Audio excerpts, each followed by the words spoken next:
Hi everybody, Dave Bradshaw here with your Great British Tag League report, and Block A and B have both finished. We know the winners of each as we head into RevPro's 13-year anniversary this coming weekend at the Crystal Palace National Sports Centre. Of course, going into Southampton this past Sunday, both blocks were still undecided. A lot happened in the 3 remaining matches across both of those blocks. Let's talk you through it match by match. Well, as we headed to the South Coast last weekend, the arithmetic in Block A was actually very simple. The grizzled young veterans Zach Gibson and James Drake had 2 wins out of 2, giving them 6 points. The only team that could beat them was the team who they were yet to face. That was Cowboy Way, who after their 2 opening matches in the block the previous week in Berlin had 4 points as they headed to Southampton, which meant quite simply that if Cowboy Way were to defeat GYV, they would leapfrog them on 7 points and win the block. Any other result, including a draw, would have meant that the grizzled young veterans advanced to Crystal Palace. Therefore, it was do or die for one called Manders and Thomas Shire, but luckily for them, they were able to do. Cowboy Way picking up the victory over GYV, finishing Block A on top of the table with 7 points. So in fact, let's take a look at that final league table in Block A, and as I said, Cowboy Way finishing on top, GYV with 6 points in second place. The Young Guns in third place, surprisingly perhaps, on just 4 points, although they remain the undisputed British Tag Team Champions. And the Flying Bryant brothers, Xander and Leland, with 0 points, but a great learning experience for those two. By the way, that was not the end of the drama, because after the conclusion of that Block A match, the Young Guns came to the ring to confront GYV. Gibson and Drake telling their former proteges to shake their hands, but when they went for it, GYV jumping the Young Guns and then issuing a challenge. It is going to be the Young Guns versus GYV, a rematch this time with those undisputed British tag team titles on the line Friday night at Crystal Palace at Global Wars UK. Now, in the meantime, Block B could have been very, very complicated as we headed into Southampton, depending on how the 2 results from those 2 remaining matches went. In the end, though, things were made much more simple after the result of the first tag team match of the night. It was CPF who entered that match on 3 points and still mathematically able to win the block against Trew and Lacey, who had already been eliminated but had the chance to play spoiler. Which sadly, for Joe Lando and Danny Black, is exactly what they did. Trew and Lacey with a pinfall victory over CPF to secure their first and only points of this tournament, and to ensure that both they and CPF finish that tournament on 3 points. Neither of them going to win the block though, so that meant in our main event in Southampton, the winner would take all. Connor Mills and Jay Joshua entered the match on 6 points. The Sons of Southampton, JJ Gale and David Francisco, had 3 points, meaning a win would tie them up on 6 each, but on head-to-head, it would mean the Sons of Southampton would win the block. Extremely high stakes, therefore, as these 2 teams battered each other from the get-go. At one point, Francisco had to be taken to the back with an apparent knee injury, although he later returned to the ring to help out Gale. And whatever your opinion about Francisco and about the Sons of Southampton as a team, you've got to say it was a remarkable effort from those 2 men to almost defeat the former tag team champions. But in the end, of course, you don't get points for almost. Francisco found himself wrapped up in a submission hold, refused to tap out, but passed out. And as a result, Mills and Joshua finished Block B with a perfect record. They are the ones going to Crystal Palace next Saturday to face off against Cowboy Way, who they called out to the ring after their victory. A brawl ensuing between those 2 teams. It has to be said as well, Mills and Joshua got the better of that brawl. Will that be what happens again in London this Saturday? If so, then maybe Mills and Joshua are just 1 win away from becoming the winners of this Great British Tag League. So then let's take a final look at the Block B table. As I said, Mills and Joshua finishing with a perfect 9 points out of 9. And then the Sons of Southampton, CPF, Trew and Lacey, all of them on 3 points. So clear winners in the end in Block B. And again, on Saturday, it all comes to a head. The finals of this year's Great British Tag League. It is Cowboy Way, one called Manders and Thomas Shire, versus Connor Mills and Jay Joshua. Which of those 2 teams will be the winners in what has been a remarkable tournament from start to finish. Well, whether you're going to be joining us in person at Crystal Palace or you'll be watching online on RevPro on demand, please make sure you tune in. It's all happening night 2 of our 13-year anniversary as the finals of that Great British Tag League, joining all the other incredible action that's going to go down at an unforgettable weekend here in Revolution Pro Wrestling. I'll see you there. In the meantime, I've been Dave Bradshaw, and this has been your Great British Tag League report.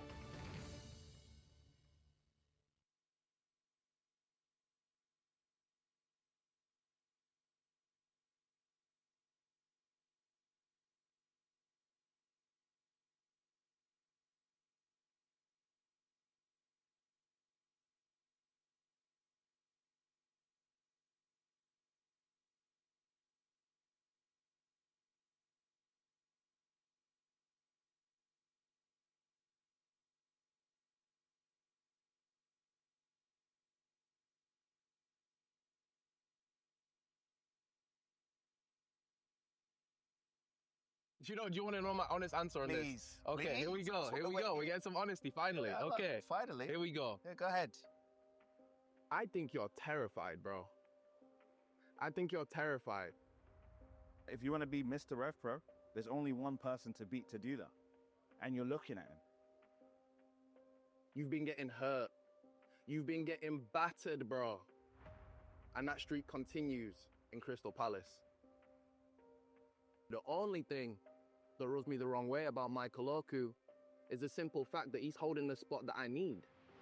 But before they come through the curtain to surprise you, they can say, so his name's Leon? Okay, okay, good, cool. Okay, got it. At Crystal Palace, they're gonna know my name. And you're gonna hear my name when you're looking at the lights. People are still talking about me as the face, and you can't handle that. That's what the issue is. I'm telling you that I am still here to stay. I ain't going anywhere, and I'm gonna take everything that belongs to me, which is the undisputed British Heavyweight Championship. I'm becoming the 3-time champion, and I'm getting through you to get it. I just pinned you in the 229, and at Crystal Palace, I'm gonna do it again.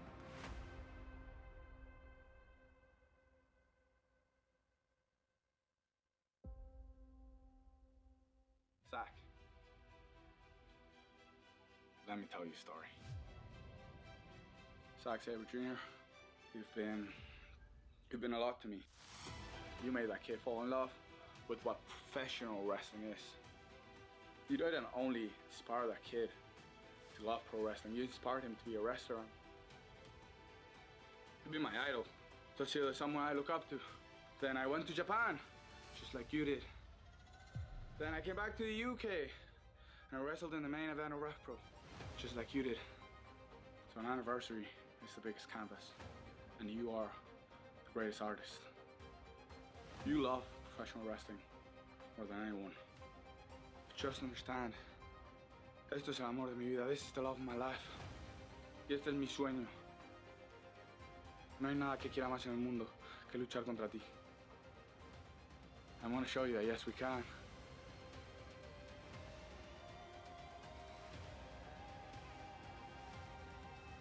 Porque sí se puede. Because yes, we can.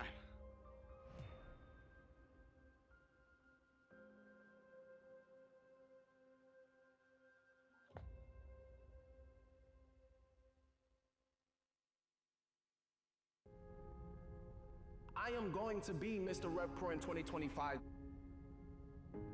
I am going to become the youngest British Heavyweight Undisputed Champion. The standard bearer for our company.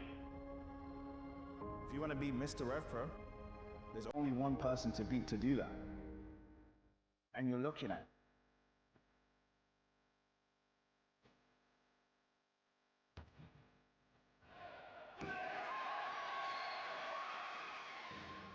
He beat me in Doncaster when it really counted. So Michael, I finally evened up the score, innit? I've always looked up to Michael Oku. The only thing that rubs me the wrong way about Michael Oku is the simple fact that he's holding the spot that I need.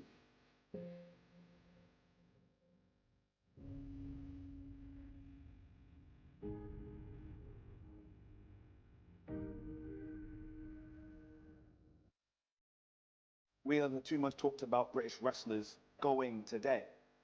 Before I try one more time to go through the Undisputed British Heavyweight Championship, I have to go through you. At Crystal Palace, they're gonna know my name.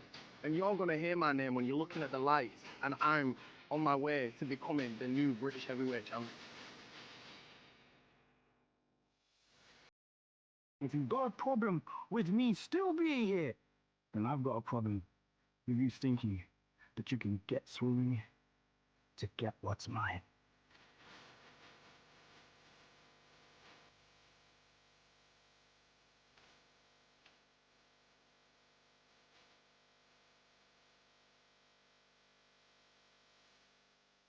I want to be number one. Michael, you hold that spot. And at the anniversary show, I take it. You get me?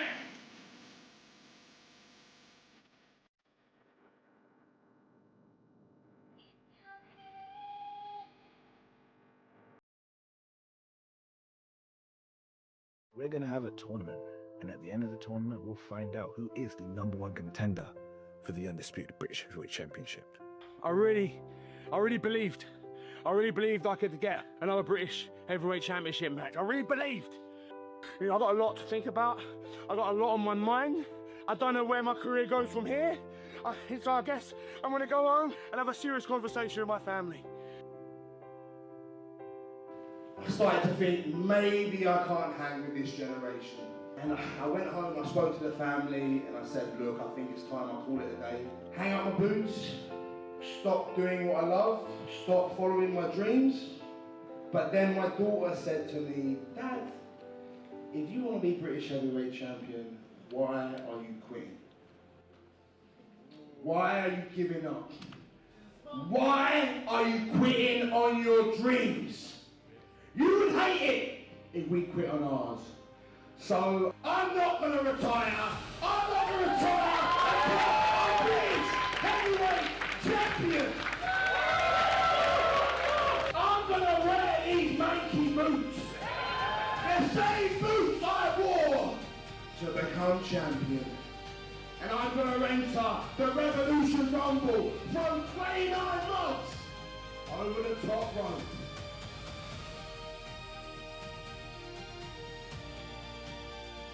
And then I'm going to go on to become the British Heavyweight Champion. Crystal Palace, the whole world's gonna be watching. And you know what? If I'm not successful, I can't think of a better match to be my last. Shire, you put your career on the line. Now you may have wanted to wrestle Michael Oku, but Ricky Knight Jr. had other plans. Enjoy the time you have with your kids. Take them to the beach, because after Crystal Palace, your life and your career is never going to be the same again. Shaw Samuels is a veteran of the scene with a career spanning over 20 years. He's riding a wave of momentum heading into Crystal Palace. Will he be able to overcome the killer Ricky Knight Jr.? Just so you know, Shah, I'm beating you because I have to, but I'm going to retire you because I want to. It's all or nothing. It's the championship, or my career is over. So Ricky, I'm gonna give you everything I've got. My family are gonna be in that venue. And you're gonna get the absolute best version of Shaw Samuels. East!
Either I walk out British heavyweight champion again and my career takes off, or I say goodbye on the biggest stage.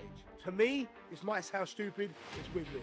This is a fucking nightmare, and I'm only just getting started. You don't mess with the best. CTC? Who the hell are they, huh? They are nothing. I will remain Mr. RevPro. No one else is Mr. RevPro. I want to be number one. Michael, you hold that spot. And at the anniversary show, I take it. You get me? What I've just done out there is exactly what I'm going to do at the anniversary show. This is everything I have. No one is taking it from me. And Robbie, you are no different. And that is just a snippet of what we're gonna do when the Cowboy Way step in our ring in my city. The Cowboy Way will put y'all 6 feet in the goddamn dirt. Estás enfrentando. You're facing El Freestyler, Safire. I'm ready. Another win, building myself back towards the undisputed British Women's Championship. Once again, Gale proved that he is the Iron Man of Revolution Pro Wrestling, that he is heart and soul. CPF has got the bullets to face us again. We not only prove to you, the audience, and RevPro management that they're a bunch of marks.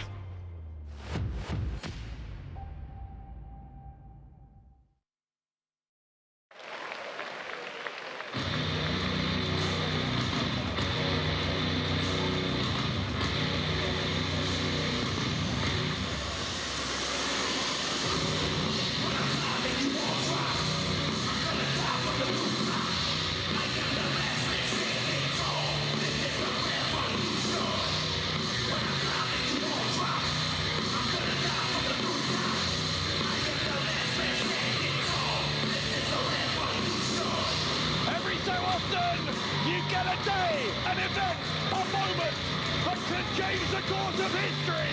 This is one such time for the stars of Revolution Pro Wrestling. And tonight we celebrate night 2 of our 13-year anniversary. Dave Bradshaw here alongside Gideon Gray. And Gideon is jam-packed here in the Crystal Palace National Sports Centre. Oh, how joyous it is to be in Crystal Palace. Everybody look as Fran enters the ring. Oh, how wonderful things are. What a great, great weekend of wrestling it surely has been. And my, why don't you tell him what exciting action we have coming up, Dave? Hello, and welcome to Revolution Pro Wrestling 13th anniversary!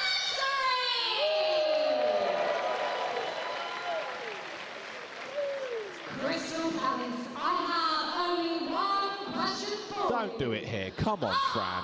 You ready? Christ's sake.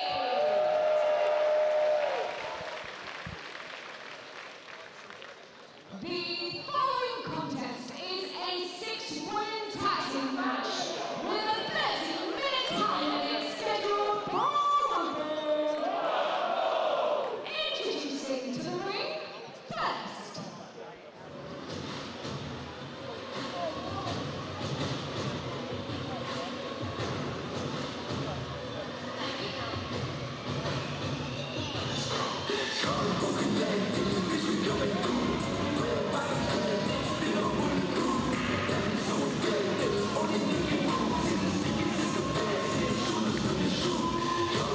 Well, it seems to me, Gideon, that there are big problems in the Cutthroat Collective. I don't know if you heard the comments from Alex Windsor last night, but she accused Safire Reed of going soft, and she said that only she, Alex Windsor, can bring the Cutthroat Collective back from the abyss here tonight. Listen, it's been long said, every single American wrestler is so much better than every single British wrestler, so Alex Windsor should be listened to. As an American wrestler under contract with an American company, she should be listened to and respected by all these pathetic English wrestlers in the ring with her. I fully agree with Alex Windsor, AEW superstar Alex Windsor. Wonderful. She should be listened. Safire Reed should be ashamed of herself, even questioning someone hired by the joyous, glorious, most beneficent Tony Khan. Safire Reed, be ashamed ashamed. Listen to your betters. Sorry, what were you saying? No, you answered the question. Don't worry. Okay, wonderful, good.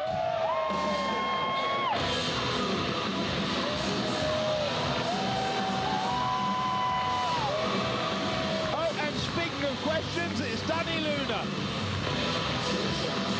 Well, she may be holding some championship gold. But last year, at our 12th year anniversary, she lost the undisputed British Women's Championship. The current champion will be one of her partners tonight. Well, I'm sure that her current partner, champion, whatever you want to call her, I've got a few words I'm not allowed to say on air. Oh, look, Kanji, she's got a ton of belts as well. Wow, doesn't have the Revolution Pro Wrestling Women's Champion, though, does she? Well, in fact, I think the belts that Dani Luna and Kanji are carrying are among... she just nicked them. They've just nicked them. Got you. 9. They've just nicked the belts. They don't actually represent any championship that they've won. They've just nicked them off their tag team partner because they're arseholes. I've got you. I'm with you. Speaking of, it's not Timothy Thatcher. Why are you dancing? Stop! It's a catchy tune. Christ's sake. What a way to begin the anniversary of Revolution Pro Wrestling by celebrating someone who's got a ton of belts and won the Revolution Pro Wrestling Women's Championship in Japan, having never wrestled for Revolution Pro Wrestling at that time. Who, yes, has successfully defended that championship, but shouldn't have it in the first place. Fine. It's lovely. Great.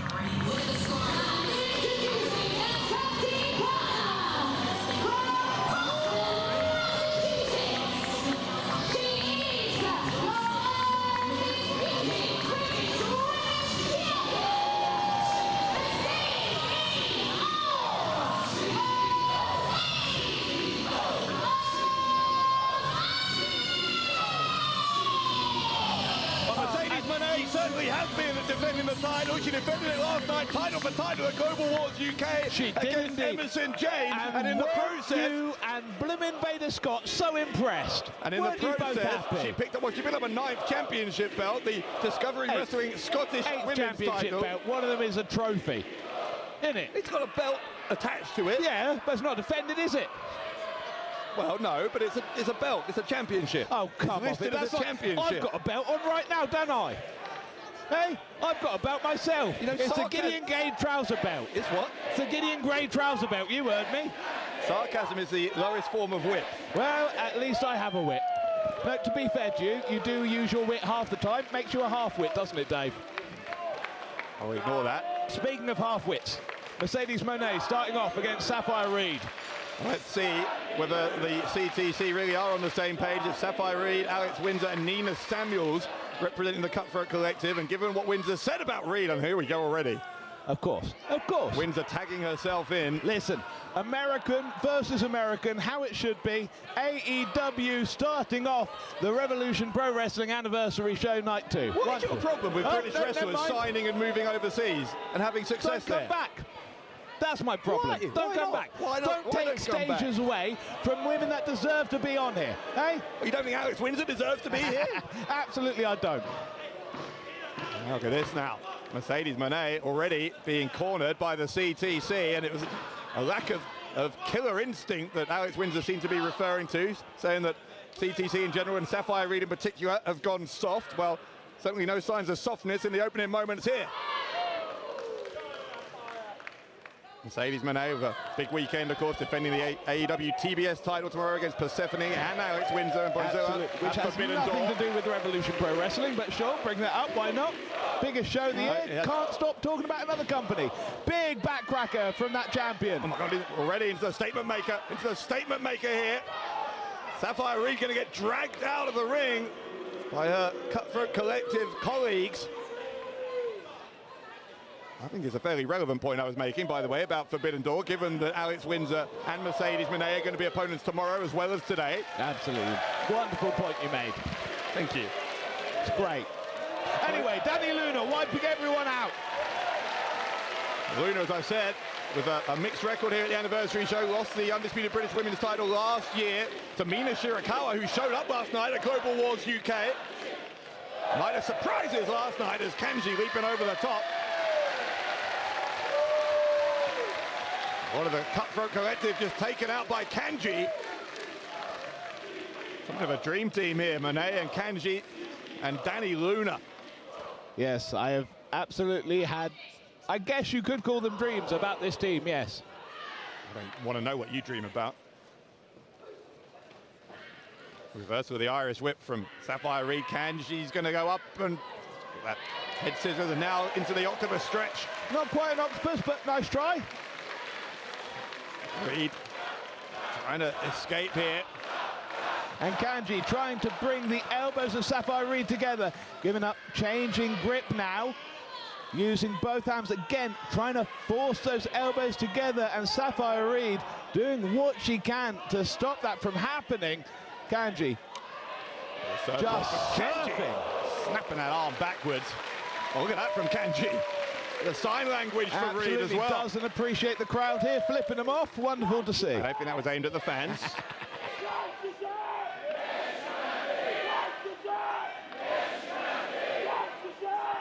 And Reed thrown through the ropes onto the apron by Kanji.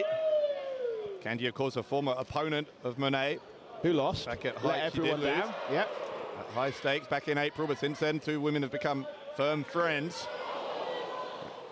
And Mercedes Moné just 4 weeks ago at Summer Sizzler defended against Safire Reed, the woman she's in there with now, the pin by Moné. Also let everyone down. Couldn't bring the belt back. Understandable. Mercedes Moné is clearly one of the best wrestlers on the planet. So it's not exactly, again, it's not exactly a negative if you succeed in being an excellent opponent. Anyway, big splash from Moné. Dani Luna with the cover. No.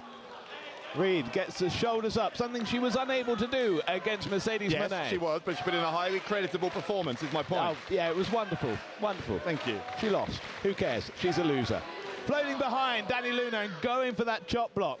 Well, actually, I think the point you're making in a deliberately flippant way is actually one that Alice Windsor would agree with. Windsor tagging in here from Reed. She thinks that that killer instinct has been missing, not just from Reed, but from the entire Cutthroat Collective, and she has been away in the US. Now she's back. She's looking to restamp her authority on this group. Absolutely. And are you going to say their tag team partner's name at any point today? What, Nina Samuels? There we go. I mentioned Samuels Just at the start. making sure that you remembered. That's okay. Well, I mentioned Samuels already in the match. What are you talking about? Didn't. Come off it. Luna going to look for the Luna landing. Absolutely, but the Cutthroat Collective helping their colleague, I guess, still. Yes. Absolutely. Well done. Use your words. Alexis Falcon, Mercedes Blaze. Come off it, Oscar. Come off it. Harding. Going to kick out the rest of the Cutthroat Collective. Of course she is. Of course she is. Giving an unfair advantage to the other team, I see. Lizzie Evo and Mercedes Blaze apparently being ejected here. Wow.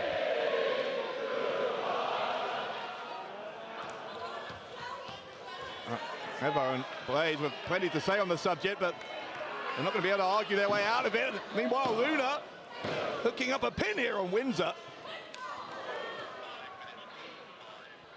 Windsor sending Luna up to the nasty. Bringing her back in with a Nasty DDT. Right on the top of the head there from Alex Windsor.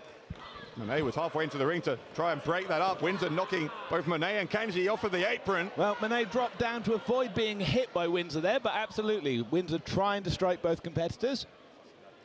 You are on a level of pedantry that is unusual even for you today. Absolutely. Lovely Russian leg sweep followed by a clothesline by Windsor. Another 2 count for the Cutthroat Collective. Well, Windsor, she's talked a big game here. Here comes the tag to Samuels. Nina Samuels only just returning to the ring this past week after several weeks out with a concussion. At the hands of Dani Luna. There we go. And so plenty of unfinished business, I'm sure, from the perspective of Samuels. It's a snapmare there and snapping that head of Luna forward, immediately getting on top, and Samuels would love nothing more than to be the one who secures the win against Luna here. Again, let's not you know, discredit this. Nino Samuels, concussed during that match against Dani Luna, still beat Dani Luna during that match. Well, she's a tough competitor, no doubt, is Samuels. You don't get into the Cutthroat Collective without having a very serious degree of toughness. Absolutely, serious degree of toughness and a fascinator as well. It's very nice. None of the others are fascinators, so I don't think it's a prerequisite. Going again, stretched out, those shoulder blades being forced together. Samuels goes to the opposite rope, drop kick right to the middle of the back from Samuels. Oh, there was some stank on that drop kick from Samuels. You could feel the venom. Samuels tried to get that boot into the face of Luna, didn't get enough of it, but she saw Kanji coming. Went after Kanji as well, but now Samuels' leg hooked up. Oh, and the referee's absolutely fine with this. Come on, Oscar, get control. It's very hard to maintain control when you've got 6 women of this caliber and this much passion competing against each other. But that won't stop you criticising the referees all night, I'm sure. There's a DDT from Kanji. If they were good at their job, I wouldn't criticise them. Big drop kick, shades of Katsuyori Shibata, who appeared yesterday. Yes, he did. Wonderful. You should hear what the referees say about how you do your job. Huh? Never mind, Kanji goes to the ropes, ducking a clothesline from Samuels. And spinning round and round, that head scissor. Samuels able to put the brakes on. Looking maybe for a tombstone pile driver here. Oh, Kanji, smartly. Oh, brutal neck twist from Kanji, rolls through. And here comes the Kanji Sabre Jr. An homage to the man who'll take on Josiah later tonight.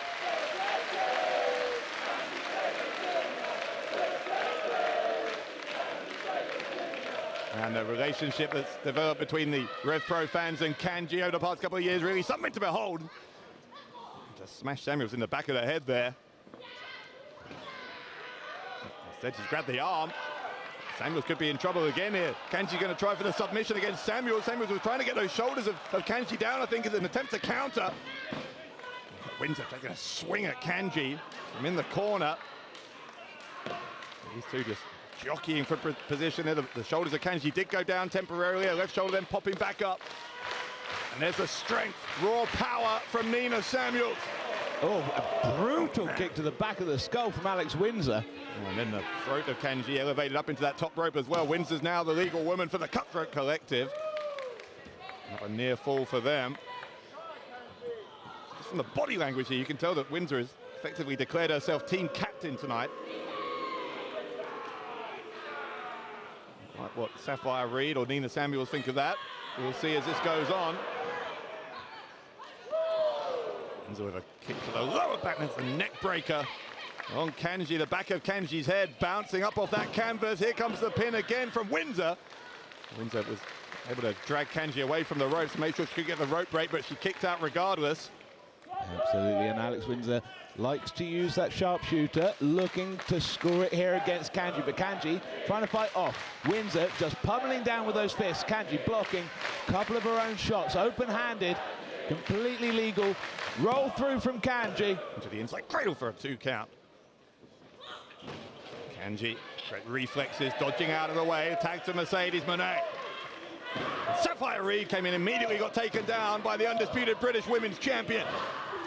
And again, the CEO chant echoing around this cavernous auditorium. Backcracker from Moné, this time Samuels now goes after Reed. Gets one on Reed as well. And Mercedes Moné, when she's in this kind of mood, borderline unstoppable. Well, Windsor trying to help her partner there, but Moné coming in with the Meteora too quickly. This time, Windsor manages to pull her away. Moné stuck in the corner, and Windsor taking advantage. Looking for a German. Moné, though, dropping down, rolling through. Backcracker onto Windsor. Backcracker's been helping Moné out here a few times now. She gets on top of the shoulders. Another 2 count.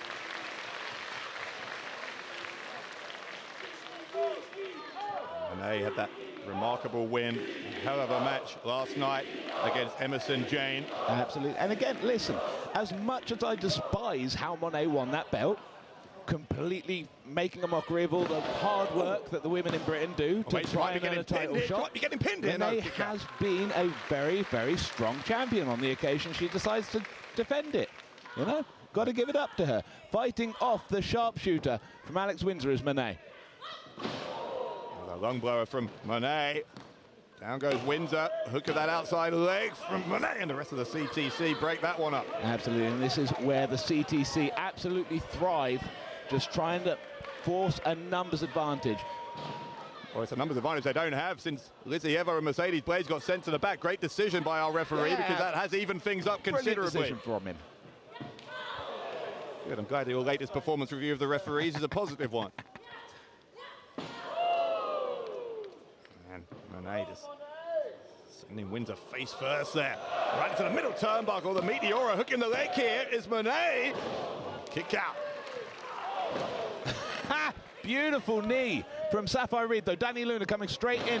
Strong power bomb. He's quickening in this six-woman tag team match. Big kick there from Samuels. Samuels will go to the ropes. Oh, back of the heel into the back of the head of Dani Luna. Kanji catches the arms, rolls her through, kick to the back of the skull, but straight into the shot from Alex Windsor. Windsor in for the clothesline there on Moné. Neither woman able to hit the other. Moné grabs the leg and then gets that kick right to the left. Oh, but Windsor headbutt from Windsor in response. Now Luna tagging Moné. Luna and Safire Reed now. Super kick right into the jaw. Big clothesline from Luna. Now Luna loves to hit a German suplex. Nailed one there on Safire Reed. Looking for another Safire this time, though. Finding out. Going for the knee of Luna. Likes to use that warhead. But Luna stopping her and eating the knee as a result. Yeah, she couldn't block the knee, but she's able to shove Reed off of that top rope to the apron. And that's how Safire Reed lost her match against Mercedes Moné. Trying for that double rope warhead. Dani Luna, this is a lot of trouble right here.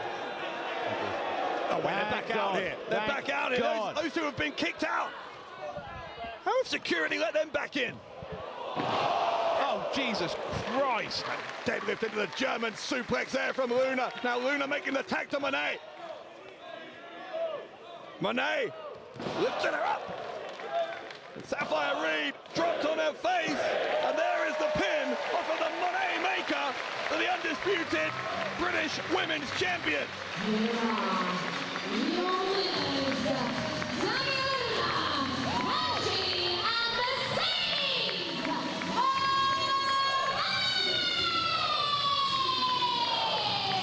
And Moné wins again, but what does that do for the issues that are ongoing in the Cutthroat Collective? Mercedes Moné and Dani Luna securing the victory. A pinfall for Mercedes Moné over the woman she beat 4 weeks ago at Summer Sizzler, Safire Reed. Look at this pile of championship belts being thrown into the ring. She is on a career-defining run all around the world right now. It's Mercedes Moné. Luna's got a hold of the RevPro belts for the undisputed British Women's Championship and doesn't seem to want to let go of those. Moné is taking a little bit of exception to that. Well, speaking of tensions between tag partners, Kanji trying to calm Moné down there. That was a very revealing little exchange, I think, between Dani Luna and Mercedes Moné. Luna, we know, her sights set, as she always does, on regaining that undisputed British Women's Championship that she lost a year ago. Wilson. It's left Moné down one helper to take all those belts to the back, unfortunately. Must cost her a fortune in luggage fees, I think, at this point. 9 championship belts. But Dani Luna looking to relieve her of 2 of them by the looks of it. Or maybe I'm reading too much into it. Listen, you can read into it what you want. I highly doubt that Mercedes Moné is paying her own luggage fees, though. All right. Now, Interestingly, here we go. Alex Windsor shouting at Safire Reed. Remember Windsor last night in her post-match comments after Global Wars UK saying that Safire Reed had gone soft, and the rest of the CTC are somewhat menacingly surrounding Safire Reed here.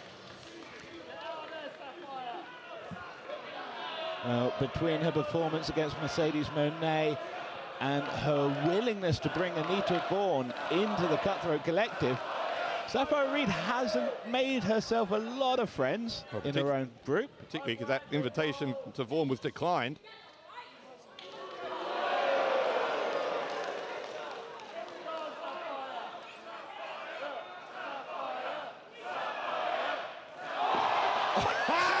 Kick to Windsor! What was that? Go on, Nina! Now Evo, Mercedes plays, the rest of the CTC. Oh, I'm sorry, did you forget why the CTC formed in the first place? It's about raising each other up, not about sodding off to America and leaving everyone else behind. It's about being the most dominant faction in Revolution Pro Wrestling.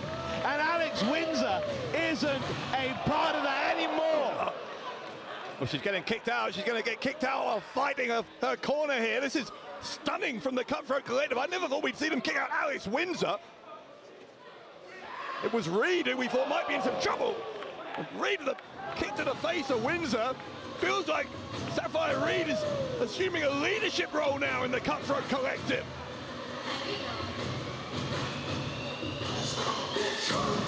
Alex Windsor talked about the CTC needing to rediscover their ruthless streak. Oh my God, they've rediscovered it at her expense.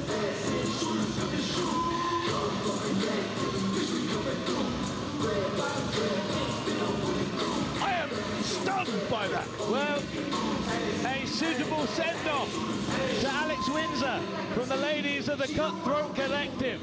You love to see it.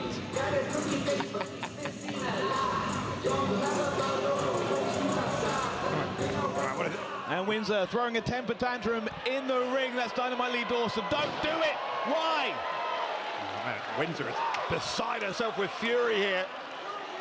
As I say, attacking Lee Dawson, one of our ring crew. That is now she's having to be held back by three officials. This is getting out of hand. But Windsor is charging to the back. God knows what's going to happen between Alex Windsor and the CTC back in the locker room.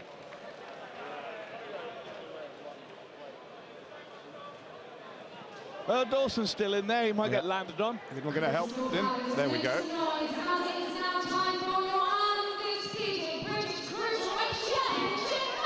Oh, for God's sake. And please welcome your special guest of honor for this match and your 2025 Hall of Fame inductee, Jayne.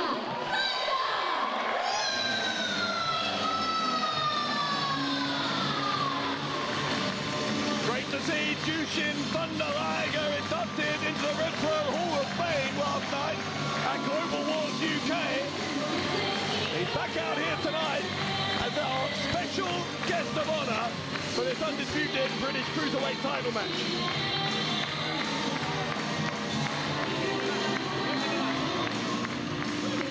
Liger, who main evented our first ever York Hall show, won our first ever British J Cup back in 2017, and of course the defending champion tonight, the winner of our latest British J Cup earlier this summer.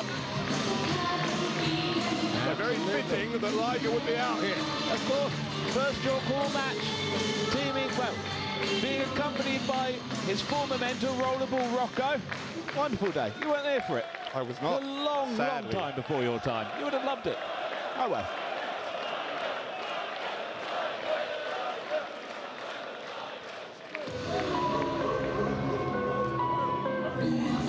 Of course, of course, of course. Speaking of AEW superstars, Robbie X surprised everyone by showing up as a member of those absolutely disgusting Bullet Club War Dogs on AEW Dynamite. Has about as much relevance to tonight as anything else you've said. Why not mention it? What an asshole Robbie X is. Bald, ugly, little gremlin-featured man. You want to be careful, the War Dogs are all in town at the moment. They might hear what you're saying. Come on, whatever. Put me out of my misery. Do it. You want to be careful what you say about Nino Bryant as well. His little brother Lando might come up here and beat you up again. Don't even start about Grumpy.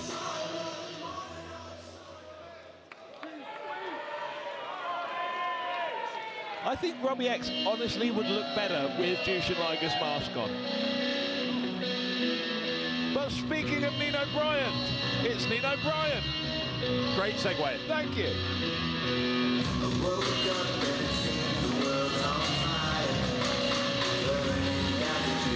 What a stunning 8-day stint this young man had in June, winning that British J Cup, then 8 days later defeating Will Kaven for the undisputed British Cruiserweight title. You can shake your head as much as you like, but that's what happened. Absolutely, absolutely. I just feel personally that perhaps you should mention how beating Will Kaven, one of the most dominant Cruiserweight champions we had seen in a very, very, very long time, since the glory days of Prince Devitt holding that illustrious Cruiserweight champion, may make better sense of something rather than ever so flippantly going, hey, he won the J Cup and beat Will Kaven, good on him. Well, he beat him again as well in a rematch afterwards, so I don't think there's any question that Nino Bryant is now the undisputed Cruiserweight champion, but it's a title Robbie X has held before, and he wants it back. Listen, Jushin, you can do something great here. Take the microphone off Fran, do the introductions yourself, please. Don't just stand there looking like Chris Hatch. Identical statues, bless them.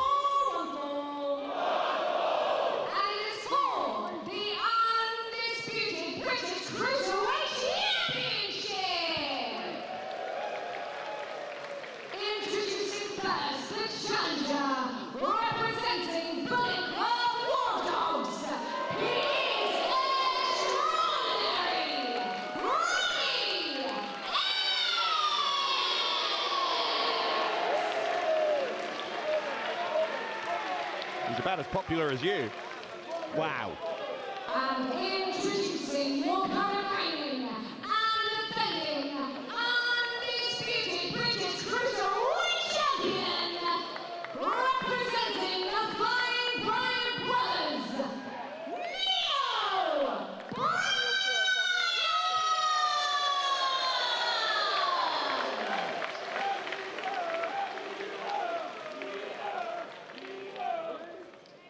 So here we go, Nino Bryant, Robbie X for the undisputed British Cruiserweight title. Absolutely, and Jushin Liger standing in the middle with the title, looking to steal it for himself, sensible. I think that's what he's doing. Posing for a photo. Of course he's got to throw up gang signs, come off it. Have some class, Robert. It's the first of 2 title matches tonight. The undisputed British heavyweight title on the line, of course, later on as well. Ricky Knight Jr. against Shire Samuels, title versus career. It could be the last night of Shire Samuels' career, and Ricky Knight Jr. got involved with the induction of Jushin Thunder Liger last night.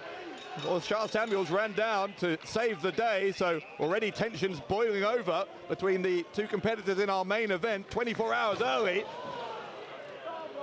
Robbie X, as you briefly cheered him on there, going after Nino Bryant. Listen, I was excited that someone hit someone before the bell, and then I realised who it was. All right, leave me alone. You just saw violence and spontaneously cheered, I understand. Listen, hard work being a sadist who doesn't like anyone. Nino holding on sensibly, and Robbie X flying to the outside like a loser. And Nino hadn't finished the job, though. He needed to keep an eye on Robbie X, who grabbed his leg and pulled him to the outside. Now it's going to throw. No, he's not. He's going to try and throw him into the ring post. Nino Bryant just too agile. Absolutely, like a flying freaking squirrel. Nino Bryant. Dive in between the middle and bottom turnbuckle and kick right to the face of Robbie X. X spent more than half a year in 2023 as the undisputed British Cruiserweight champion. Calls himself the greatest junior heavyweight on the planet. Of course he does. Nino rolling in as Robbie X tries to bring him in the hard way. Beautiful head scissors there from Nino Bryant. I know you're going to mock me for saying this, but I think it's been incredibly heartwarming to see young Nino Bryant growing in confidence over these past few months. You can literally see him developing in front of your eyes. Over the top he goes. Performing now on RevPro's biggest stage and excelling. Why have you got a look of disgust on your face? Just, let's not even begin on how many opportunities Nino Bryant was handed while losing every single one of them before getting to this point. Ridiculous. But Nino Bryant, your Cruiserweight champion, earned it in a Revolution Pro Wrestling ring against the Revolution Pro Wrestling champion. Fair play to Nino Bryant. Robbie X looking to stretch Nino at the moment, avoiding Nino's offense. Waistlock looking for the German suplex, I think, but Bryant got the elbow into the side of the head of Robbie X. It's a leapfrog from X. And X isn't finished yet. Beautiful kick to the side of the face. And this is my problem with Robbie X. He is absolutely amazingly gifted in the ring. He almost won the title there. He did. He did. 2.5 count for Robbie X. Amazingly gifted. But an arsehole. It's very difficult. If he didn't hang out with the War Dogs, he'd probably be great. X choke Bryant with a t-shirt. Referee needs to get in there quickly. See, I can get behind that. Fantastic. But he's a member of Bullet Club, so he's an absolute dickhead. Just the things to process here about the one thing you like about Robbie X is that he chokes his opponent with a t-shirt. I literally don't know where to start. And pulling the hair now, especially like this as well. Of course. Listen. Hooking his finger right to the side of the mouth, as if Bryant was a fish on a hook. That's why they call it a fish hook. Yes, well done. No, I was saying that in a different way. Oh, of course, of course. The right hand from Bryant, and another one into the abdomen here of Robbie X, now smashing him into the face. And Robbie X just hot-shotting Nino Bryant on those ropes. Big capo kick from Robbie X. And of course does that little pose that all the members of the Bullet Club do. Throw up those fingers. Wonderful. Great stuff, Robbie. Talked about the development of Nino Bryant, and you've got to say that Robbie X has certainly developed, certainly changed his style since he's been a member of War Dogs. He used to be a very likable young man who you could approach back in the locker room, but he certainly isn't that anymore. Well, you couldn't approach him, but you can't approach anyone. No. I've worked hard for that to happen. X with a real 180 in personality over this past year or so. Yeah, he's always been two-faced. Who could have told it? Maybe, yeah, I think that maybe is the case, but and Robbie X taking umbrage with something you said, coming after you. No, he's turned around. Big drop kick to Nino Bryant. Smooth as you like, sliding back in the ring. Robbie X taking advantage of the large floor space here, giving himself an enormous run-up to wipe out Nino Bryant. Absolutely, and Jushin Thunder Liger clapping Nino Bryant, trying to get him back up. Come off it. I think Jushin Thunder Liger has earned the right to applaud whoever he wants, hasn't he? Absolutely not. Absolutely not. So I didn't realise he had to follow the Gideon Gray He rules. does. What a loser. On who to support. He's retired. Why is he even here? Robbie X, big nail rake up the back of Nino Bryant. Nino frustrated probably by that. Trying to turn it around, eats a chop from Robbie X. Yeah, he's got to be careful, Nino, because he's still got a significant experience deficit against Robbie X. He's trying to bite his fingers here. Robbie X was part of that wild card 10-man tag team match main event last night at Global Wars UK when he, not just bit the fingers, he put the toes of Speedball Mike Bailey in his mouth. Of course he did. He's a freak. He's a kinky little freak. Oh, we're talking about a wrestling match. What? Yes, it was a wrestling match. That's fine then. I still wouldn't describe it as fine. In any case, his team was on the losing end last night. He's certainly hoping it won't be a similar result for him here. He pursues that Cruiserweight Championship. Nino, though, catching the foot of Robbie X, standing back up. No, ducks under. Hits Robbie with that forearm. Again, ducks. Big dab to Robbie X. Rolls back. And Nino with the drop kick into the corner. Those reflexes of Nino Bryant that have been such a major part of why he's been able to climb the ladder here in RevPro, because you just sense if Robbie had been able to make contact with any of those kicks, this could be over already. A rebound off the ropes here from Nino. He comes back to wipe out Robbie. Now going for the pin. Gets on top of the shoulders for a 2 count.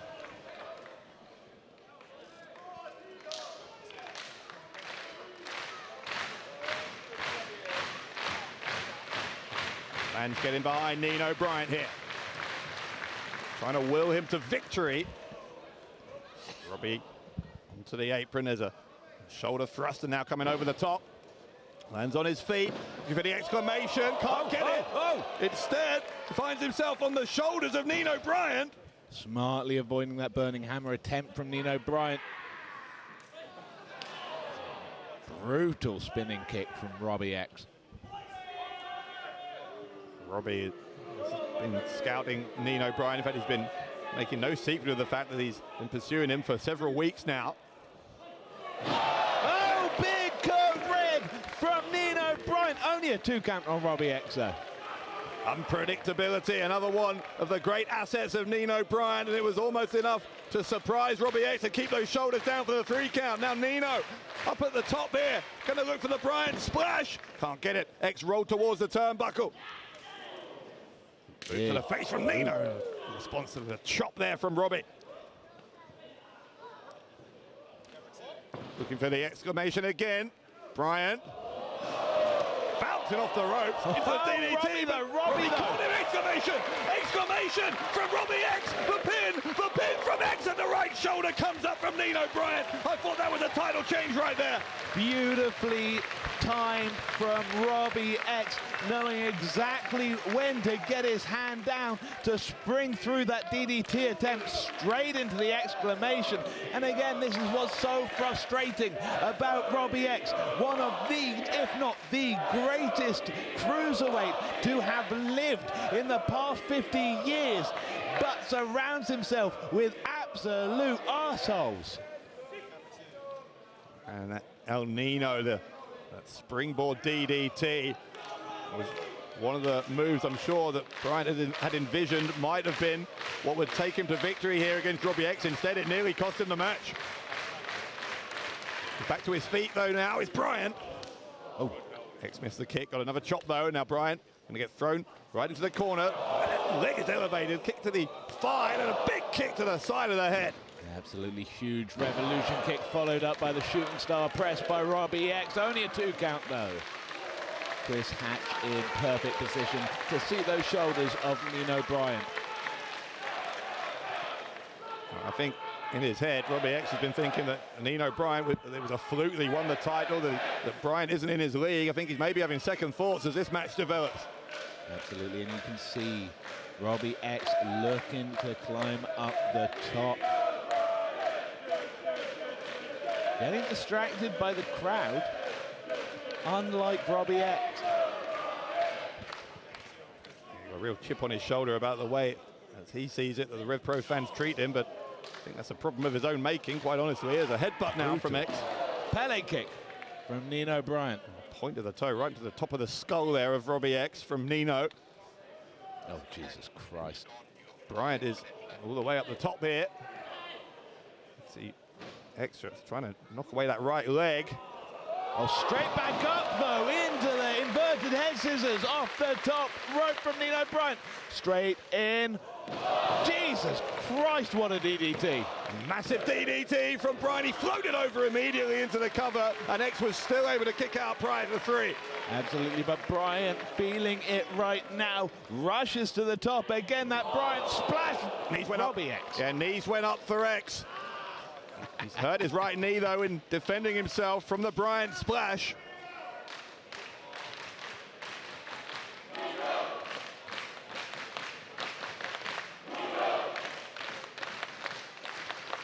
X gonna try and just deposit Bryant up on the top rope here. What's he looking for? Robbie X going to the top.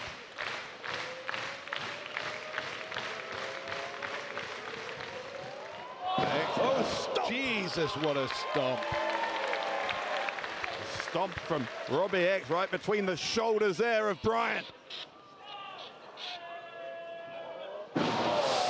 running powerbomb. Right, shades of Jushin Liger with the running powerbomb from X. Very, very clearly doing that towards Jushin to send a message to the old man. And Liger at ringside applauding that one. Of course, great execution of the move. Robbie, though, noticing Jushin Liger. Now, why on earth would he have a problem with Liger? Liger was just clapping it. He doesn't. He's just trying to get the belt. But Liger, come off it. You're an old man. You're retired. Let go of the belt. What does he need the belt for? What does Robbie X need the belt for? Why shouldn't he have the belt? He's not the champion. And let him hit the champion and get disqualified. Don't try and fight someone you've got no business trying to fight. You can't blame Liger for trying to defend the integrity of this title match. Oh, wait, small package from Bryant. Jesus, another near fall. Now he's going to look for that Argentine facebuster, I think. Big spin onto Robbie X, out into the facebuster.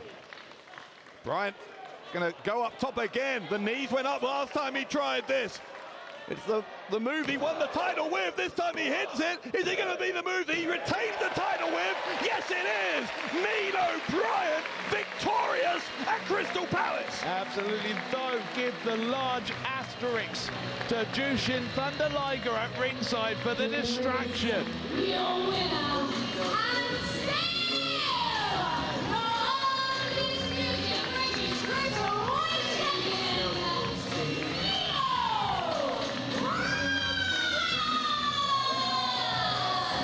No asterisk required as far as I'm concerned. An incredible victory. Of course, as far as you're concerned. Nino Bryant, as far as most rational people are concerned, I think. Wow. Nino Bryant with a successful retention here. And the crazy thing is for Robbie X, if he had decided to try and cheat, to try and grab that title belt, he might still be in the match. Blame Robbie X, don't blame the person who distracted him. I see how it is. Don't worry. I don't even bloody like Robbie X. There's X breaking up the party here. Absolutely. X as pissed off with Jushin Liger as he should be. Well, we'll agree to disagree on that. As X still confronting Nino Bryant. Oh, come off it. Yep. Robbie X offering the hand of respect to Nino Bryant. I don't know. As if I couldn't respect him any less. I don't know if this is sincere. Be careful, Nino. Ugh.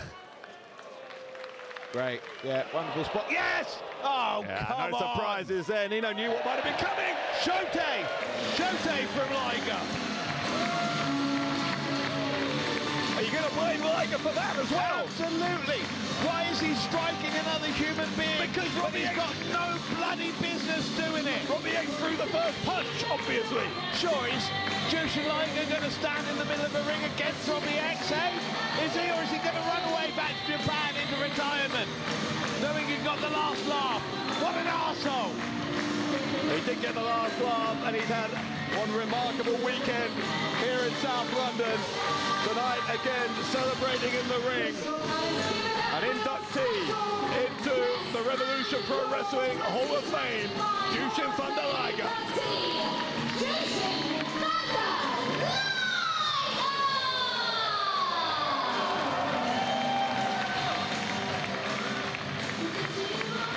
We are getting rolling here at Crystal Palace. Up next, the finals of the Great British Tag League.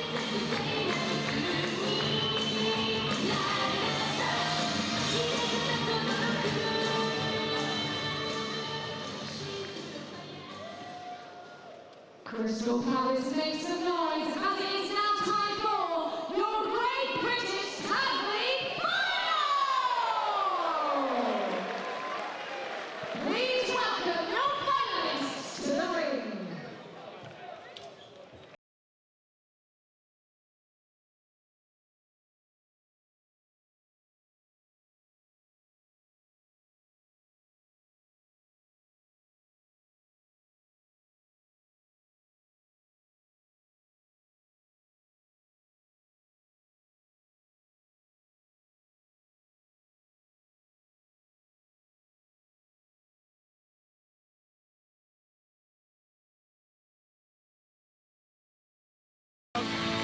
of them is going to take a superhuman effort to win Block A. Cowboy Way in there against the grizzled young veterans, the tag team champions, the Young Guns, the Flying Bryants, and yet somehow one called Manders and Thomas Shire managed to finish on top of the pile.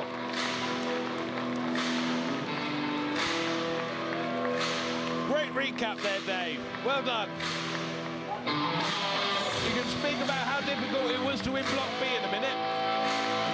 I will, thank you. Absolutely, Tom Shire, one called Manders, have proven themselves to be a hell of an effective combination this tag league.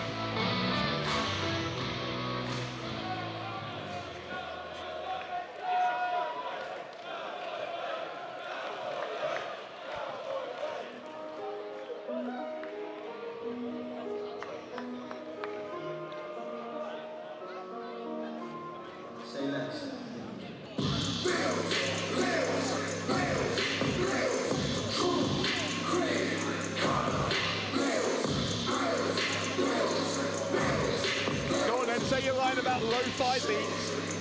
Absolutely, listen, every single time with these two tags, I am annoyed that the lo-fi beats of Jayne Joshua have been interrupted with the hip-hop stylings of Connor Mills. But, hell of a tag team.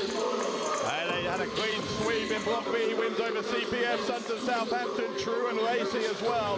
9 points out of 9 for this most dangerous of duos. But let's not overlook the fact Cowboy Way on the show yesterday involved in that absolutely crazy main event. But multiple bodies in the ring were able to rest, were able to hide themselves, were able to take the breath that they could and try to save their bodies in preparation for the day.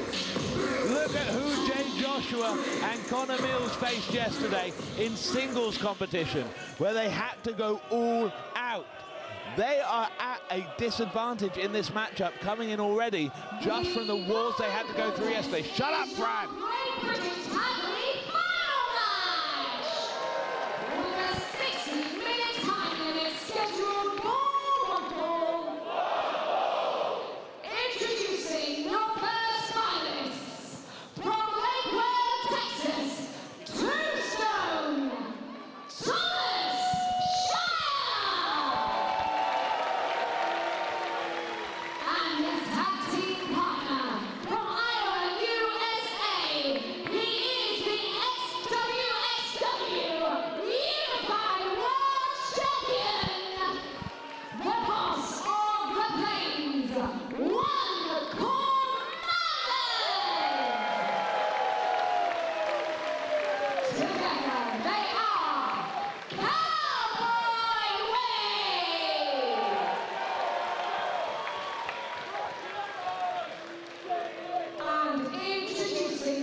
As you were saying, both Connor Mills and Jayne Joshua in singles action last night. Jayne Joshua, but a match he had long wanted against Tomohiro Ishii. Yuya Uemura, the opponent for Mills, is going to be in trouble here because this one's breaking down already.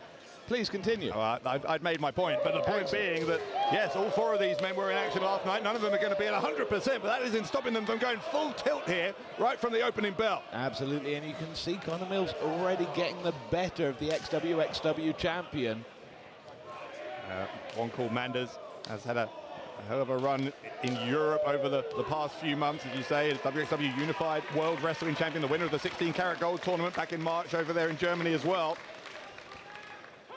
Thomas Shire winning the Ambition tournament that same weekend in Oberhausen. These two men, Tombstone Thomas Shire, the boss of the plains, one called Manders, making themselves at home on this side of the Atlantic. Making themselves at home right now in Crystal Palace at the expense of Mills and Joshua. Oh, Jesus Christ. Doesn't look like much of a Doc Holliday, does he? Never mind, that's a reference that will go far over your bald head. What? Don't worry. Now Thomas Shire gonna dump Connor Mills hellfire up onto that top rope. No give in that rope whatsoever. The midsection of Connor Mills already hurting.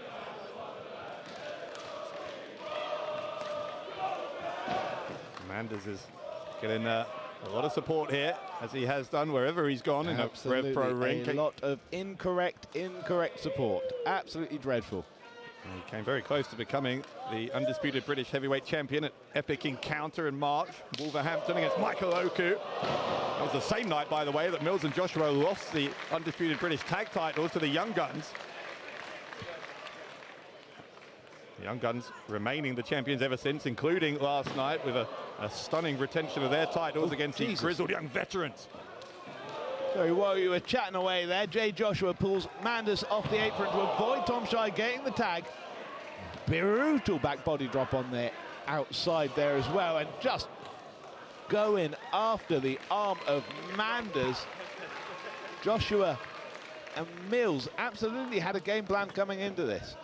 And you saw just Joshua there pointing to Mills and saying that Thomas Shire, we've got into the ring. Hell. That's his right arm there with that double foot stomp into the cover here. A kick out on 2 from Shire.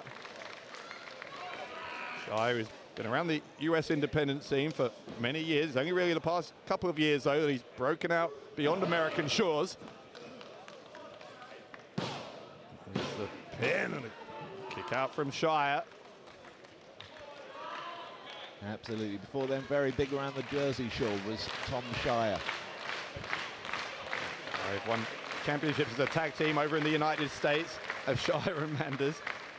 Stop laughing at your own jokes. Absolutely not. Jay Joshua, though, absolutely throwing his own weight about. Tom Shire trying to push him away. Brutalized by Jay Joshua. Giving him an absolute beating here. It's Joshua. Shire asking for more.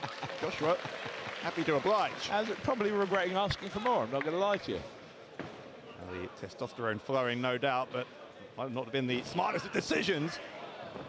The left leg of Shire now being worked on by Mills.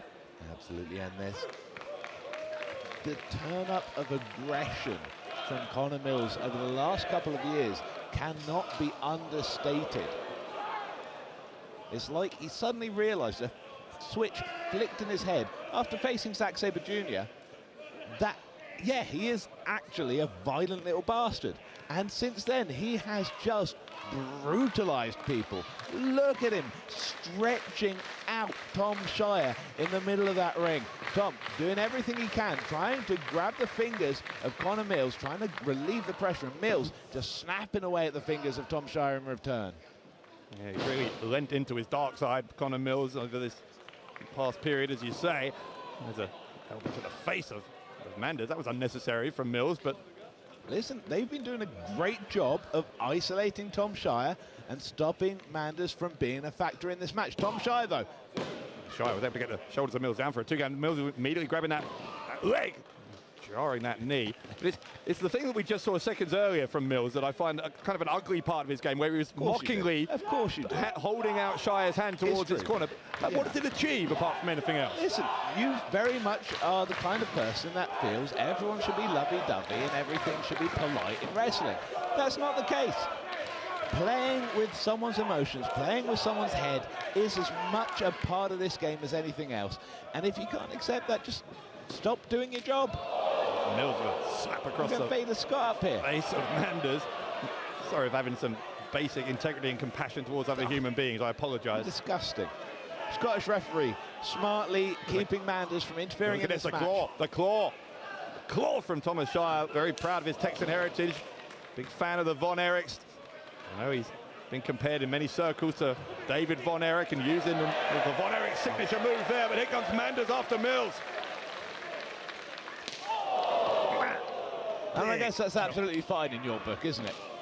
What? Manders just absolutely assaulting the illegal man on the outside. Wonderful. Well, Mills was already out there. He was already coming. He was already on the outside of the ring. It's not like he was in his corner where he was supposed to be. Sure. Joshua. Oh, just straight across that top rope. Shire dropped to a knee there, and you say because of that, Joshua missed his target. He was looking for the headbutt, I think, and ended up, yeah, that throat across the top rope. Now comes Manders. Manders, one off of Cowboy Way, the winners of Block A in the Great British Tag League. Those two trophies waiting in the entranceway. We saw both teams walking past them. Those are what await the winners here. Clothesline to Mills on the apron to take him out of commission. Absolutely. And as we all know in Revolution Pro Wrestling from the Trios tournament, trophies in RevPro mean wishes. Well, I'm not sure that's the stipulation for the Great British Tag League, but I do think that whoever wins this has got to be surely at the front of the line for a shot at the Young Guns and those undisputed British tag titles. Listen, Andy Quilden talks to you a lot more than he does to me. You ask him. Big clothesline. No, blocked by Jay Joshua. Oh, Manders underneath. Manders looking for the lariat. Joshua went straight through him on the second try. But Joshua straight up into that diving headbutt. Both men down. The Scottish referee checking on Manders. I don't know if I've ever seen anyone leap up from the lariat like Jay Joshua just did. Not the lariat from Manders. That's unbelievable. Now the tag to Mills. And that was crazy stuff from Jay Joshua. Now the double team. Oh, Jesus Christ, Mills. Oh! That was rough landing. Brutal. Now Mills dragging him away from the corner, going for the pin, looking to win that Great British Tag League. Shire breaks it up. Absolutely. Shades of the #1 contender to the IWGP Heavyweight Championship, Nigel McGuinness there from Connor Mills. Thought you weren't talking about that show tomorrow. Listen, that's the only funny thing on that show tomorrow. Zack Sabre Jr. going to defend that IWGP World Heavyweight title against McGuinness at the O2 tomorrow. If he loses it, every single New Japan fan will know exactly what it feels like to have Moné as a champion here. Kick right to the heart of Manders from Connor Mills. Connor Mills absolutely is not messing about anymore, just kicking the absolute shite out of Cowboy Way. Blocked though, blocked from Thomas Shire. Oh, what a total elimination on the apron. Mills are going to look in the eyes of Connor Mills, got no idea where he is. I'll tell you where he is. He's been rolled back into the ring where he might be about to be finished by Cowboy Way. Powerbomb from Shire. Manders is legal. He'll go for the pin. Hook of the right leg by Manders and a kick out just in time by Connor Mills.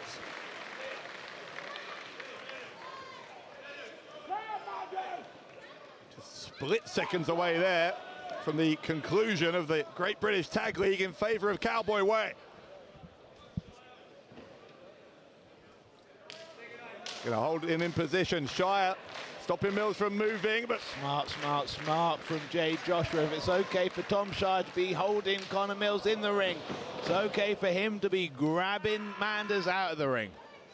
Connor Mills now lining himself up. Big PK onto Tom Shire. He's not done yet though. Straight in their corner. Huge hesitation. Drop kick from Connor Mills. Right into the face of Shire. Pin here. Takes the arms away from the rope, but the right shoulder coming up for Shire. And the strength of Shire. There was no hip help in getting that shoulder up. That was just brute strength moving his shoulder off the mat. Yeah, that was the way Mills set that pin up. The only way to get out was that way, and Shire able to exert enough effort to do it. That's got to take some more fuel out of the tank for Tombstone Thomas Shire. Now Mills holding Shire in position for Joshua, but Shire looking to escape. The rebound lariat gets ducked. It was almost hit Joshua there. Shire setting up for a choke. Catches Mills. Powerbomb on Mills. Choke slam on Jay Joshua. Bloody hell, Tom Shire. Shire with the pin on Joshua, and Joshua gets the shoulder up. And by the entire body weight of Jay Joshua choke slam down onto Connor Mills. Absolutely, and the Scottish referee in the perfect position to count those shoulders. Shire with Joshua trying to lift him here. Absolutely lights, looking for that Argentine torture rack into a big old spin.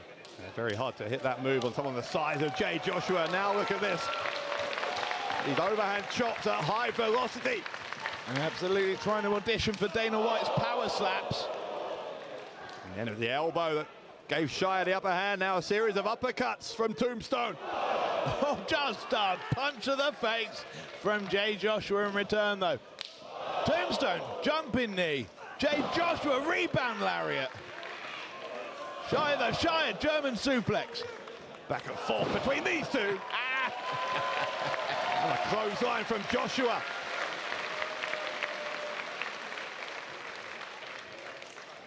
Joshua's going to look for the Gotch pile driver. Movie hit on Ishii after losing to Ishii last night. Straight up. Gets dumped there on his back by Thomas Shire. Cowboy Way again with a chance to win this tournament, but once more Jay Joshua prevents it from occurring.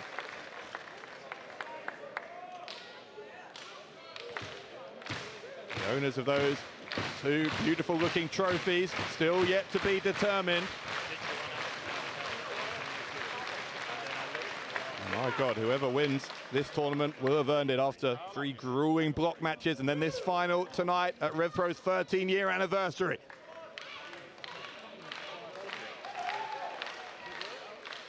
Manders now tagging in for Cowboy Way.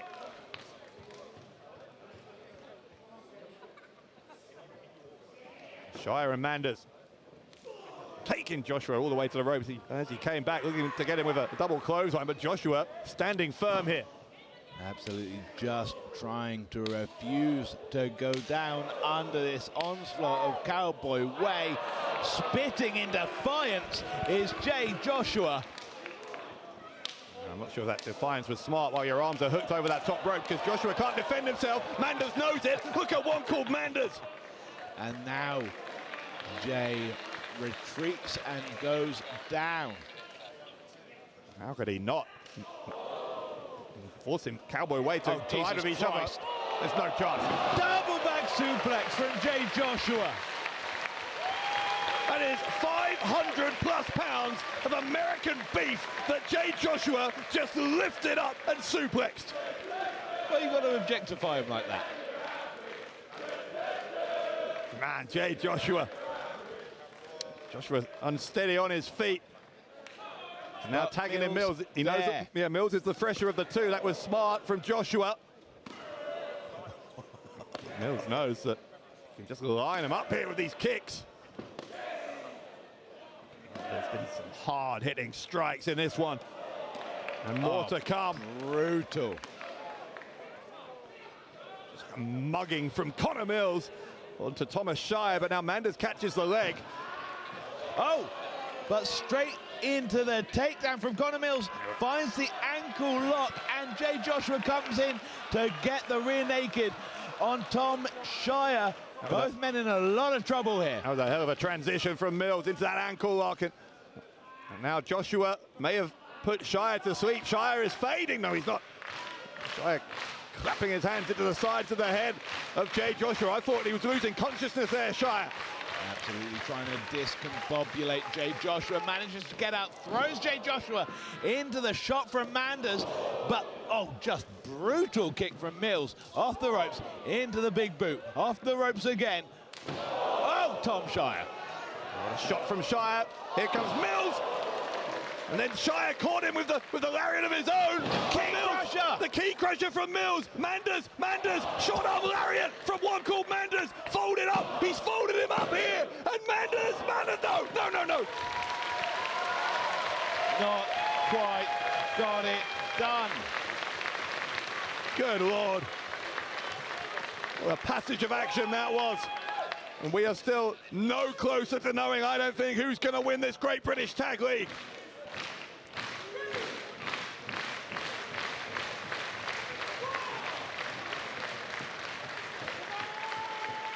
Referee is counting all 4 men down. What happens if this is a 10 count? We have a draw. Yes, but then what happens to the trophies? Andy Quilden. Never mind, they're up. Forget I asked. No worries. I was hoping as colour commentator you might have been able to add some insight there, but... Why are you asking ridiculous questions? I was asking too much, I realise that. Colour commentator. How do you take me for? The exchange of elbows here from all four men. Joshua and Shire in your foreground there. Mirror images of each other now. Mills and Shire turning their attention to each other. Double headbutt there. And that one hurt Manders apparently more than anyone else. He's gone to the outside. Oh, Tom though catches Jayne Joshua. Big jumping kick from Connor Mills. And Tom Shire now in a corner in danger here. Catches Connor Mills. Unreal strength. Jesus Christ. That was unreal strength from Thomas Shire. He's going to put Mills up on that top turnbuckle, adjusting the position of the legs. Oh, what are you doing? What are you doing? This is so dangerous. These are two large men. Shire, it's hot in here again today. Maybe on those slippery ropes, slippery from the sweat, but he hit the superplex off the second turnbuckle. Christ's sake.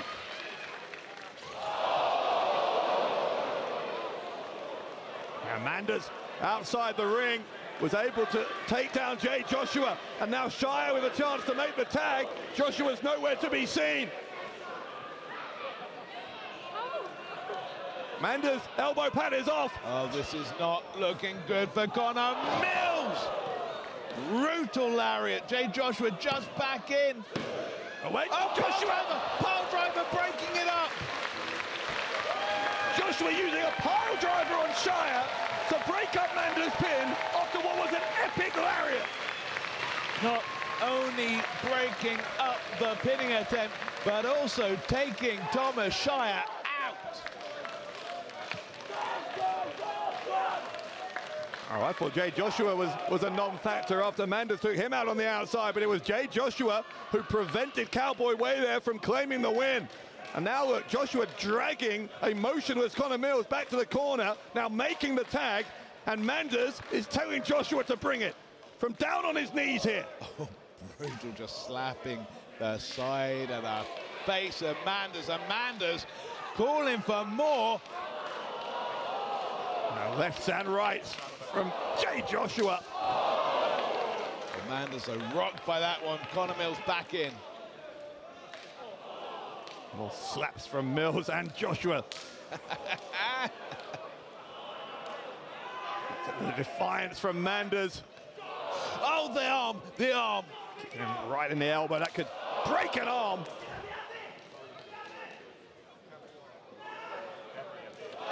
Manders lariat from on his knees. The lariat on Joshua. Tried to get one on Mills as well. Mills, though, is going to rebound. Try for a lariat of his own. Catches the back of the head. Now he'll come off the rope, and he'll hit that rebound lariat this time. Grabs the inside leg, does Connor Mills, and Manders. Manders gets the left shoulder up. God, what a match this is. Tag team able to put down the other, and this crowd is coming alive for the effort shown from both teams. A wild final of the Great British Tag League, and Mills going for the ankle lock again. Absolutely looking to push those toes towards it. Don't chant RevPro, you bastards. Mills trying to force the submission here from Manders. Manders is looking around. He's trying to see what his best option is for getting to the ropes. He's chosen that one in front of him, and Mills realizes that's what he's trying to do. Mills trying to drag Manders away from it here. Manders has been in that ankle lock for a long while now. Manders isn't getting any closer to the ropes. Look at this. Shire, I think he's telling Manders, don't you dare tap out! Jayne Joshua taking out Shire, though, and straight into the crossface on Manders. Oh, my God. Oh, Immediate tap out. Immediate tap out. Mills and Joshua win the Great British Tag League.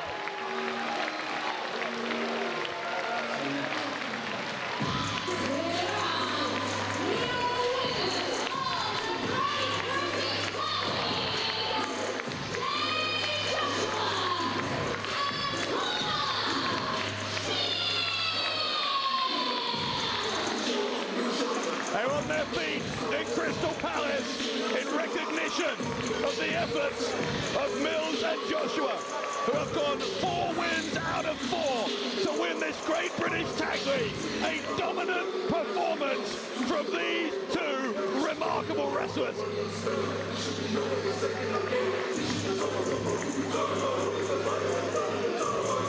Shire's got hold of those 2 trophies. The referee was about to hand those to Mills and Joshua.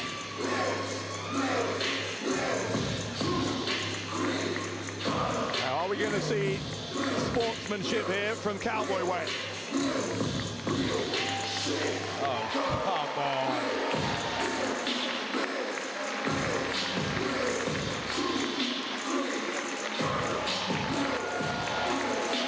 Classy in defeat. Thomas Shire and what's called Manders. Pathetic.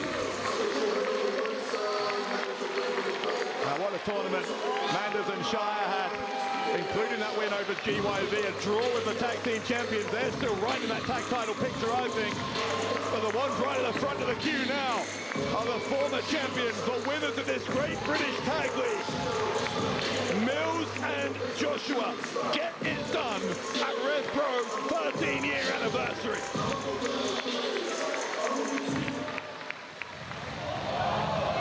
Wait. Well, the people that took those tag belts off of Mills and Joshua are here tonight. And well, ever since Epic Encounter in March, a lot of fans have wanted to see a rematch of that title match, and now look, eyeball to eyeball, the Great British Tag League winners, the undisputed British Tag Team Champions.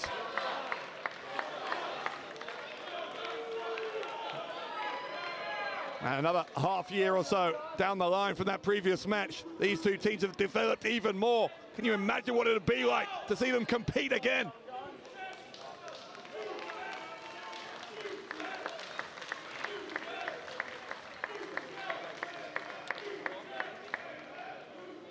The young guns take pride in being the dominant force in tag team wrestling. They see that dominance threatened when they look at the performance of Mills and Joshua. They are laying down a marker here. Are Ethan Allen and Luke Jacobs saying, well, congratulations on your tournament win, but that does not make you champions. Hey, not only laying down that challenge, but also showing Connor Mills and Jay Joshua, no matter what limelight you may deserve, no matter what limelight you may get, we are champions and we can take that away from you.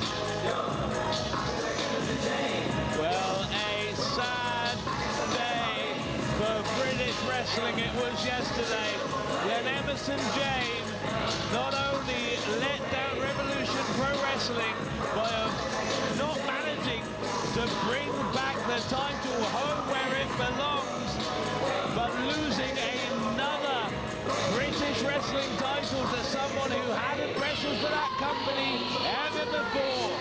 Sad, so sad. Poor Scotland. I feel for them. She's draped in the Scottish flag tonight, but as you said, Emersyn Jayne losing that Discovery Wrestling Scottish Women's Championship to Mercedes Moné last night. Absolutely, in a RevPro ring of all places. Not a Discovery Wrestling one, a RevPro one. For shame. Yeah, and remember, Emersyn Jayne said Kanji had let down the entire women's division when she lost to Mercedes Moné in April. Well, will she admit that right? She's done the same? She probably should, yes. I don't think either woman did, by the way. Sorry, may I just say, what a joy it is to see Persephone for number one. But how wonderful is it that Revolution Pro Wrestling matchmakers actually had a thought and didn't assign the Scottish referee to this one for fear of bias. Wonderful.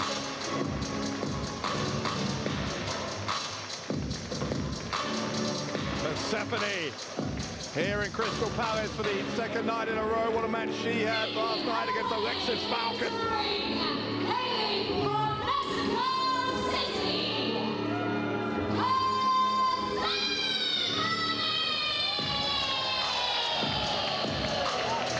saw Mercedes Moné and Alex Windsor in that 6-woman tag match earlier. Persephone, another of the 4 women who will be in that TBS title match tomorrow at Forbidden Door. Bozilla as well. Absolutely, and of course Persephone, originally named Kore, but coming under Persephone. If you knew anything about mythology, that would be a great reference, don't worry. Great, thanks for that. You're welcome. We have fun. Beautiful lockup in the middle of the ring. Persephone snatching that headlock. Side headlock here, now Jayne's gonna release herself. A shoulder block attempt by Jayne, but it was Jayne who went down. Persephone was able to just stand strong there. The shoulder roll from Persephone. She goes to the ropes again. Absolutely wonderful to hear this from Persephone. Persephone, just 24 years of age. Had great time in CMLL and in Ring of Honor in the recent past. We were talking about this yesterday, but she voluntarily unmasked in 2023, something very unusual for a luchador. Normally, luchadors only take their mask off when they lose a match, but that's the stipulation. There's a crucifix cover attempt there from Emersyn Jayne for a 2 count. Sweep down of the leg from Persephone. Absolutely, and Persephone probably unmasking because she realises that only criminals wear masks. It's fair. That's not true. Here comes the pin again. Once more, Jayne's shoulders down for 2, but not for 3.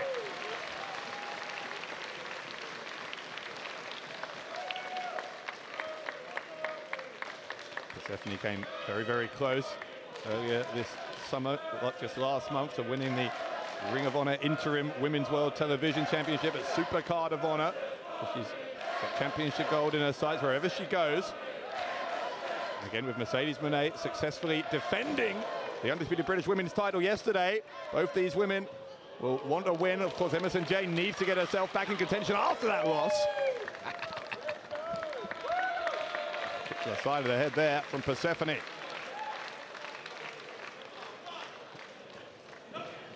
Rope sliding underneath. Jayne got back into the ring at the same time. Comes through the ropes and feet first into the face of her opponent. Absolutely shades of David Francisco from Emersyn Jayne there. No, Persephone catches the kick, cartwheel through from Emersyn Jayne. Jumps over Persephone's sweep attempt. Oh, Persephone though this time not trying to throw the leg of Emersyn, just brutalizing Emersyn. Face first onto that steel of the apron. Yeah, there was no way that was going to be a positive ending for Emersyn Jayne. Once she was up there on the shoulders, there was only one way she could go. A rough landing, face first, as you said, into the edge of the ring. Persephone has been able to regather herself. It's that running shotgun dropkick which sends Jayne hard down into the corner low by that bottom turnbuckle. Getting on top for the cover here. Jayne was trying to fight her way back to her feet. Persephone was going to see if she could just force those shoulders down. And the answer was no. Absolutely shades of independent filmmaker John Woo from Persephone with that drop kick. And just unloading with those forearms now against Emersyn Jayne. Beautiful trip. Jayne able to slide down, trip the leg. It's that kick to the face. Now Jayne will drag Persephone right to the middle of the ring. That's because she's going to go for the cover. She's hooking the left leg as well. The right shoulder rolling up for Persephone.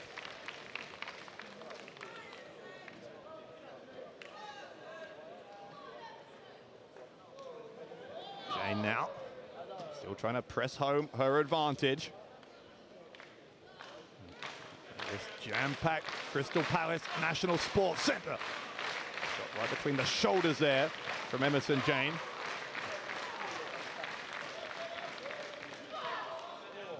Jayne just thrusting that shoulder into the midsection right in the corner. Persephone trying to somehow get herself a way out of this situation. Snap suplex from Jayne, quickly over into the side press for 2. Left shoulder comes up for Persephone.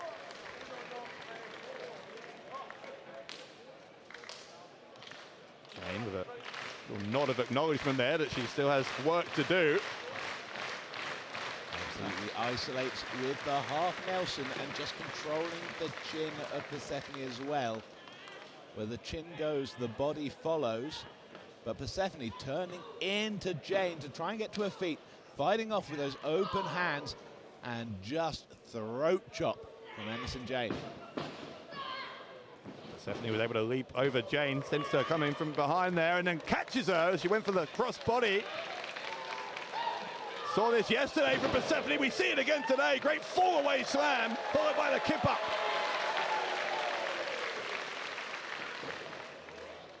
Jayne able to go underneath into a sunset flip here. Gets those shoulders locked down. Nope, Persephone up onto the second turnbuckle. Persephone was a dropkick, man. Did you see how violently that took Emersyn Jayne off her feet? Goodness gracious. Pin here from Persephone. Jayne's still able to kick out, but that was as powerful a dropkick as you're likely to see. Absolutely, like a shotgun blast. Definitely not done with Emersyn Jayne. Pulling her in position. Oh, Emersyn slips her back though. It landed on her feet behind Persephone, now follows her to the ropes. Oh, beautiful. Moving that crossbody into a power slam from Persephone. Only a 2 count still though. Okay, almost got her the win. That was a close 2 count for sure for Persephone. Referee Oscar Harding confirming just a 2.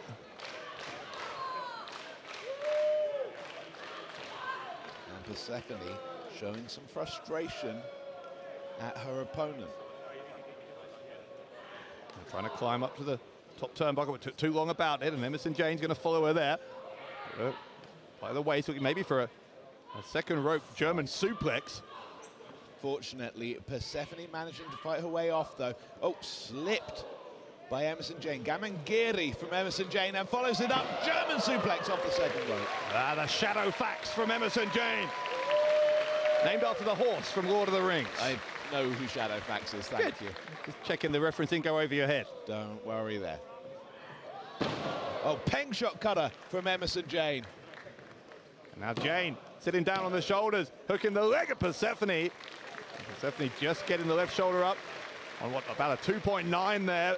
Emersyn Jayne desperate for a win after that defeat to Mercedes Moné yesterday at Global Wars.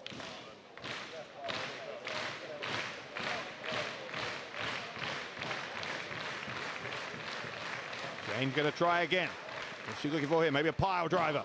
Oh, Persephone though trips the leg, rolls Jayne back onto her knees. Jayne this time trips the leg, rolls Persephone onto her back, pulls her back in again, looking for that pile driver. No, Persephone smartly fighting out into the backslide position, straight down, bridges over. Beautiful work by Persephone, but only a 2 count.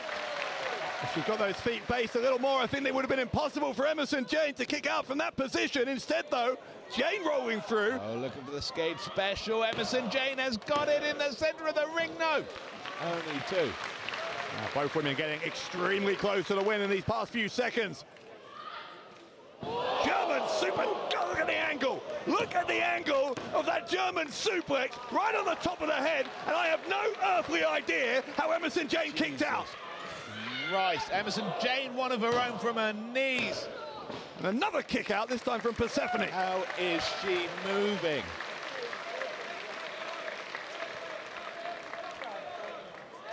Man, the physicality in this one.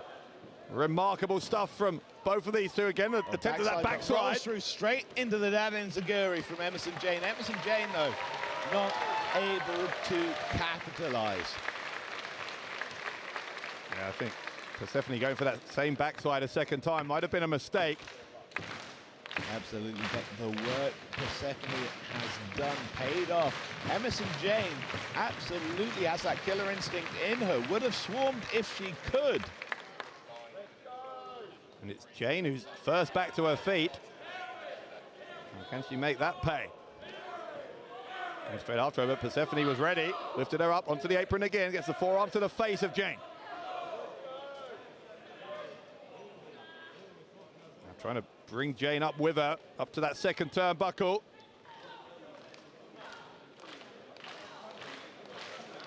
Jayne, though, with those shots to the lower back. Dragging that arm down across the top rope. Jayne again getting up there with her. Danger. What is this? Close. What is this from Emersyn Jayne? Jayne got her! Frankensteiner from Emersyn Jayne. And Jayne is fired up, sprinting across the ring, huge drop kick into the face of Persephone. She's going to go for that inverted pile driver here. What's she call it? I don't think she has a name for it. She does indeed, but we call it the Sky of Shore driver. The cover from Jayne. She's won a lot of matches that way. She's not going to beat Persephone with it, apparently.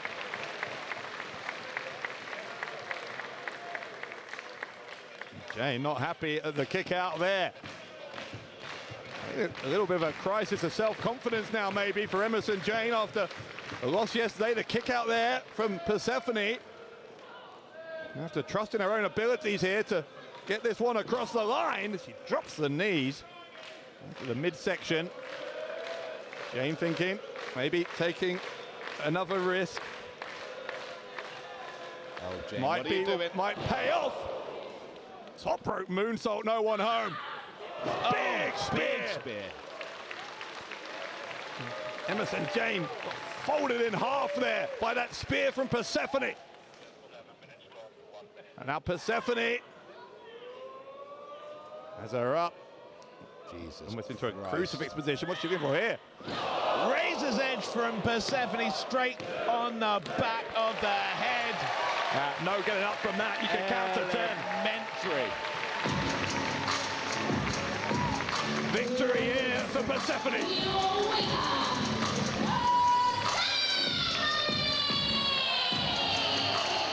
A more satisfying win for Persephone tonight.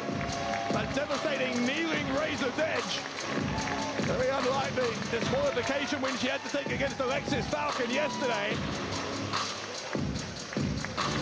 Persephone will be pleased, I'm sure, with her 2 nights' work at Crystal Palace as she heads to the O2. Big match for her tomorrow, but tonight, a big win for that young woman. But the question in Revolution Pro Wrestling becomes, where does Emersyn Jayne go from here?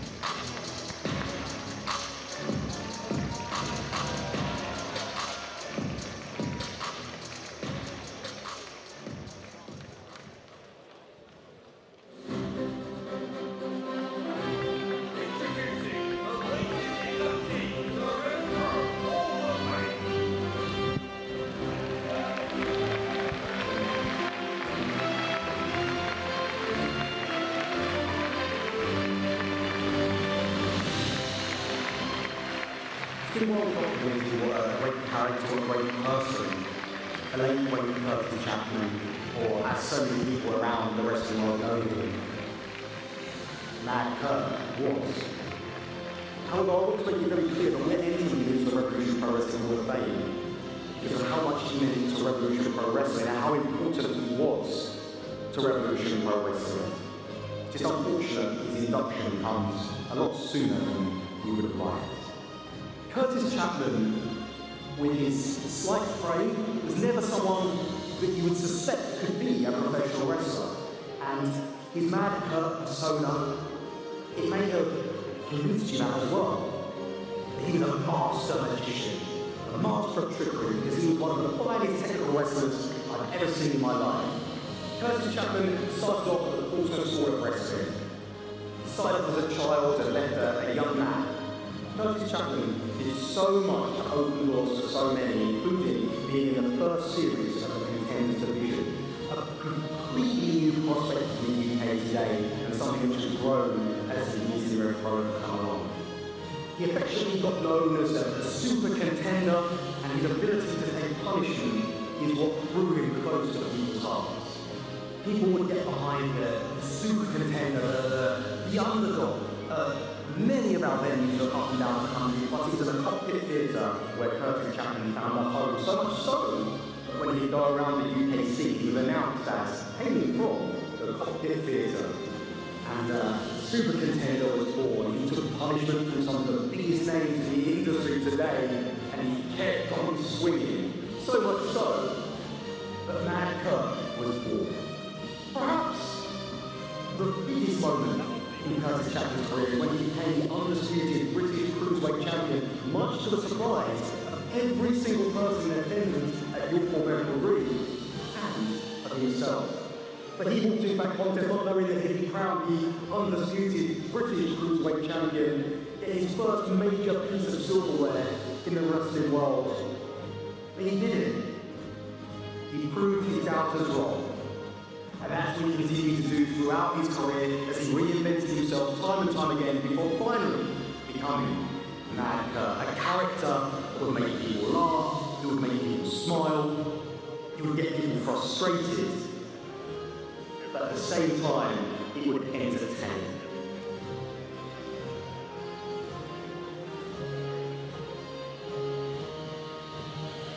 And I'm sure that Curtis will be known for that Mad Kurt persona.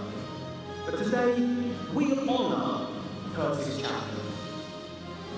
The young man who is one of the best technical wrestlers in the world. The young man that inspired generations coaching our junior class with his fingerprints all over Revolution Pro Wrestling.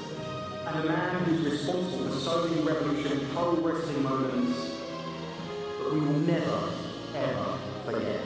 So not only will we be honouring Curtis by inducting him into the 2025 Revolution Pro Wrestling Hall of Fame, we'll also be honouring his memory by introducing the Chapman Cup, a cup which will be contested for by students of the Portsmouth and London schools of wrestling, and not to everything Curtis did and worked so hard to do in bringing through young talent people who were told they can't, people who know they can.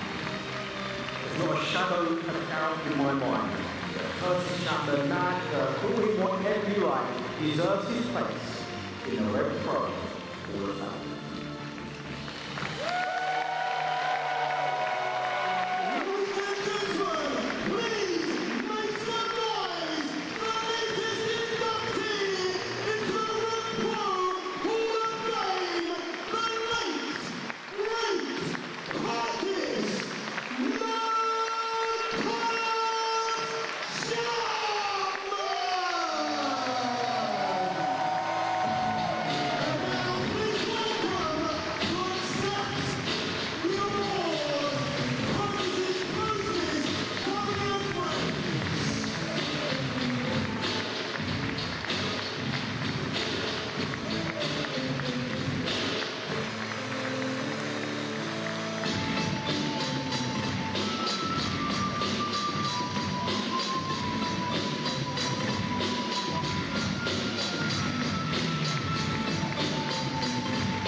And never letting Curtis Chapman die.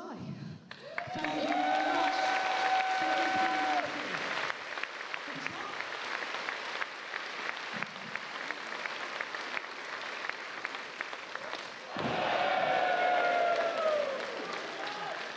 I guess it comes to the family. Ladies and gentlemen, one more time, please give it up for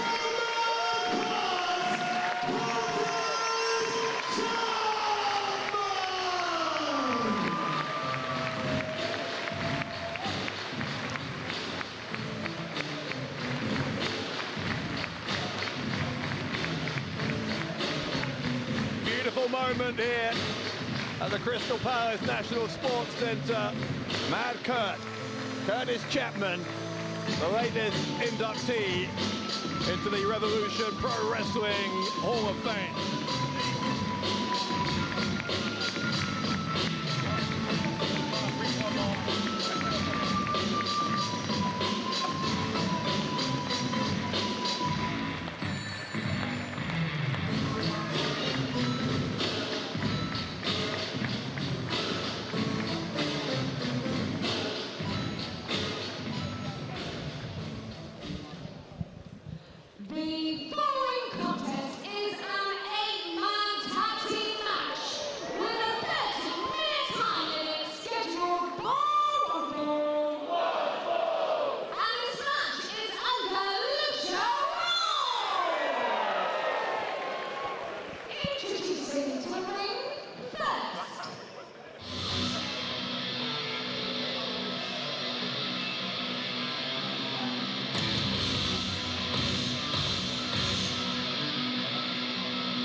that undisputed British Cruiserweight Championship, Will Kaven has renewed his alliance with these two men.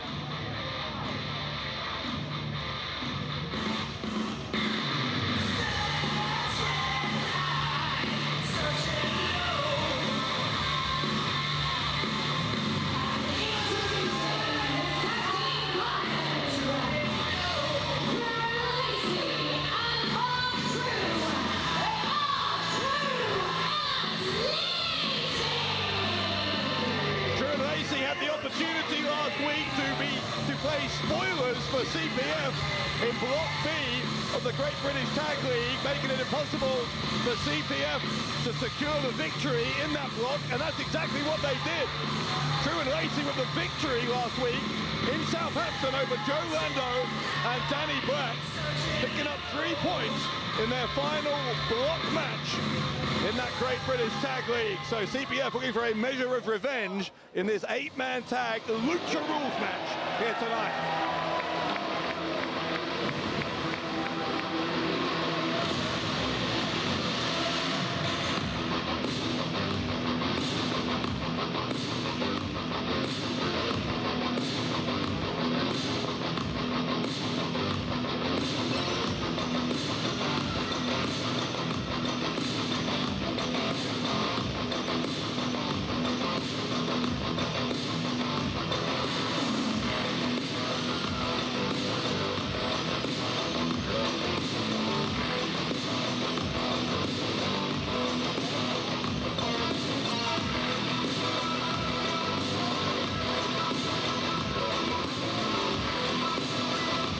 Hechicero making his tag team partners wait here.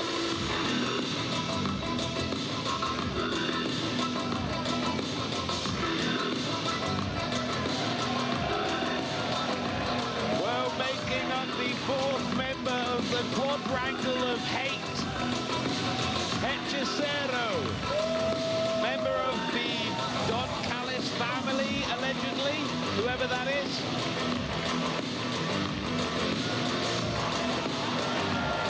Also a former CMLL World Heavyweight Champion, was part of that crazy wildcard 10-man tag main event last night at Global Wars UK.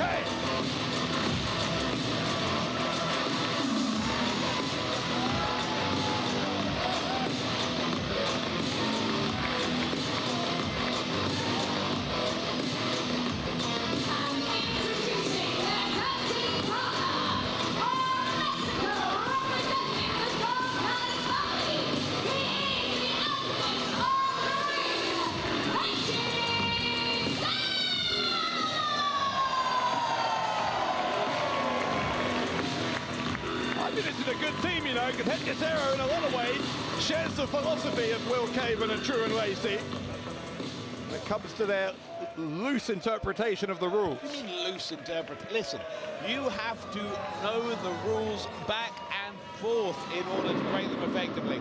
Speaking of breaking the rules effectively, CPF.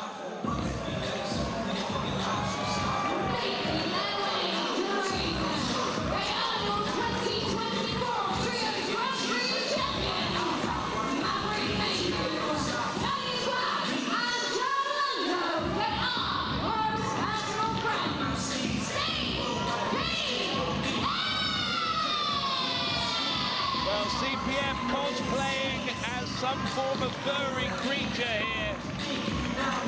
I think it's a tribute to their tag team partner is what it is. May well be. They look like idiots. They look like champions. They look like the winners of the Trios Grand Prix. And 2 of those 3 trophies, as you saw, are still in their possession. They cashed 1 of them in. They've still got 2 more they can cash in for a match of their choice. But they've got to be quick because September 20th, we're in Barcelona for the first night of this year's Trios Grand Prix. That's only less than a month away. Well, speaking of their tag team partner, the man with the greatest music in wrestling history.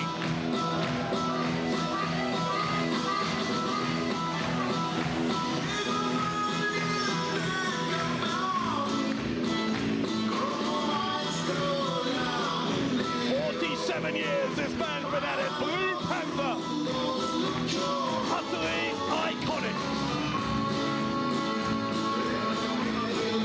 certainly was an iconic loss he picked up against Chris Ridgway yesterday. Don't get me started. Blue Panther with his mask fully secured again tonight, despite the best efforts of Ridgway yesterday. I'm sure it will remain that way. But I think we won't see it on eBay tomorrow. It's fine.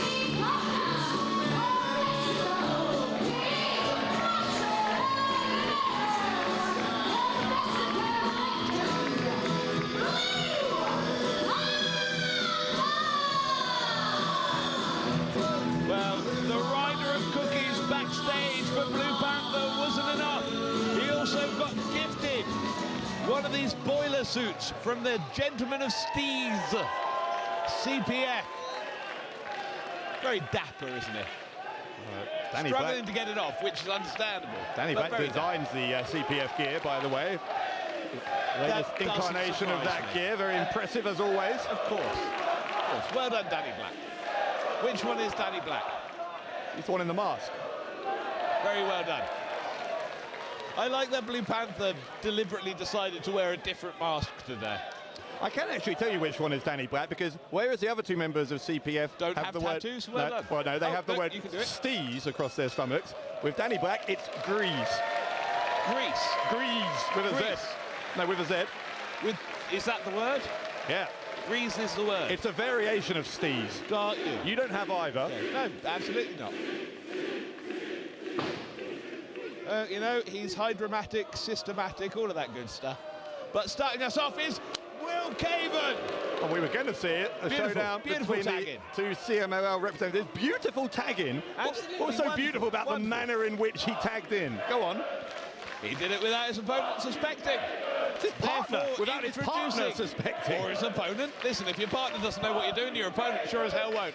Will Kaven, incredibly underrated technical wrestler, going up against one of the traditional masters of the Yave style in Blue Panther. Kaven finding that hammerlock. Panther, though, figuring his way out of that lock from Will Kaven. And taking him down with a drop toe hold.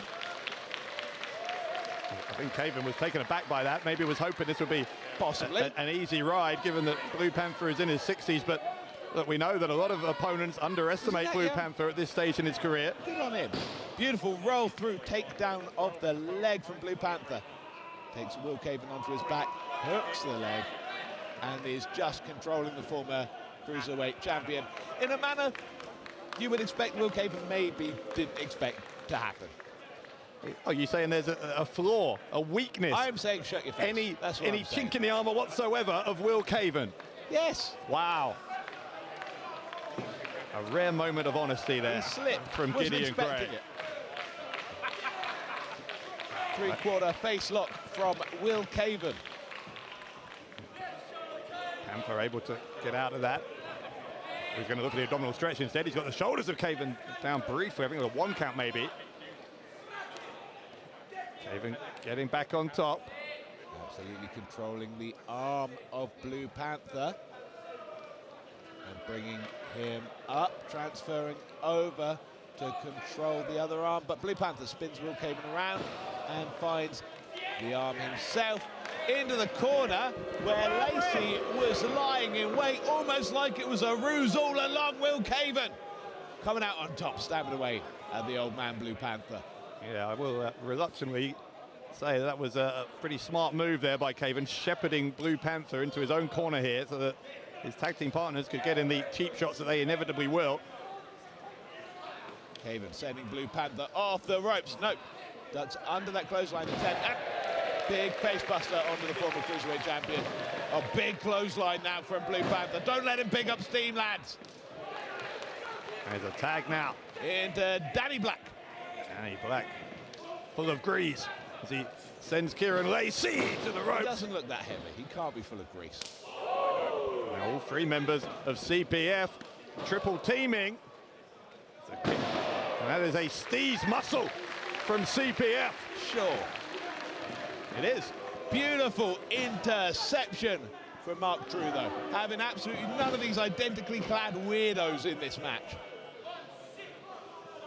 A lot of people might describe Mark Trew as a weirdo, but It's a matter of subjectivity. Here we go.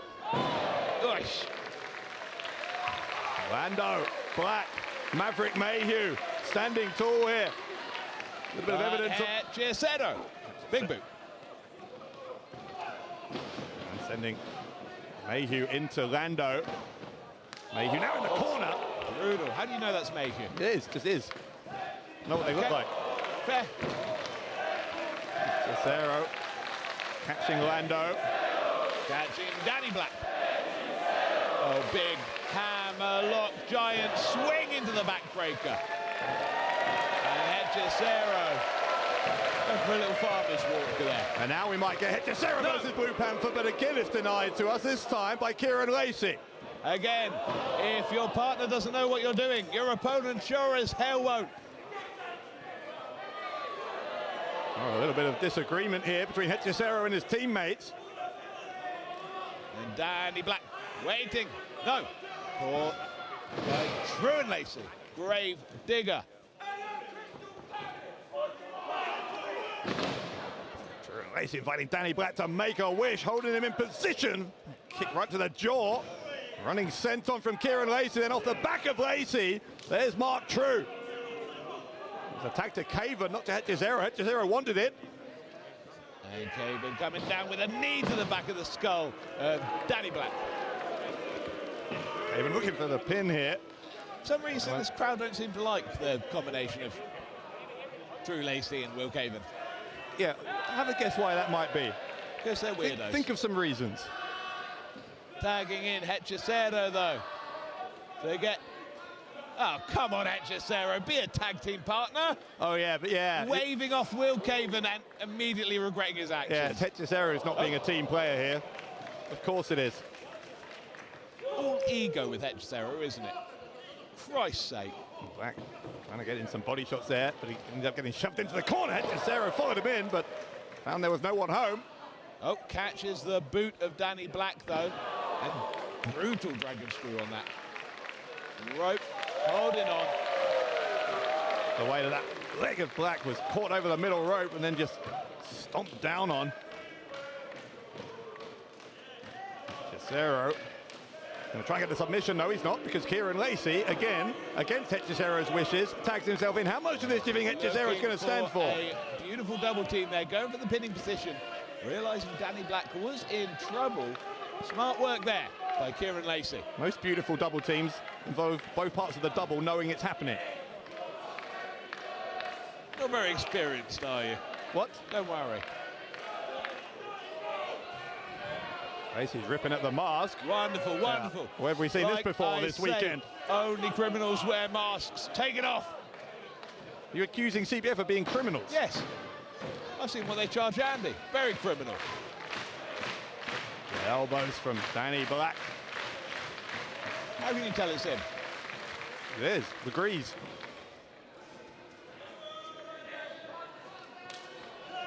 Shot right to the side of the neck there from Black. He's trying to get to the outstretched hands of his tag team partners. Oh, aim assist missed. No, didn't miss it. Kaven, I think. Some struggling not to find amusing on some level. Black looking for the tag, try for the enziguri, ducked by Trew. Absolutely, and you can tell Black is not used to lucha rules. Could have just rolled out the ring nearer to him to bring in one of his tag team partners rather than looking for a tag. But that's the inexperience of these rules coming into play for CPF. Well, and for Trew and Lacey and Kaven as well. There's only two of the men who are used to these lucha rules. Blue Panther coming in. That's why we're seeing a lot of tags when the tags, as you say, aren't strictly necessary. Kaven struck Lacey. Bad couple of minutes here for Will Kaven. About to get worse as the Blue Panther. Shot from Panther. Gets him down a second time. Kaven just a step off the pace here, realizes it, rolls under the bottom rope. Here comes Hechicero. Now maybe this time will we finally see this showdown. Well, Duolingo paying off for the crowd here. Blue Panther avoids Hechicero. Hechicero looking for that sunset flip. Blue Panther rolls through, rolls Hechicero back. But Hechicero tries to send him off. Manages to do so, and oh, beautiful counter to the tilt-a-whirl backbreaker. That quesadilla into the arm drag. Paper border, sorry, my bad. Great stuff from Blue Panther. Going to follow it up by running into the corner where Hechicero was waiting for him, turns him around, sits him up down on that top turnbuckle. And now some weird mystic bullshit from Hechicero. But Blue Panther, beautiful middle rope Hurricane Runner. Dropping him on his back. Gonna try and tie up Hechicero here. Kaven Smart work from Kaven. Kaven legal, as is all three members of CPF. Lucha rules. Triple super kicks there from CPF. So Kaven, Trew and Lacey. Hechicero now finds himself 3-on-1. He might be about to become a victim of the FIJ. Legal man Hechicero, FIJ, hit by CPF. Hechicero though, just before they could hold him down for the cover, rolled under that bottom rope. Opportunity missed there, I think, for CPF.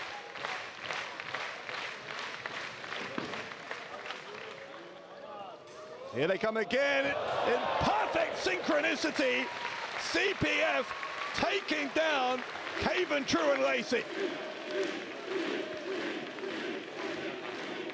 You know, camera crew had to dive out of the way there to avoid getting hit themselves. Fastest I've seen the move. Blue Panther standing tall on his own inside the ring.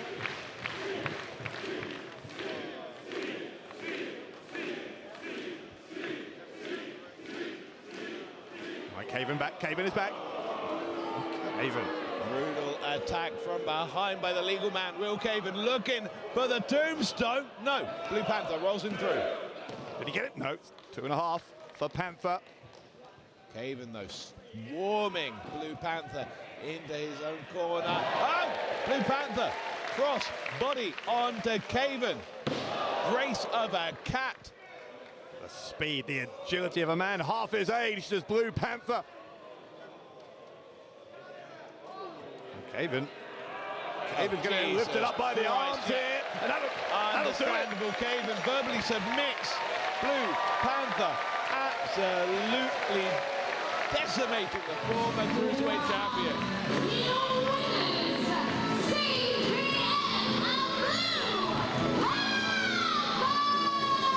Blue Panther much less effective when you take his mask off. Today managing to retain it and to win this competition for his newfound bezies.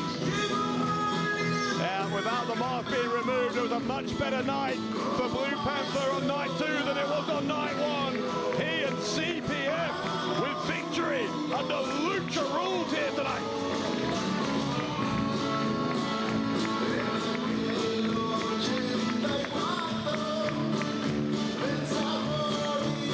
I want CPF are in discussion about something here. Blue Panther thanking his tag team partners.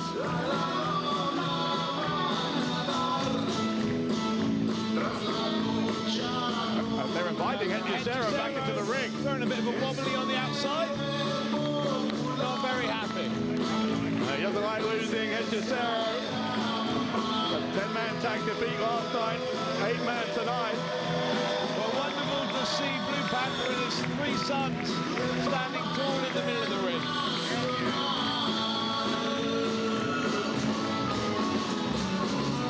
For CPF, attention now turning presumably to what they'll do with those remaining 2 trophies. Oh, Jesus Christ, it's Maverick Mayhew! That's taken you by surprise, has it?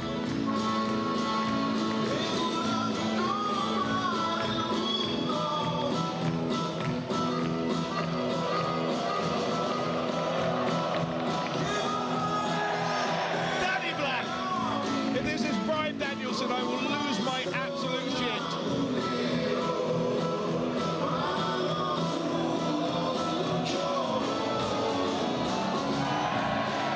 Lando, thank God. Thank God. That would have been a surprise, certainly. Maverick Mayhew, Joe Lando, Danny Black, Blue Panther. And Blue Panther. Absolutely must be dismayed. What are you doing, Blue Panther?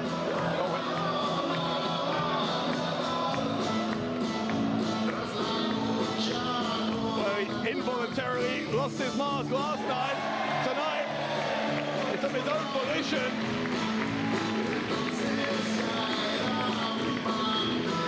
Blue Panther, another legend on hand here this weekend in Crystal Palace.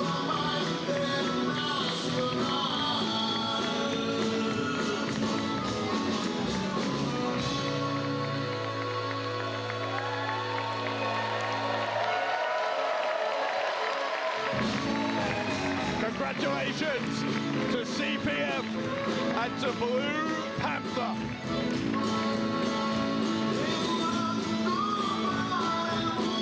Man, this has been a surreal weekend in so many ways, seeing so many greats from all over the world here teaming with the best of RevPro. What a moment for those three young men, for Danny Black, Joe Lando and Maverick Mayhew to team with Blue Panther. Listen, I'm just impressed you haven't taken this opportunity to plug Fantasticamania. Very, very restrained of you. Well done. I'm not just a corporate shill, you know. No, you're not just a corporate shill, that's true. But since you also are, a tosser. fantastic. I beg your pardon. Fantasticamania is coming to Wolverhampton October 18th, featuring the stars of CMLL, including, of course, we announced Mystico will be there. That a part of a big, big awesome coming up for RevPro.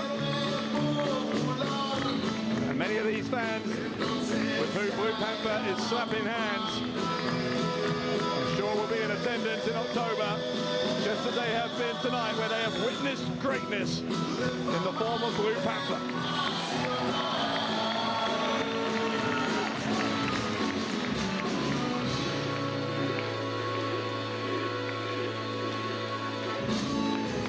Much more on the way. Here from Crystal Palace, live around the world, at RevPro's 13-year anniversary. Reached the end of the 5th loop of Blue Panther's theme. Oh, here's Fran.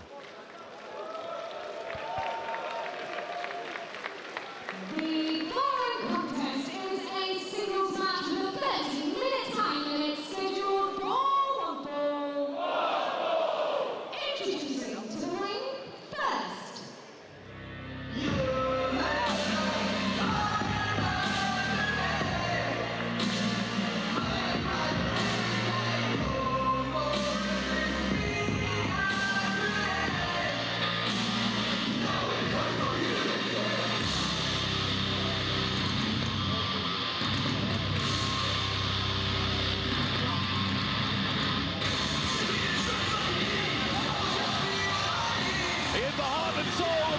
Pro Wrestling, but his attention has been somewhat divided in recent weeks, forming that unlikely tag team, the Sons of Southampton, with David Francisco, who, just as I say his name, has appeared to be in Gale's corner. I don't think even Gale knew that was happening. Well, the Sons of Southampton support each other. Wonderful to see David Francisco on an anniversary show. And, you know, it's lovely that JJ's here as well. Okay. Why is he wearing sunglasses indoors? It's very bright in here.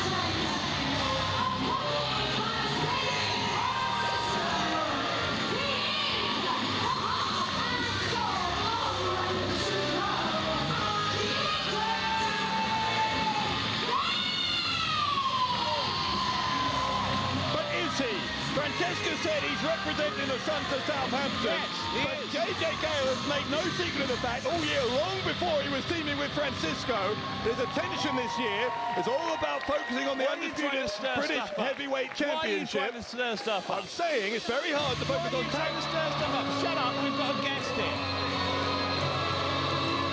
You know I'm right.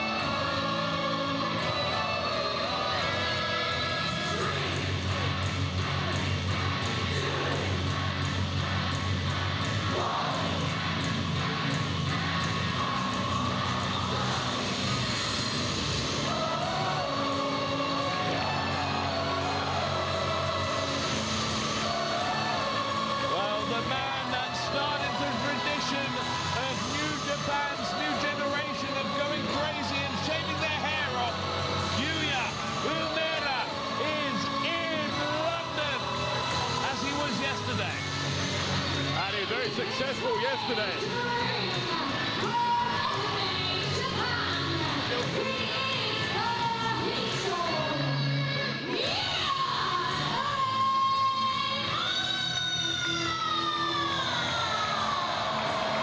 Uemura used that deadbolt suplex to get a singles win over Connor Mills 24 hours ago at Global Wars UK. Can he go 2 for 2 in Crystal Palace here on the biggest weekend of the year in British wrestling?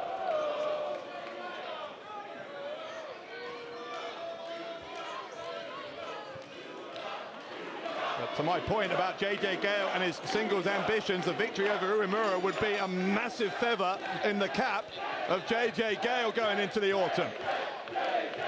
Don't you think? You weren't even listening. No, I try not to listen to you, let's be honest.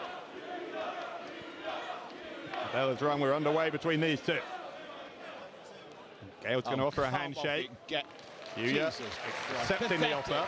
Absolutely pathetic. Why? Why is that pathetic? Just whatever. Yeah, you can't explain. Of course you can't. Neither of the men trying to win, just being respectable to each other. Of course they're trying to win. Now they're trying to win. Of course they are. They shook hands at the beginning. Whatever. Gross. Controlling the arm, rolling through Uemura. Nice counter to the back take from JJ Gale. Wonderful, respectable wrestling. Straight into the wrist lock. JJ rolling through. Nipping up. Taking a wrist lock of his own. Switching into the armbar. Uemura rolls through. And again controls the wrist of JJ Gale, turning it into a hammerlock this time. Great display of the fundamentals here. Hold into counter hold between these two to start the match. Uemura trying to speed up the process slightly. Back into that hammerlock on JJ Gale. JJ controlling the head, turning it around into a headlock of his own. Well, Gale will have seen what happened to Connor Mills against Uemura yesterday and will be eager not to make any mistakes. That's why it's not, I wouldn't say it's a cautious start, but it's determined not to. He's not going to throw out the big guns early here, Gale. He wants to just see what his opponent is like. Trying to roll him over. Does get those shoulders down. For a 2 count, in fact. Uemura needs to be a little bit careful as well. Absolutely. Shades of Rufio with the haircut on Uemura.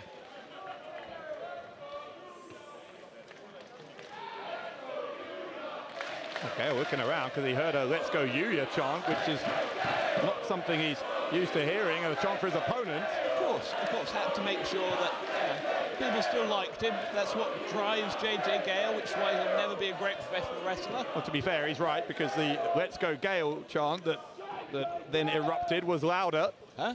It was louder than the Uemura chant. That's fair, that's fair.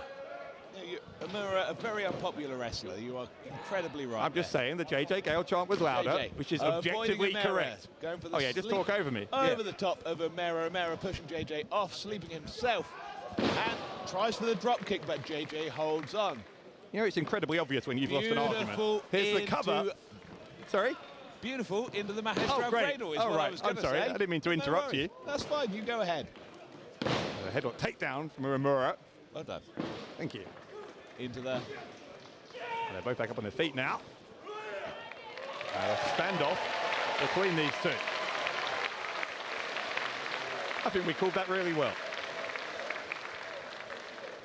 Anyway.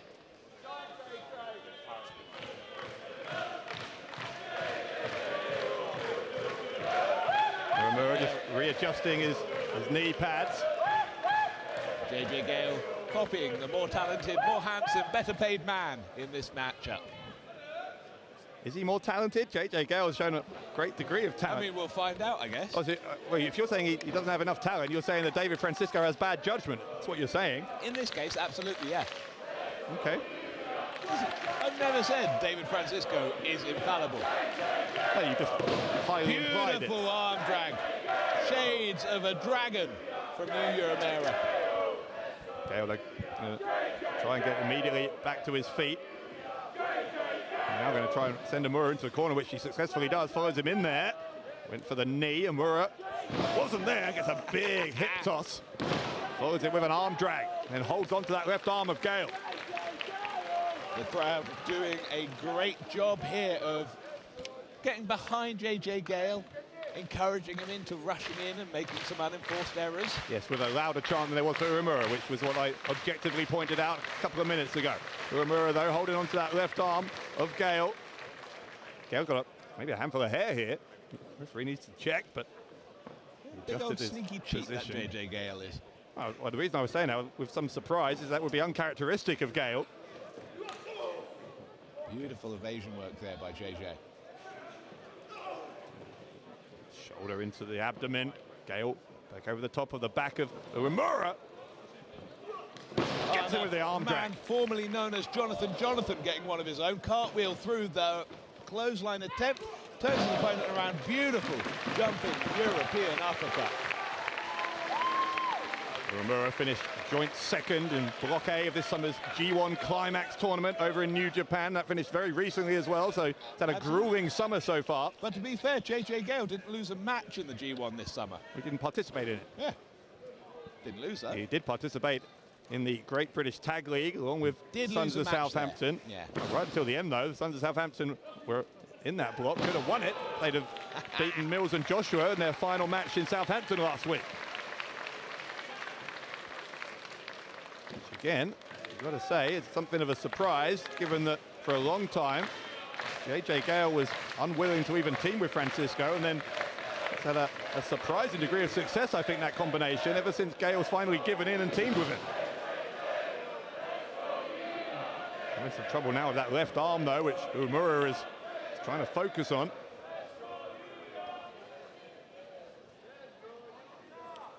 I wonder if Gale has spent a good portion of the last 24 hours studying the tape of Uemura against Mills from yesterday, seeing if he can learn anything from Mills' defeat. Uemura definitely now focusing almost solely on that left arm. A great grounded arm whip by Uemura.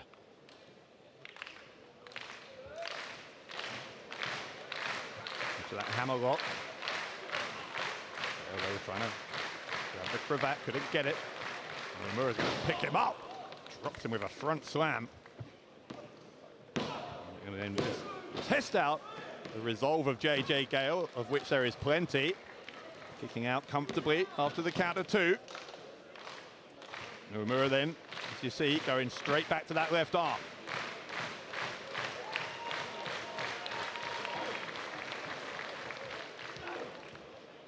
Forearms from Gale, and that releases the arm.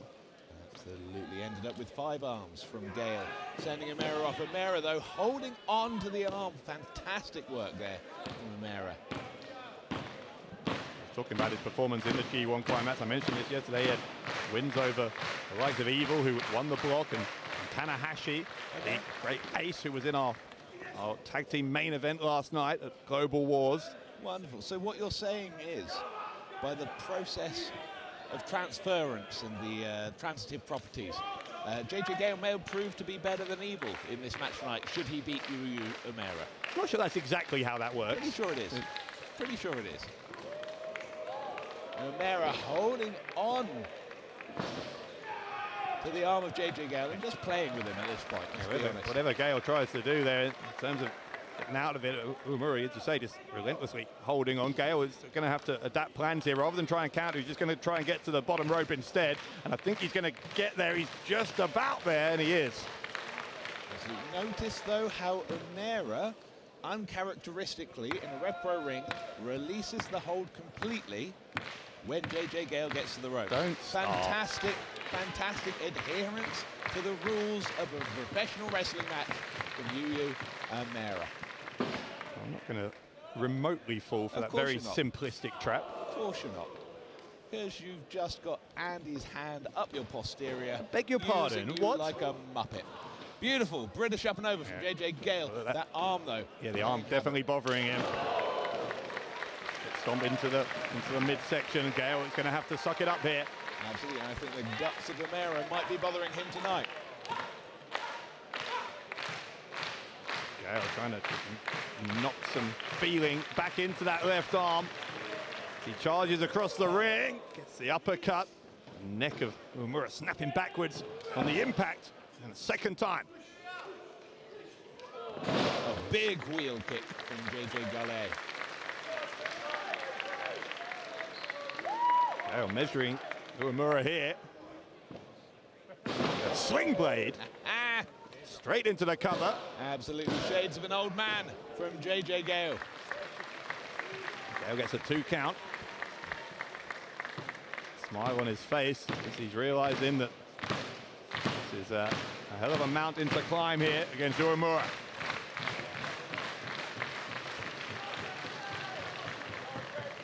Gale, though, once more, just trying to shake some feeling back into that left arm, and he's certainly been feeding off the support of the fans here in Crystal Palace as well. Competing chants once again, starting to echo around this auditorium. Uppercut from Uemura, and a chop across the chest. Yuya now, for the Saito suplex, couldn't get it. Gale landed on his feet. It's a big arm drag. But one from Uemura, though.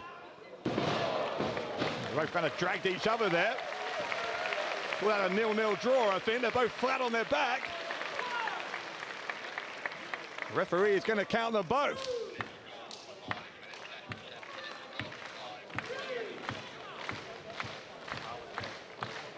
Referee up to a count of 4. David Francisco is playing to the cameras. There's a surprise. What are you talking about? He's given JJ Gale some advice. Not his fault, he's photogenic. He was looking down the lens. He wasn't even looking at Gale. Kick attempt from Gale. Oh, and side effect from JJ Gale. Gale likes to hook the head and turn this into a Falcon Arrow against Uemura. No, goes behind. Uemura, Dragon Sleeper. Nope. German suplex attempt. JJ to his feet, though. Gale rotating extra to keep himself on his feet as a snap German suplex on the rebound. Kips up once again. And this time JJ Gale lurking for it again. This time hits the Falcon Arrow, looking to do the deal. Going for the cover here, Gale. 2 3/4 for JJ Gale, and impressive that he was able to lift Yuya, given the damage to that left arm. You saw him wincing as he did it, but he managed to do it. Now Gale finds himself in a pretty good position at this point in the match. The question is, though, what strategy will he employ to try and turn that potential into victory? He's got an opening here, possibly Gale.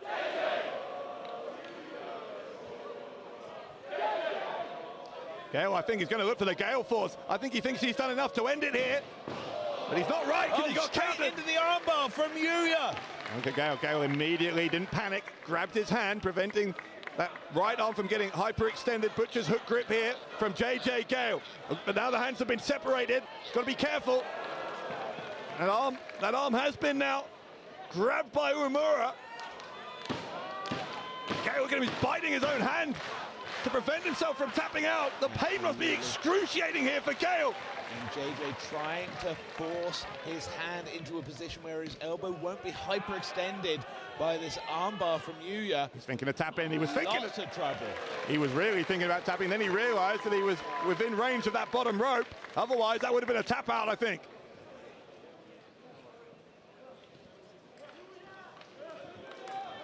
Yuya regathering himself. Very, very close to a victory via submission there. Again, grabbing Gale by that left arm. Gonna look for the suplex once more. And there's the elbows to the back of the neck. Into the pin goes Yuya, and a kick out from Gale.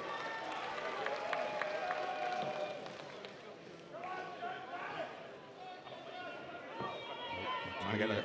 Clothesline, couldn't get it. Now Gale will go to the ropes with him. He'll roll back through. Got the shoulders. Uemura down. Oh, O'Connor roll, but Yuya manages to switch it around on JJ Gale. Just kicks out. Goes for a schoolboy pin himself. And that was another close one for Gale. JJ looking for that discus forearm. Manages to catch Uemura with the other one. Now hits it. Looking for the Gale Force is JJ Gale. No. Caught into the backslide. No. Yuya hit the arm. And now Yuya. The deadbolt suplex. And he gets the win. The same way he got it against Connor Mills yesterday. Uemura 2 for 2 at RevPro's 13-year anniversary weekend.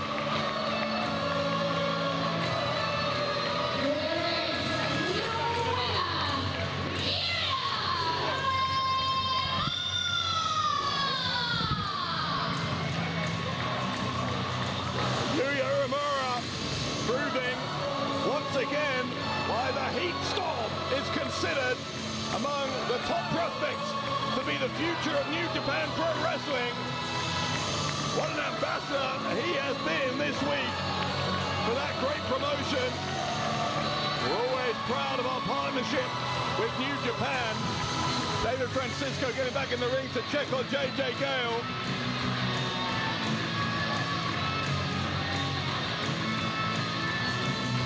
A disappointment etched across the face here of Gale. Let's not let that disappointment transfer to anything nastier. No, good, handshake.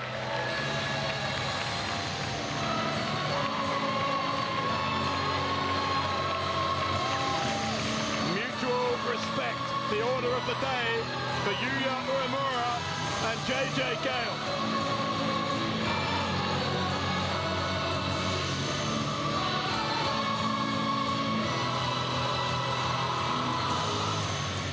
Uemura disgustingly offering David Francisco the hand. David Francisco unwillingly shaking it. I think he was scared.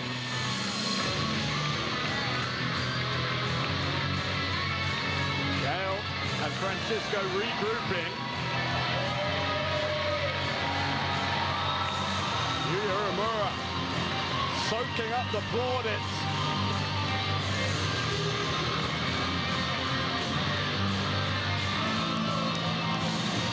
This weekend has been such a celebration of wrestling all around the world. Uemura has been right at the center of it. It's been a couple of weeks consecutively now of disappointment for the Sons of Southampton. Back to the drawing board for them. Why are you winding the pot again? What? Why are you stirring the pot again? I'm not stirring the pot. Why are you like this? I'm adding context. Why are you like this? Anyway, Uemura, the winner. Another great match on what is turning into a great evening here at RevPro's 13-year anniversary, night 2.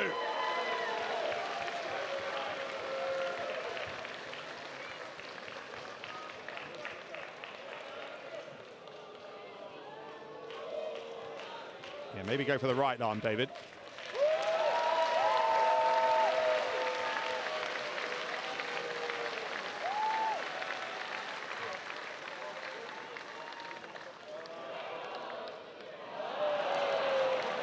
What? Beautiful, beautiful friendship. I wasn't sure there if something else was about to happen. What do you mean? No. Again, always stirring the pot. You're always stirring the pot. I take it back. Why cannot two men just be friends? I take it back. All is well. There is harmony among the Sons of Southampton. You're a rotter, you are. Introducing the latest inductee to the RevPro Hall of Fame.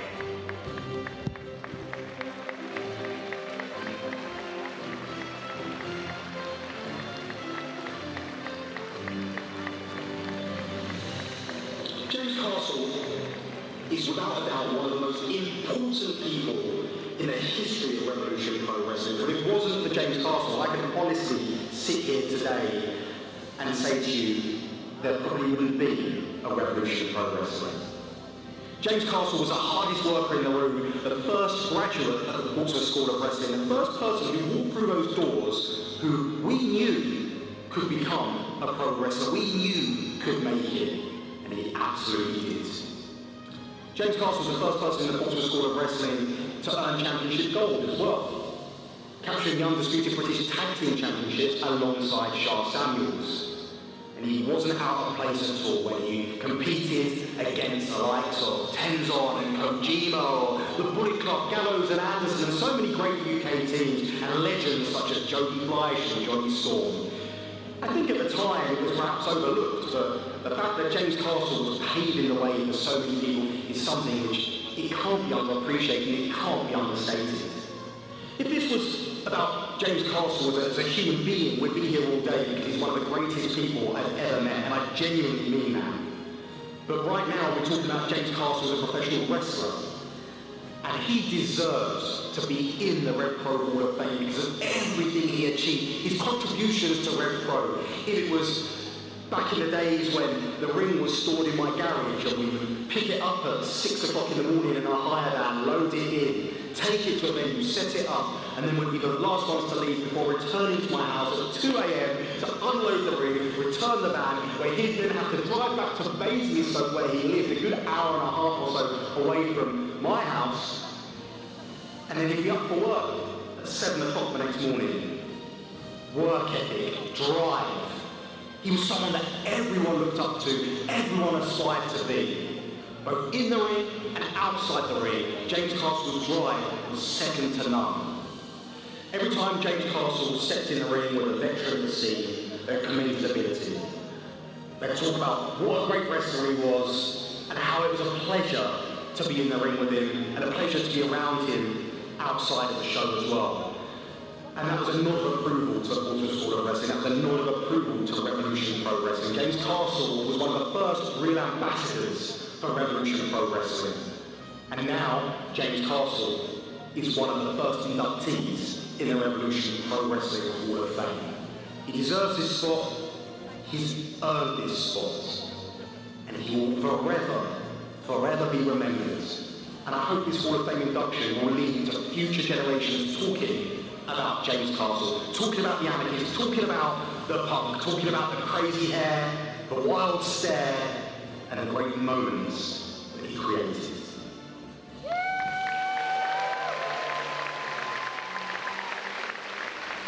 Ladies and gentlemen, the latest inductee into the RevPro Hall of Fame, the late, great anarchist,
takes his rightful place in the Revolution Pro Wrestling Hall of Fame.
Of Revolution Pro Wrestling since day fucking dot, and we're ignored this anniversary weekend. Shouldn't be here. They're not booked to be on this show. Yeah, Why are they here? Okay, shut your mouth. Why are they here? Shut your face and they'll explain. If anyone could just show up. Shut your face. That's not an argument. That's an insult. No, it's not. Saying you're a bloated hippo is an insult. Telling you to shut up is just giving you good advice.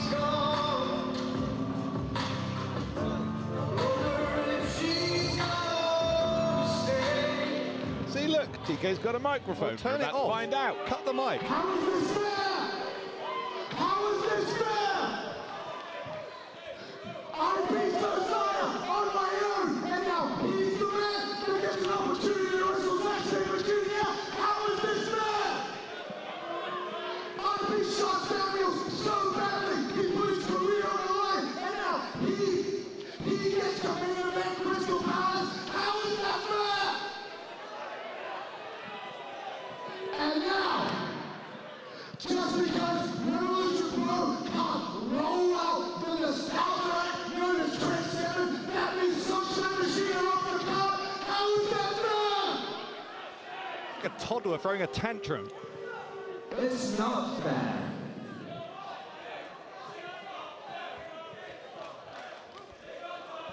Shut up, you sycophants. You know, I've always considered us a product of our environment. I can't take the credit for all the joy that we brought to RevPro. And we're not going to take the blame for any perceived negativity that we bring to any of your miserable lives. For 5 sunny years, we have been a pillar of this company. And all Revolution Pro Wrestling source has is a cog in the machine.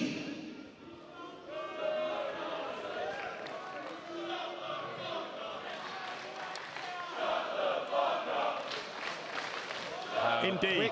How quickly people turn their backs. That's your attitude.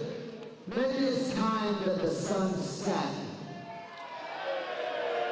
on our time in RevPro. None of you deserve the sunshine, and from now on, all you're gonna get is the machine. So we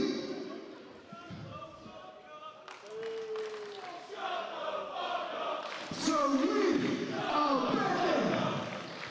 Better yet, I am playing on my knees. There are 2 men in the back that want to get humbled and humiliated by the absolute best Men's Combat Doubles. The best unsigned team in independent wrestling. So if there is any team, send them to me.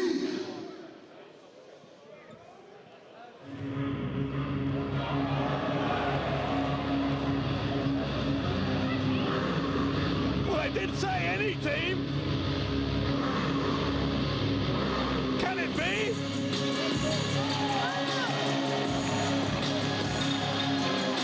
Good God, it is.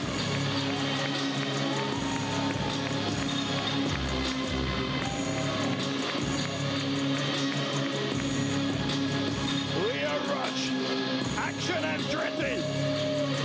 They're crazy, they're ruthless, they are unhinged. Crew are here at Crystal Palace.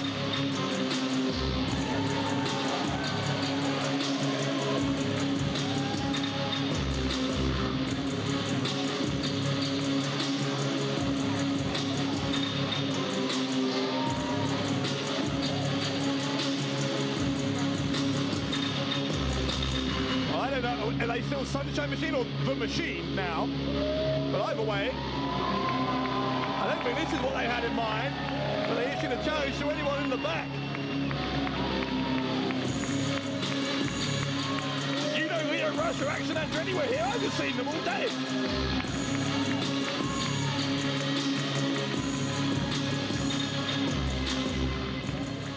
I assume you're gobsmacked.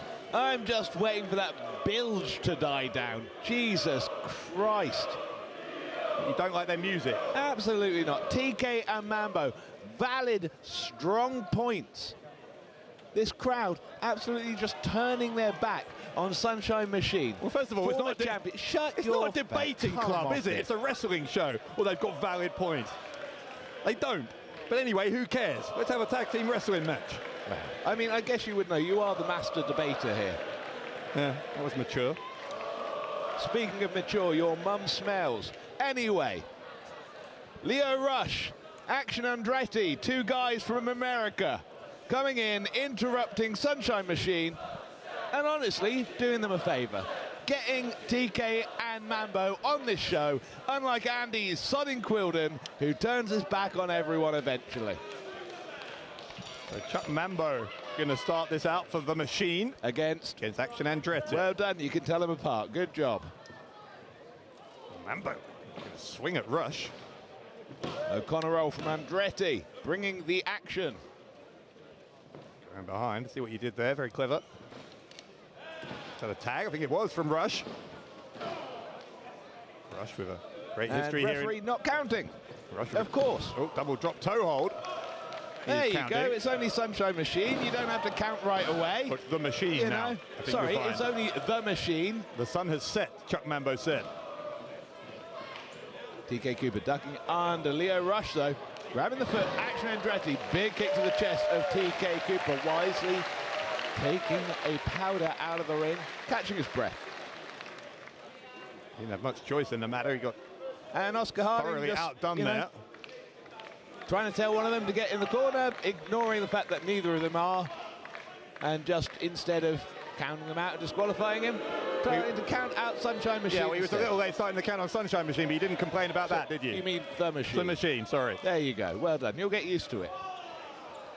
I think it looked like Sunshine Machine were going to walk out. The Machine were going to walk out on their own open challenge there. This has kind of blown up in their face, hasn't it? How? They're on top right now. It's absolutely blown up that they are beating the crap out of Lio Rush and Action. Oh, misdirection. They just tried to run away.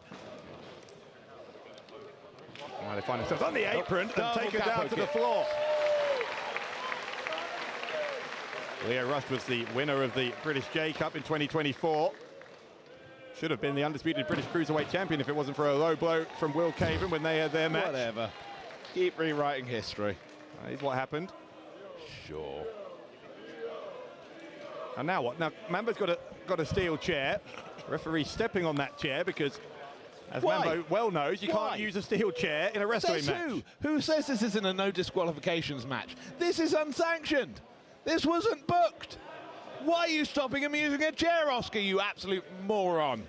I guess we're just making up the rules now, are we? Yeah. Why not? Well, first of all, TK Cooper and Chuck Mambo can just come out here and just book themselves into a match. They issued an open challenge. They didn't necessarily say the specifics of the open challenge. Oh, look at that. Well, Wonderful. They've got the entrance attire here of Crew. Absolutely, and they look fantastic in those jackets. They haven't put them on yet, how do you know? TK Cooper's put it on, and he looks fantastic. What are you talking about? Chuck Mambo looks like an alien who hasn't used a hoodie before, but that's neither here nor there. Mambo with an unsuccessful attempt there to put that hoodie on. And into the barricade goes Andretti head first. Fortunately, there is nothing in that head, so it won't affect him too much. Chuck Mambo has talked about in recent weeks how he's found peace in a very eerie, cult-like way. And he says he no longer wants to associate with the event. There was a certain zenness to it, which I found slightly unsettling, the way he was talking. It's a neck breaker from Cooper. Mambo getting on top of the pin, right shoulder comes up for Lio Rush.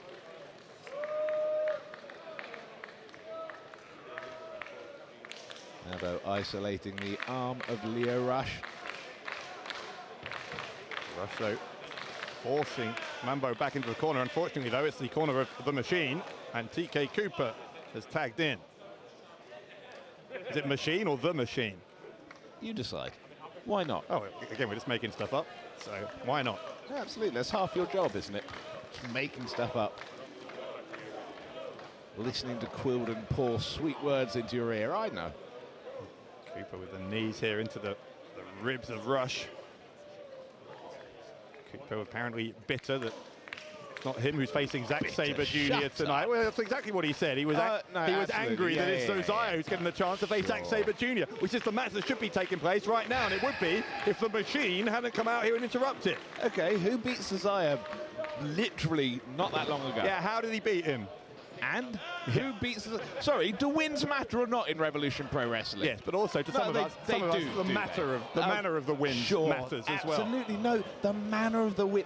Who determines what manner of win is acceptable in Revolution Pro Wrestling? The rule book does. Absolute bollocks. Because the rule book says if the referee doesn't see it, not a rule break, is it? Overhead neck breaker there from Mambo. The machine I think might pick up the win. Snivelly-nosed little bastard Andrew Quilden watches these matches, has his whims of, oh no, I don't actually like Sunshine Machine anymore. Oh, I'm not going to reward their wins or losses with extra opportunities. No, I'll give them to people I do like that Spaniard Zazaya. Oh, he excites me. I'll give him matches. Why not? I reckon that's what happened. Oh, so you're just going to discount all the achievements that Zaya's had over the past year? Absolutely. And you're going to ignore the way that TK Cooper cheated his way to victory in that number one contender tournament. Let's talk about the achievements Zaya's made over the last year, and let's see who's given them those opportunities to be in those positions, to have those achievements. Who was it? Oh, yeah. Oh, Revolution Pro Wrestling matchmaker Andy Quilden. That's true of anyone. You can't win a match unless you're in it, can you? Absolutely. And who wasn't in a match today? Oh, Sunshine Machine, because Andy Quilden doesn't like them. Yeah. Who's not in a match at this anniversary show? Oh, Kelly Six, despite absolutely working his arse off for the past year, it's 2025 or nothing, proving that he can hang with the best of the best.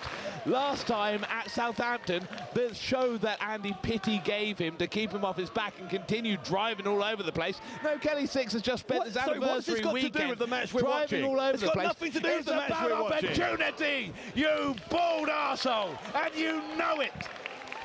Andy Quilden is the guy in charge of all the opportunities handed out to all the undeserving arseholes like Zaya, while people who are effective and great wrestlers like The Machine, TK Cooper and Chuck Mambo are screwed over time and time and time again, and I've had enough.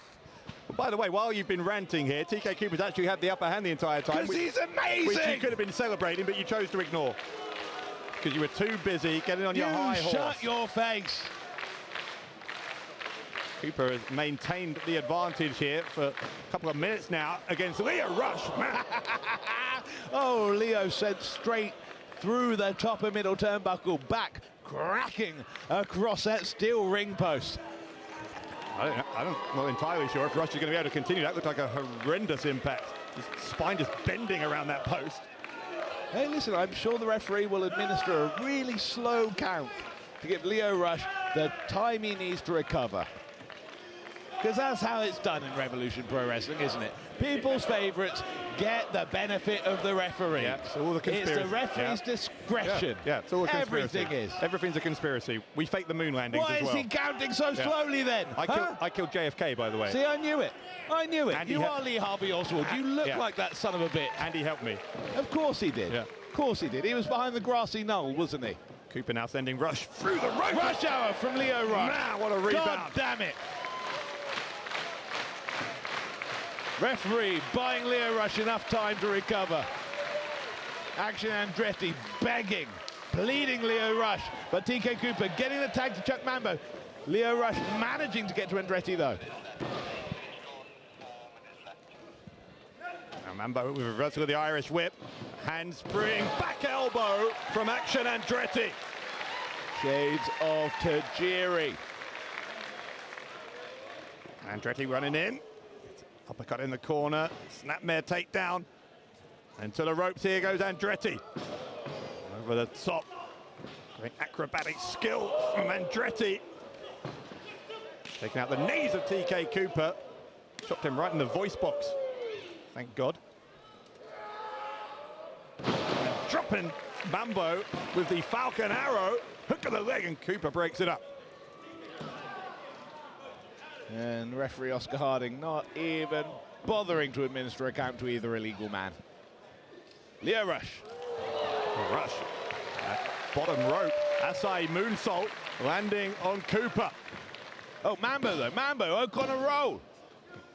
Kick out from Andretti. Tried to get a cheap shot in on Rush there. Rush blocked it. Shot. And there's an elbow from Andretti. And Leo Rush in illegally on Chuck Mambo. Double team here. Double Falcon Arrow. Andretti hooking the leg. And a kick out from Mambo.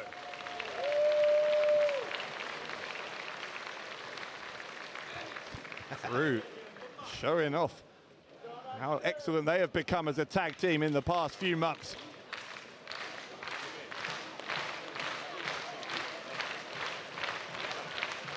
Now Andretti with Mambo on his shoulders in that torture rack position. Rush. Crisscrossing, and Cooper stopped him in his tracks.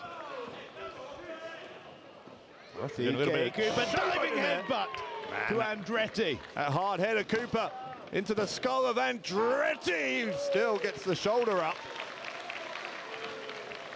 Cooper telling Mambo up, wanting to swarm, wanting to absolutely nail down Andretti. Andretti though, double springboard back elbow, up to his feet, athletic little nipper, isn't he? Trew back on top here. What did you call him? Athletic. Yes, it's just a very 1950s way of describing someone. What a little scamp. Yeah, fine, whatever. And here comes Action Andretti and Leo Rush on the opposite corners. Absolutely, but the cast members of Bugsy Malone in trouble against the machine. Nope, double avoidance. Boots up. A headbutt and a super kick simultaneously from the machine. And scoring with a gutter ball. Might have been enough to take Andretti out. He looks like he may be out cold here. Mambo hooks both legs. Andretti at the last second able to kick out.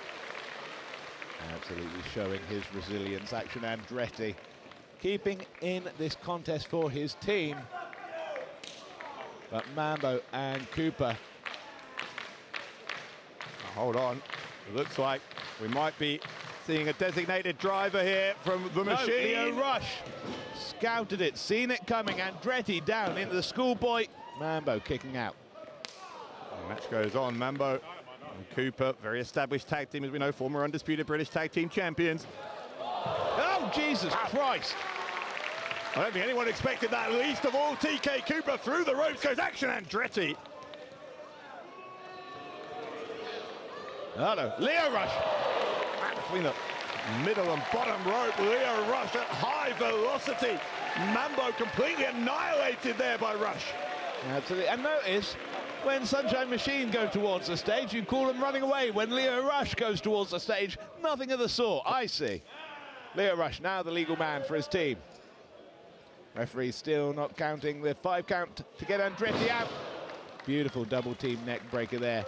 Rush is the legal man. He's going to get on top for the cover. Referee in position, but Cooper shoving Andretti into the pin. And now what? Where are they going now? Getting some composure on the outside. What is... Shut your face. Just as you two can't get your TV time. Doesn't mean you get to come here and try to steal out. So you two are the first one to find out the machine doesn't work for you. Good on him, absolutely. Good on him. Listen, if they can't get on Forbidden Door, why are they over here? Hey? Wow, okay. Who invited them? Who invited them? That's it. A count out. Well done. Absolutely solid performance by the crew. Well done, well deserved win. Great job. Well, the machine losing. Leave. Get out of the ring. Leave. Why are you here? They shouldn't have been here. Shouldn't have been. They shouldn't be here. I agree. No, I'm talking about Cooper and Mambo. Should have minded their own business, stayed in America. No, instead they got on a plane with their boss's money, came over here, interrupted someone else's show. I see.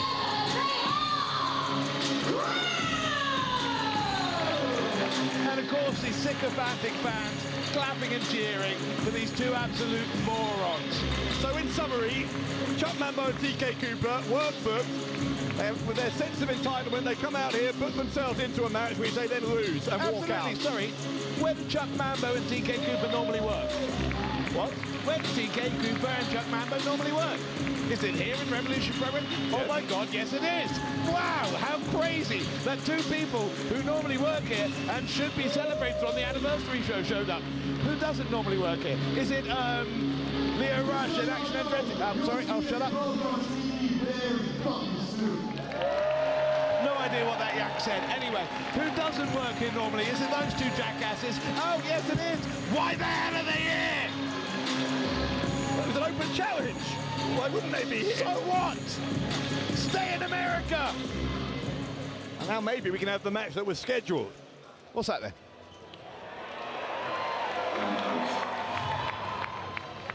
Safire Jr. You've been a lot to me. You made that kid fall in love with what professional wrestling is. You didn't only inspire a kid to love pro wrestling, you inspired him to be a wrestler. You'd be my idol. Just you're someone I look up to. Then I went to Japan, just like you did. Then I came back to the UK, and I wrestled in the main event of RevPro, just like you did. So an anniversary is the biggest contest, and you are the greatest artist.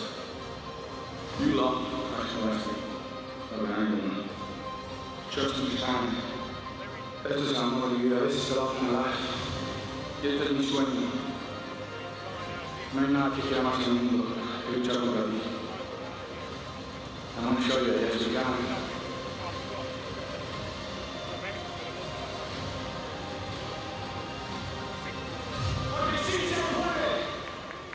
Because yes, we can.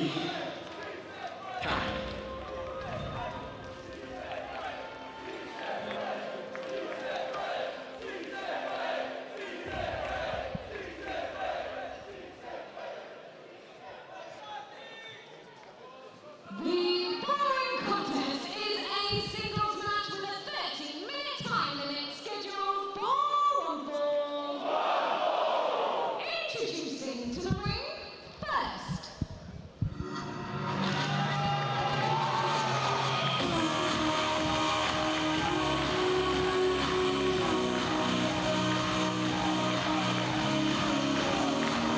Well, speaking of someone invited who belongs in Revolution Pro Wrestling, he's got snazzy gym jams.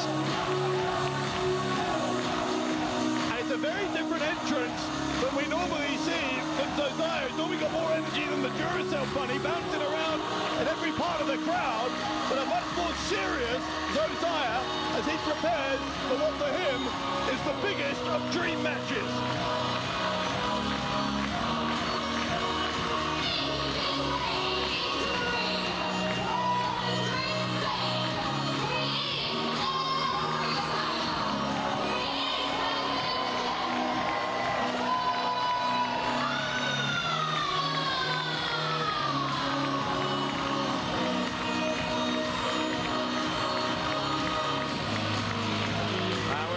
Now a year and a half since Josiah debuted in Revolution Pro Wrestling.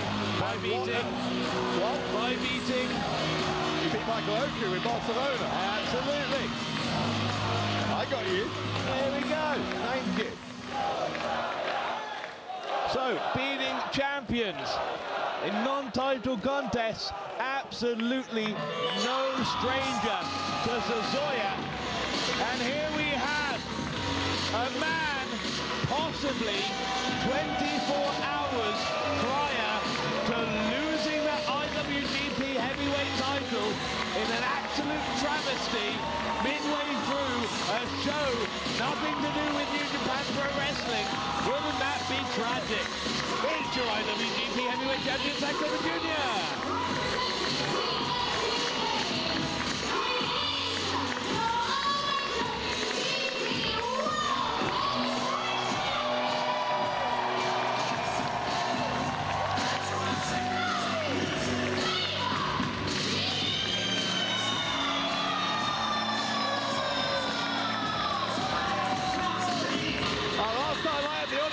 Zack Sabre Jr. match. It was the week after he won that IWGP World Heavyweight title for the first time at Global Wars last year. Now on the same weekend as this year's Global Wars UK, Zack Sabre Jr. returns, now a two-time IWGP World Heavyweight Champion. Yes, he is. Well done. Also a four-time, an unprecedented 4 times as the undisputed British heavyweight champion here in RevPro. Absolutely, and a one-time winner of Mr. Sheppy. What are you talking about? Who cares? Anyway, Zack Sabre Jr., holder of the most prestigious title in all of Japan. Again, potentially losing it to Nigel Sodding McGuinness, whose history in Japan consists of being in Noah. We'll see. That's ages ago. That's a question for tomorrow. Zack Sabre Jr. very much used to the big occasions. He's got one tomorrow. He's got one here against Zosiah. Absolutely, and Zack Sabre is not going to take tonight off. Zosiah, freestyle wrestling champion in Spain multiple times. 4 times. There we go. And that is why I think this is such an intriguing encounter, because we talk about Zack Sabre Jr. regularly has been perhaps the best technical wrestler on the planet.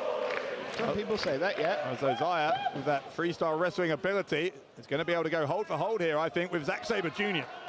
Actually, Zack controlling with the head scissors, though. Zosiah managing to get his arm free, moving it into a position where he can relieve some of that pressure on his throat. Zack digging the elbow in, and Zosiah wonderfully finding his way out of the hole. Crossing Zack Sabre's legs before switching to the head. Zack Sabre, though, smartly ducking the head, getting out of the headlock before it starts, and sweeping Zosiah through with his leg. Zosiah just having to not allow himself to get frustrated. He's going to know that there will be times here where Sabre Jr. is able to get the upper hand in those exchanges, and as much as this is important to him, he can't allow himself to approach this match if he has the weight of the world on his shoulders here, Zosiah. He's got to do what he does best. He's got to be free-flowing in his approach. Absolutely beautiful take of the back, Zack Sabre doing everything he can to turn that into a front face lock. Zosiah going for the cover, Zack Sabre snapping him off. Obviously slightly frustrated with the ease that Zosiah was able to take him down. Of course, Zack Sabre, no stranger to facing people with that freestyle wrestling background. Faced my boy Great O'Khan several times, one of the greatest freestyle wrestlers in the world. And Zosiah.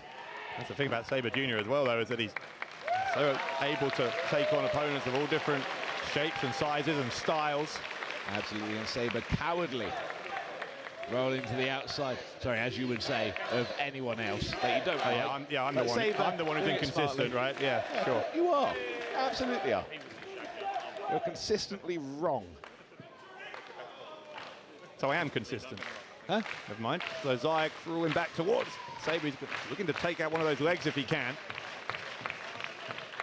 At least you don't call him rangy, unlike Quilden.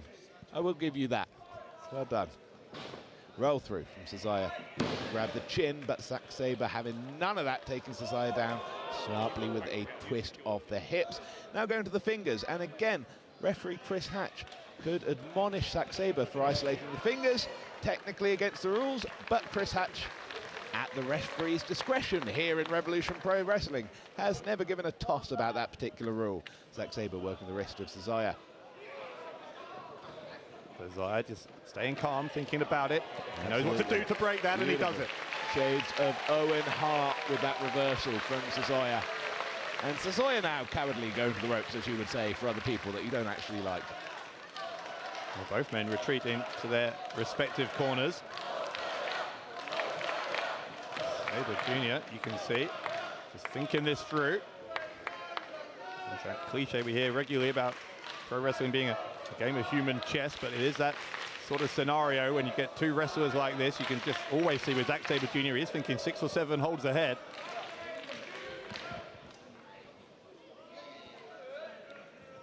Sabre now with control of that left arm of Zosiah, now the side headlock.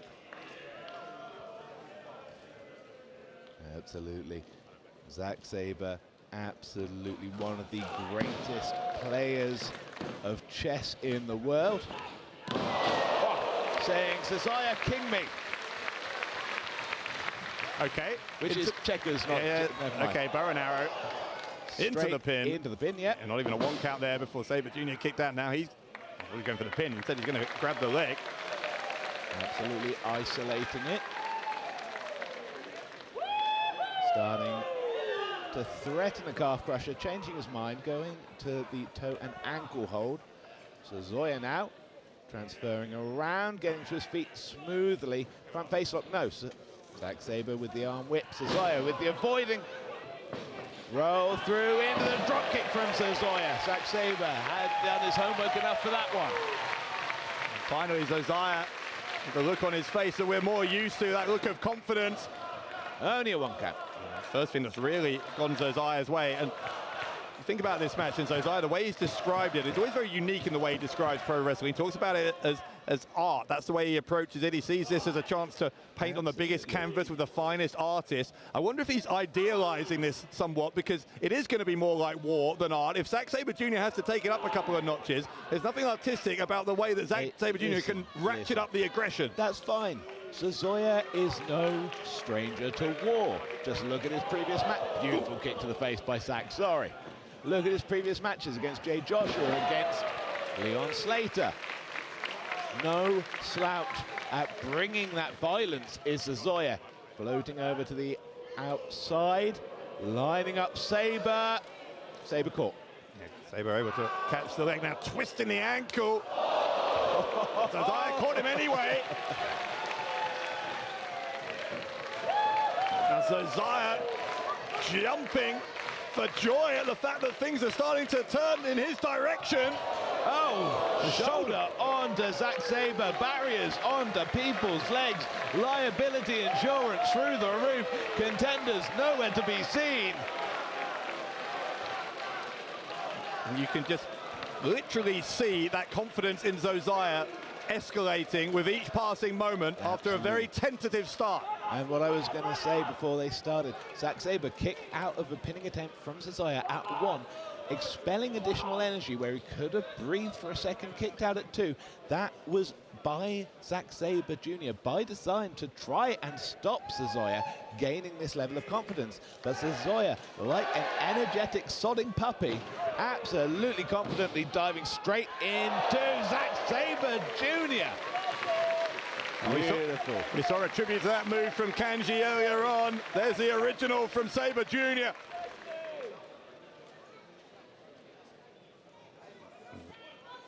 Sabre, so methodical. And again, this now two-time IWGP World Heavyweight Champion.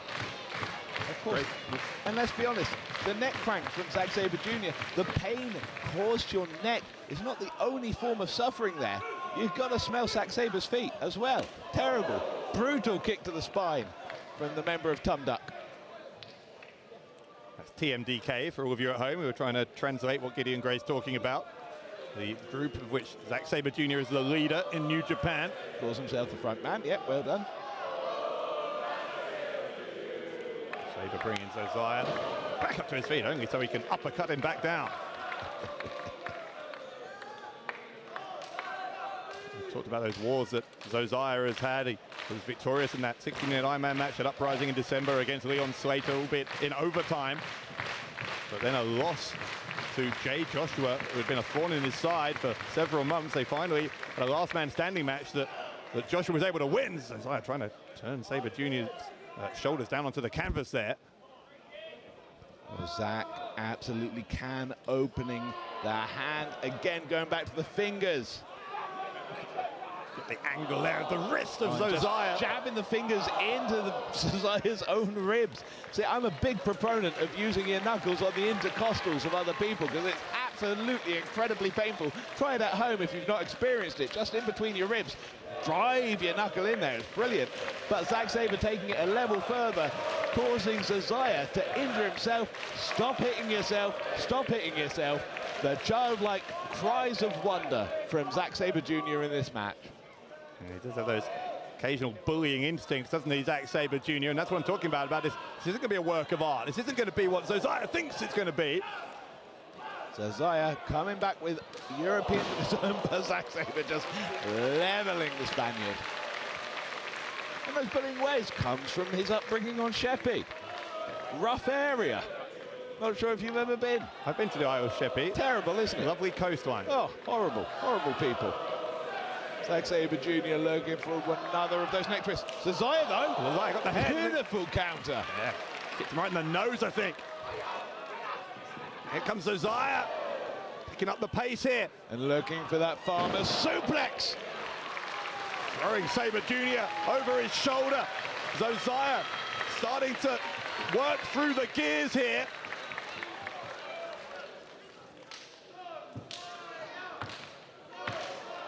Finally, Zaya, as the crowd chant his name, the circling Sabre Jr. Savouring the moment. Half a Japanese stranglehold from Zaya, the other half applied. Zack, now of course living in Japan, calls that a stranglehold. What's the Japanese word for stranglehold? Stranglehold. Okay. They use the English. So Zaya rolling over onto his back, now using his left boot to push into the side of the head there of Sabre Jr. Absolutely almost a variation on the Doki Choki. You're looking at me confused there, don't worry. Maybe watch more of our partner shows next time. Was that working his way into almost an anaconda vice is Zack Sabre Jr. there. So Zaya has Zack's fingers this time, snaps them himself. Oh, and now Chris Hatch has a problem with it. Sod off, Chris. I'm not sure that's against the rules, is it, to snap the fingers? Yes! What? Any digit manipulation is against the rules. Have you read a rule book? Well, yes, I have read the rule book more than you've read it, clearly. Sure. Absolutely pathetic. Anyway. It's the kind of move that we see regularly nowadays in pro wrestling, and I don't think I've ever seen it cause a disqualification, but yet you suddenly want that rule to be inconsistently applied. I want it to be applied consistently throughout. It's always been against the rules, just like close fists. When was the last time you saw a disqualification for someone snapping their opponent's fingers? Never, because referee's discretion has made it common usage to ignore, which means the health and safety of your professional wrestlers is at risk. Beautiful submission work from Zaya. Zack Sabre tied up in complete trouble here, managing to get his legs free. Looking to isolate the ankle and heel of Zaya, managing to do so. Zaya finds himself from a dominant position in great trouble here against Zack Sabre Jr., forces him to kick at the skull of Zack Sabre. Not pretty technical wrestling, but damn effective. Yeah, I'm going to say certainly effective, because Sabre Jr.'s eyes just rolled into the back of his head as he collapsed down to the canvas. Now, Zaya unwrapping that wrist tape from around those fingers. Zaya, every part of him aching now at this full body workout he's had at the hands of Zack Sabre Jr. Zack taking his time, enjoying himself on the floor. And Zaya helping him up to his feet. Lovely forearm strike. So Zaya getting in the face here of Sabre Jr., just shoving him. So Zaya inviting Zack to a strike-off. Zack responding with a European uppercut. And so Zaya with an uppercut of his own. He just calls it an uppercut. He's from Spain. You know, we're in Europe too. Huh? We're not. Mind. We're literally not. We are part of the continent of Europe. Brexit? We're still in the... Never mind. So Zaya staring at Sabre Jr., who looking a little bit annoyed now as he gets back to his feet. Uppercut from Sabre Jr. and another one. So Zaya's got to find an answer to this, and finally he does. There's the snapmare.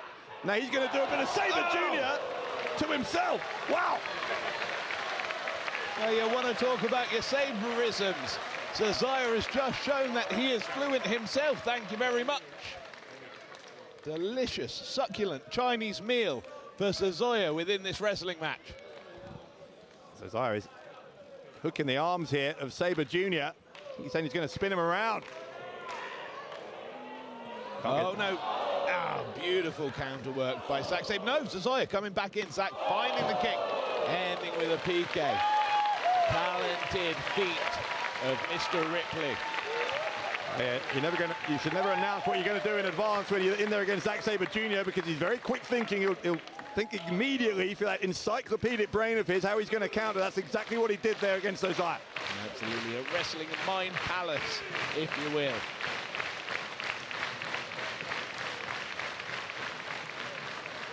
Zack Sabre Jr. counting his fingers, making sure they're all still there. I think he's maybe experiencing some numbness given the assault that's been on that arm.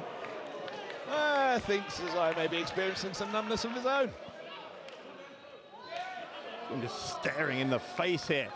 This dream match for Zosiah. Sabre Jr. doing his best to turn it into a nightmare for the Spaniard. Absolutely luring Cesaro into making mistakes, but Cesaro looking for the... Nope.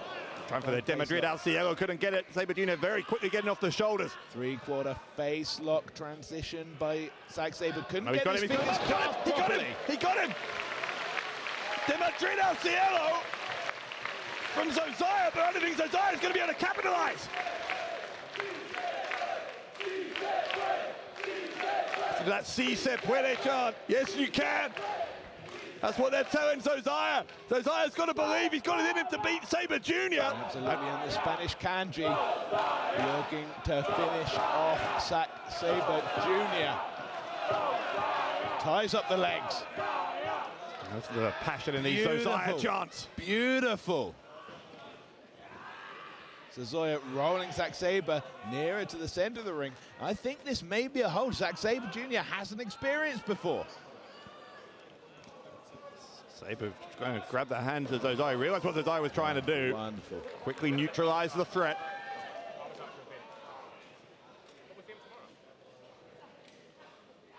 Cesaro finding the ankle of Zack Sabre Jr. needs to start trying to press those toes down towards the arsehole of Zack Sabre Jr. Really cause the pressure and the pain. Zack in trouble. Figuring his way out though, rolling through straight onto Zosiah himself. He's near the ropes if he needs them, Zosiah. Zosiah is reaching forwards. If he looks to his right, he'll be able to get to that rope. Zack swapping around to grip the heel and start tearing away at the Achilles of Cesaro. Cesaro transferring, looking for the Achilles of Zack. Zack taking exception and just raining those forearms in to cause the break. You know, I don't think Cesaro even wanted to grab the rope there. I think he was taking it upon himself to find a counter to that hold. Absolutely. Listen, again, you want, if your dream match is someone like Zack Sabre Jr., you don't want to be grabbing the rope. You want to be going hold to hold, showing that you are better. Very few people are. Zosiah is proving with every passing minute here that he is certainly in the same kind of caliber as Zack Sabre Jr. Beautiful German suplex. Oh, Zack though. Again, Sabre Jr. able to just crank that aggression up to 11 whenever he needs to. Boot to the face of Zosiah, but Sabre Jr. is exhausted as well. He's flat on his back here, taking some deep breaths, trying to get some oxygen circulating through his body.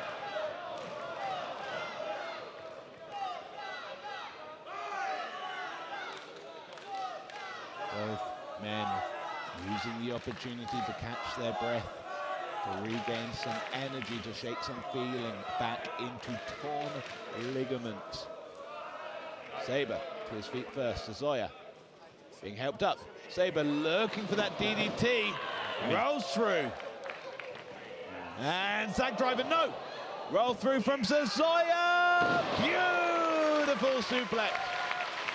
And that was a work of art from Zosiah to nail that suplex. Now he's got to get on top here. He's not going to go for the pin. He's not going for the pin. Doesn't want to finish Zack off that way. I think he thinks he can't finish him that way. He wasn't ready to stay down for the count of 3. Wonderful, wonderful. Look at Zosiah, look at that left hand of Zosiah is thinking about tapping out. Here's that arm being stretched backwards. Sabre Jr. looking to hyperextend the elbow of Cesaro. Cesaro managing to inadvertently save himself on the floor there. But Zack smoothly changing into that triangle choke, and now Suzuya is in a great deal of problem. Wants to try and take the pressure off, create a pocket where he can breathe. Zach looking to close the legs more firmly, trap the neck, and exert pressure to force Suzuya's neck against his own shoulder, trying to choke Suzuya out with his own arm in this situation. Suzuya, though, doing well to avoid just that. And Sabre hanging on to Suzuya's arm. Suzuya looking for the ropes, doesn't know how close he is, and Zach finding the middle of the ring again, transitioning into that arm bar, looking to change his grip to force the elbow to hyperextend. Suzuya, though, managing to get on top. No downward pressure against Zack Sabre Jr. deliberately from Suzuya, which is why Chris Hatch not counting there. Powerbomb, no. Zack Sabre holding on to the hold. Suzuya, I think, is in danger of fading here. Chris Hatch needs to check. Suzuya showing that he's moving ever so slightly, but in a lot of trouble here. Hatch has the better view here. We can't quite see Suzuya's face. Hatch seeing something we don't. Suzuya now looking for the bomb again. No, under the knee! Suzuya with a variation of a backbreaker there to free himself from Zack Sabre Jr. But he was in that hold a very, very long time. It looked on a couple of occasions there, Gideon, that he was going to pass out. And I don't know at this point what we have left in Suzuya. And listen, at the very least, Suzuya is going to be seeing all kinds of stars right now. That tunnel vision that comes with being choked out does take a long time to clear. Suzuya needs to breathe and needs to get more air into his lungs. Avoid hyperventilating. If you do that, you're at more danger of passing out, even if you've not been choked at the moment. Suzuya, though, gathering his breath, finding that willpower to carry on, clutching his arm, though. He might be compromised here. Yeah, Sabre Jr. just seeing the pain that Suzuya is in. He's liking what he sees. Look at him, he's offering a free shot here. Zack Sabre Jr. not able to lift his own arm against Suzuya. Suzuya may not be the only person compromised in this match. Again, it's that bullying instinct, though, of Sabre Jr., who's offering Suzuya to hit him with the arm that he knows is injured. Again, not just that, but wanting to hide your own weaknesses. I don't think Suzuya's noticed the pain from Zack Sabre Jr. Sucking in, targeting now the left arm of Suzuya. Right arm.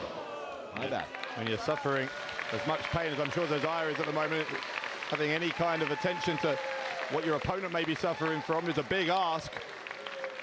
Must be incredibly distracting with that pain coursing through that right arm.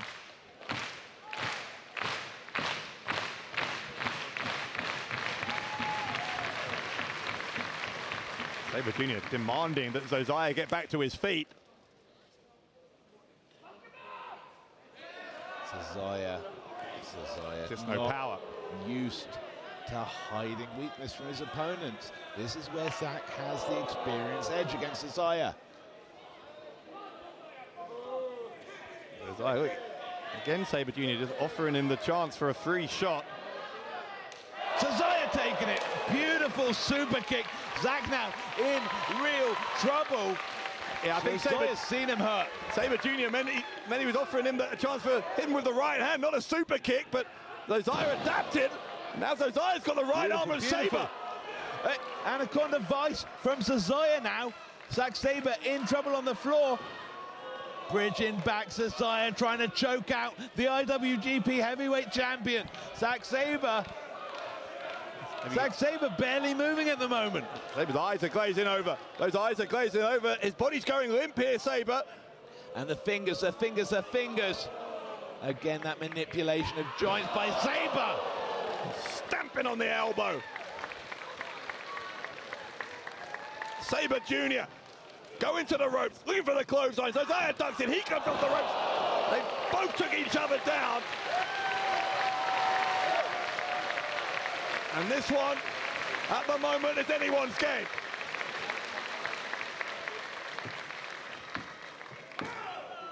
Well, this deep in, you're not just talking cumulative damage from your opponent, you're also nearing your body's own limit.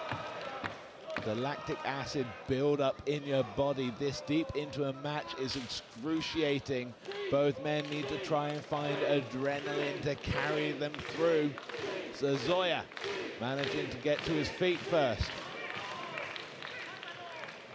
going to be a big question now, though, whether Josiah can adapt.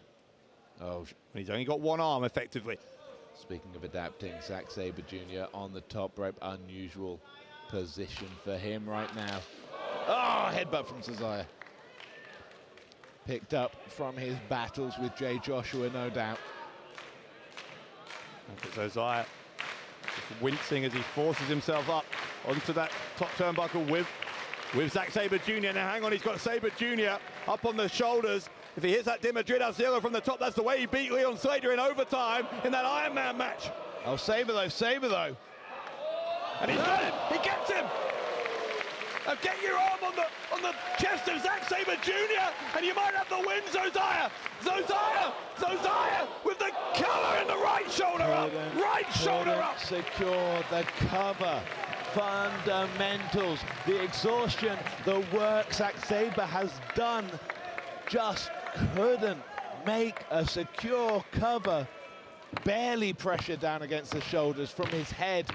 Zack Sabre Jr. rolls the elbow, keeps himself in this competition. Obviously there was going to be no way that Josiah could get a very effective cover, but I thought any kind of contact might be enough. Josiah, I think, was just ramming his own shoulder into the turnbuckle to try and maybe put it back into position. Now Sabre Jr. looking for the pin, no! Josiah switches with Zack. Josiah! Both men switching it up on each other now. Oh, Josiah found it, no! Zack, choke! Roll through from Josiah, holds the end, European clutch from Josiah! Still not enough! But Josiah taking Zack Sabre Jr. to the absolute limits with Zack Sabre Jr.'s own style.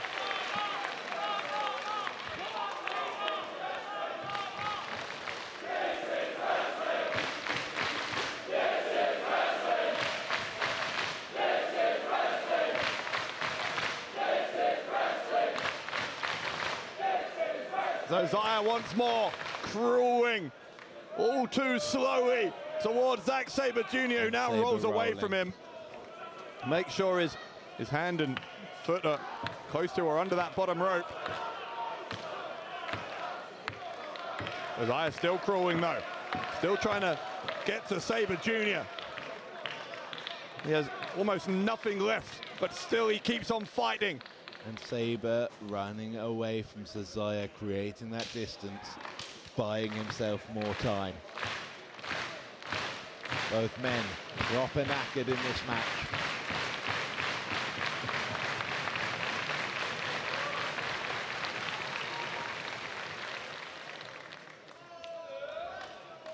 I wish we could hear what these two are saying up close to each other. Well, whatever it is, it caused him to get a slap. Josiah, though, clenching his jaw, trading with Zack Sabre Jr. Zack having to create a flurry. Super kick from Josiah. Josiah now the runner. One penalty kick. Sabre Jr. Zack driver. The Zack driver from Sabre Jr. Kick out. Armbar. Zack. Josiah doing everything to avoid it. No, roll up for Josiah. Another kick out from Sabre Jr. this time. Josiah looking for that farmer suplex. No, Sabre counters into the armbar. Beautiful hyperextension of the arm. And just like that, Sabre Jr. wins it. A clinic here in London.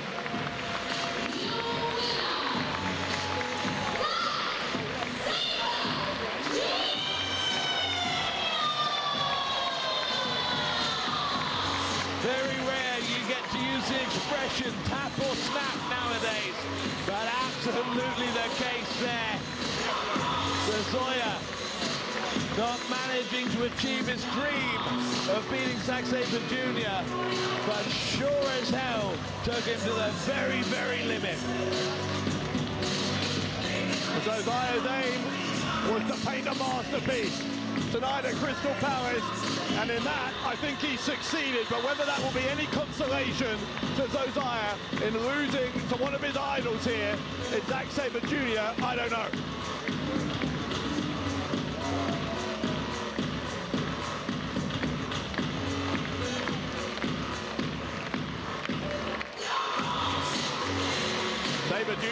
words for Josiah before his championship belt is handed back to him. He marches on to the O2 tomorrow night. That big title defense against Nigel McGuinness. Sabre Jr. proving, as he has time and time and time again, why he is quite simply the very best at what he does.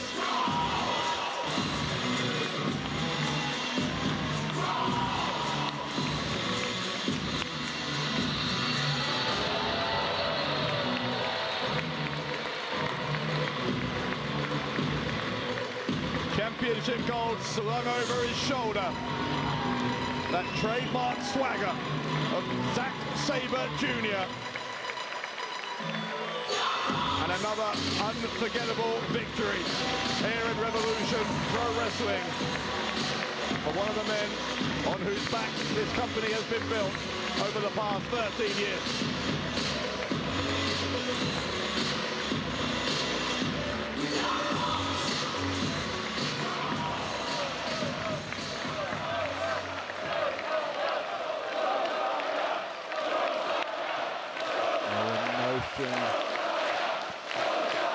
Understandable.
RevPro came to Barcelona.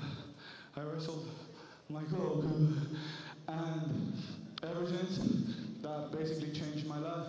I wanted to be a pro wrestler, and now I can fucking say I'm a pro wrestler!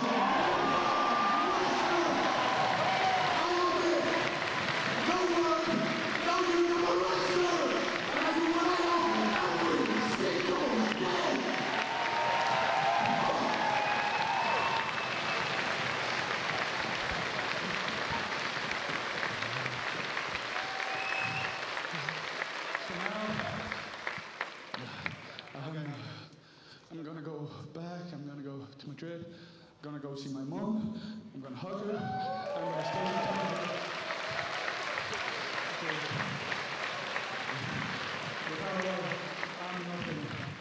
I'm nothing. Before I do that, I just want to say, it'll never be a goodbye. Just to see you later, guys. So just so you know, guys, I truly fucking mean this. I love you. I love you. I truly do.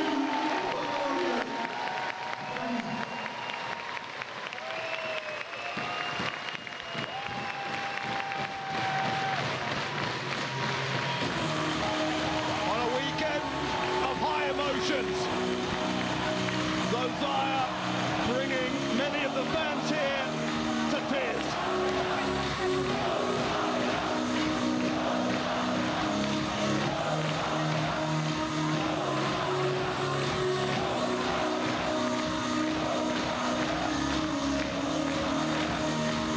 Zosiah just said, whatever happens next, this is not goodbye, it's just see you later.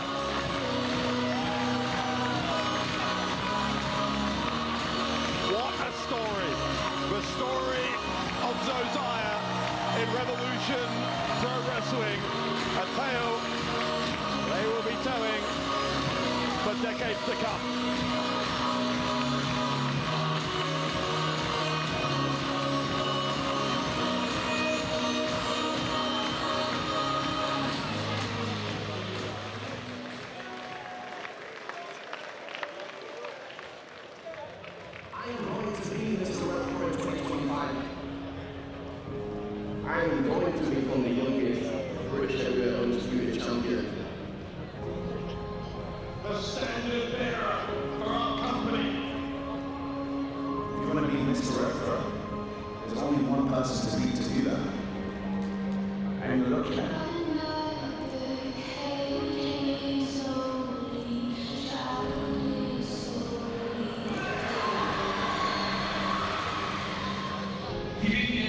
When it really counted.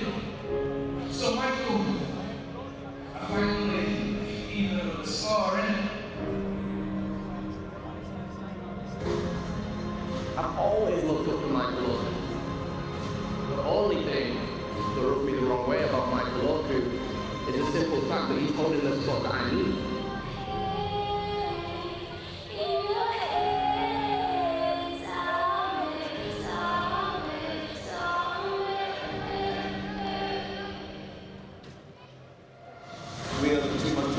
British wrestlers going today.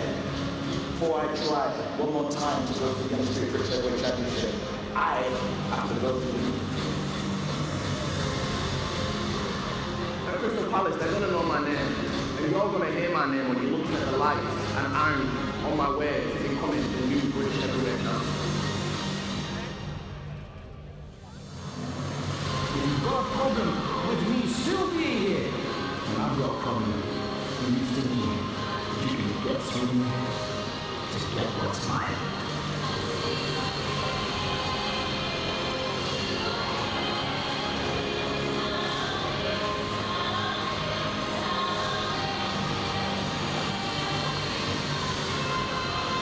I want to be number one. Michael, you on that spot. And at the anniversary show, I take it. You get me?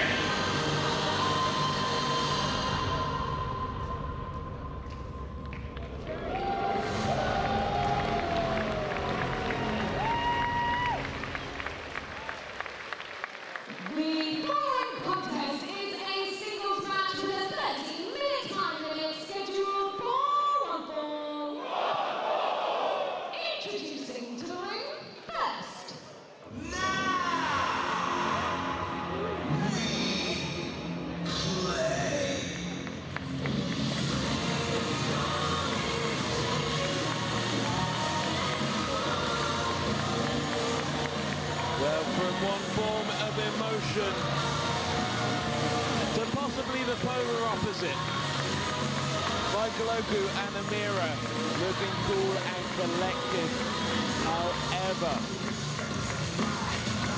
perhaps as a result of the work done by Leon Slater's mentor, coach Liam Slater, Michael Oku is boiling with hatred inside. You can guarantee it. It has to be, to put it mildly, been a rough few weeks for Michael Oku. It was just 4 weeks ago, after all, that his second reign as the undisputed British Heavyweight Champion ended at the hands of Ricky Knight Jr. And since then, Oku has been barely able to contain his rage. He's going to have to channel it correctly tonight.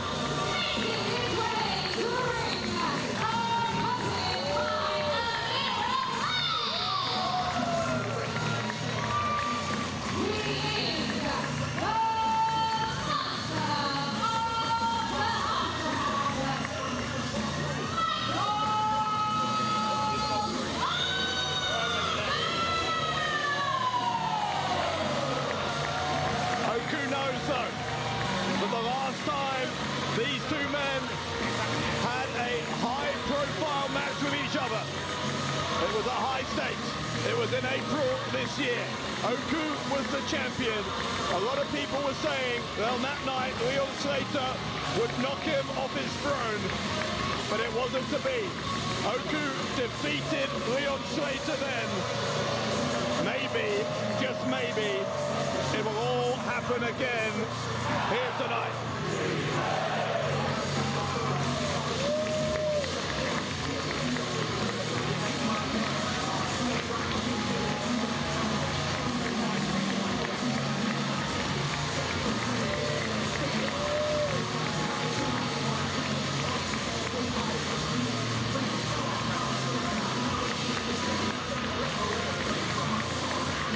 Great to see Uemura back in full health and in the corner of Michael Oku.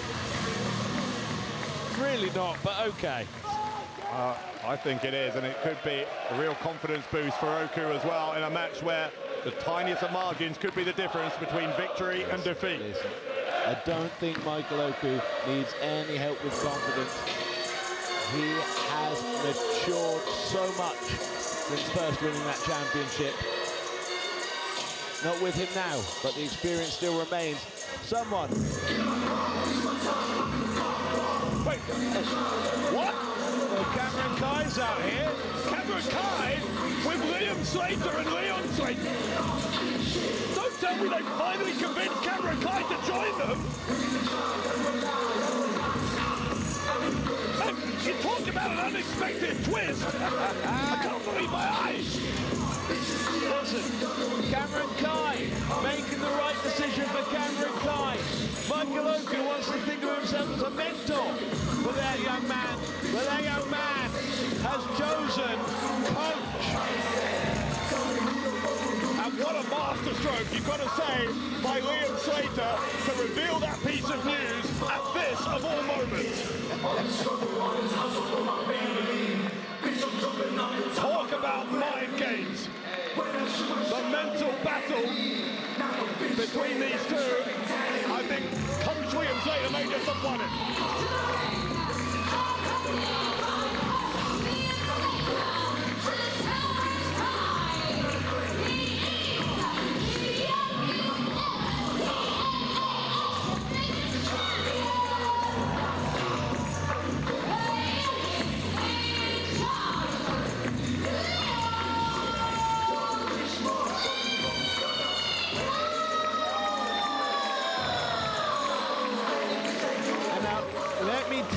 Difference between Leon Slater and Michael Oku, though. Like it or not, and let's be honest, TK2 Pro has brought up this point previously.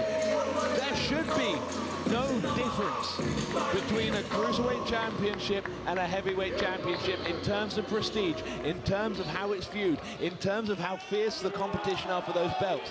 However, it's a sad fact that there's a stigma to Cruiserweight champions that they're lesser than heavyweight champions. There's a stigma attached to Cruiserweight belts that they're not as meaningful as heavyweight belts. Michael Oku has experience of holding both Cruiserweight Championship gold and, more importantly, Heavyweight Championship gold. Leon Slater, X-Division champion, former undisputed British Cruiserweight champion. Was he not held? What could he not attain? What could he not do? He's never held, quote unquote, the big one. Never experienced the pressure of holding one of the most prestigious titles in wrestling. Hasn't had all of a company's hopes and aspirations riding on his shoulders. Wants to have it, wants to feel it, has never experienced that. Michael Oku has had that and experienced that multiple times for so many days over the last 5 years. And that's the difference between Michael Oku and Leon Slater. And the bell just rung. A look of pure stone in the eyes of Leon Slater as he glares across the ring at Oku. And listen to this.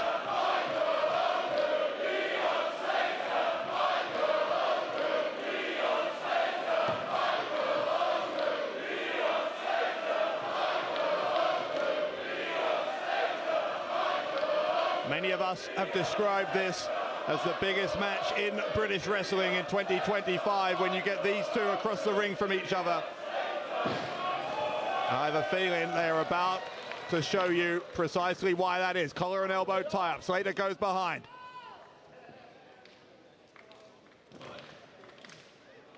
Oku trying to counter. Slater though quickly into the corner where the referee here will ask for a break.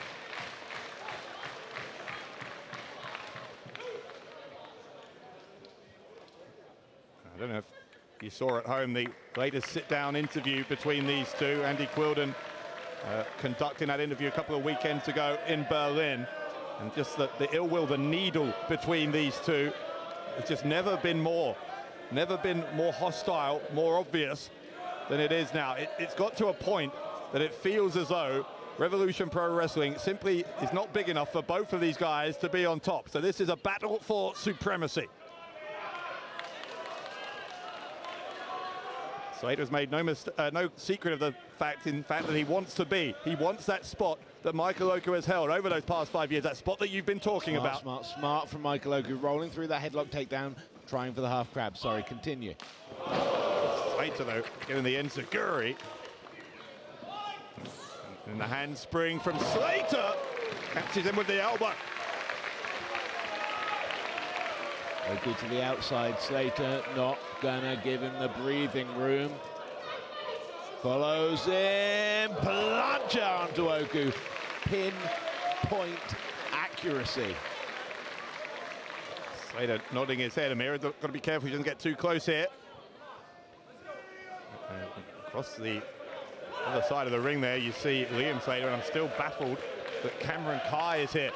Why? Again, Cameron Kai is making the right decision for Cameron Kai. That's something we can focus on at another time. Well, yeah, brilliant move by Liam Slater. We can debate the merits of the decision, but it's more the shock of the revelation at this point. The leapfroggers. Oku ran towards Slater. Oku for the Hurricanrana gets stopped by Slater. Slater might go for the Styles Clash. Absolutely, but Oku sensibly carrying one leg, turning it around, looking again for that half grab. Slater knows the feeling, knows the pain of it being locked in, gets to the ropes to break the hold. Michael Oku, though, not breaking. Guillotine onto the ropes. And once again, the Scottish ref giving so much leniency. Liam Slater complaining about this fact already. Oku's now climbed all the way to the top rope. Here he comes off the turnbuckle. Oh, missile drop kick. Slater knocked across the ring, rolls to the outside, right at the feet of Liam Slater and Cameron Kai.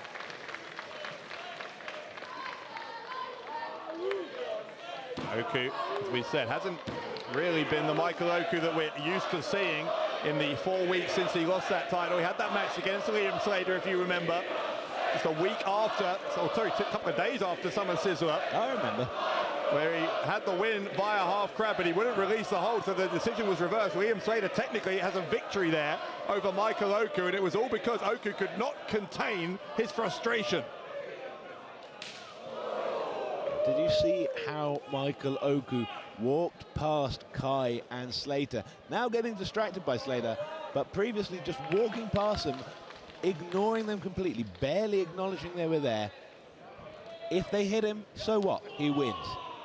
Michael Oku, no fear right now. Yeah, Oku is trying to project an air of confidence here, as though that bombshell that Liam Slater dropped with the arrival of Cameron Kai has not affected him in any way. It's more of these ongoing mind games, but I think he's going to have a tough job convincing anyone that isn't playing on his mind here. He's looking for the neck breaker here on Slater, and he gets it. Oku, hook in the leg, 2 count.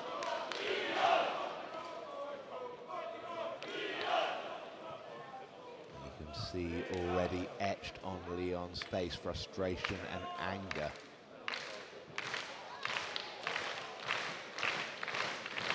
Oku just demanding that Slater come at him here. Slater more than willing to do so.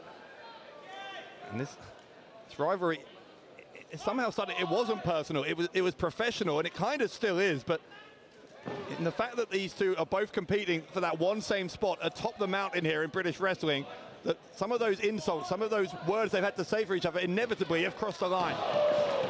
Slater, a kick there to Oku at the second time of asking Oku down, and Uemura checking on her man. I mean, I hate to break it to you, you say on top of the mountain. Neither one will be. No, technically neither will be the undisputed British heavyweight champion. Absolutely, the ones in the main event of the anniversary show. That privilege goes to your current champion, Ricky Knight Jr. and Shire Samuels. And that match coming up next immediately after this one, possibly the last match in the 23-plus year career of Shire Samuels. Oku, see Slater go to the ropes. Slater got too close, I guess. Big fine boot. Right to the side of the head of Oku. And that one rattled Oku, certainly. Now Slater up on the top. Leon Slater, top turnbuckle. Oku's going to turn around into it. That crossbody, the same type of crossbody that Oku likes to hit. Slater, more mind games as he gets another 2 count.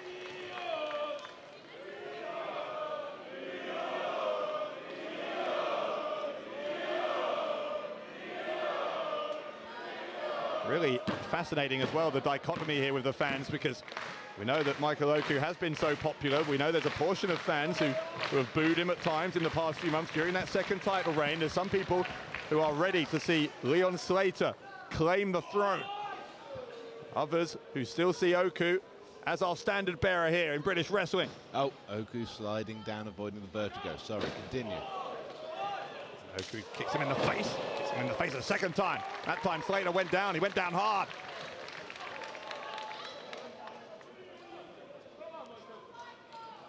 Oku's going to grab the leg. Is he going to try for the half crab?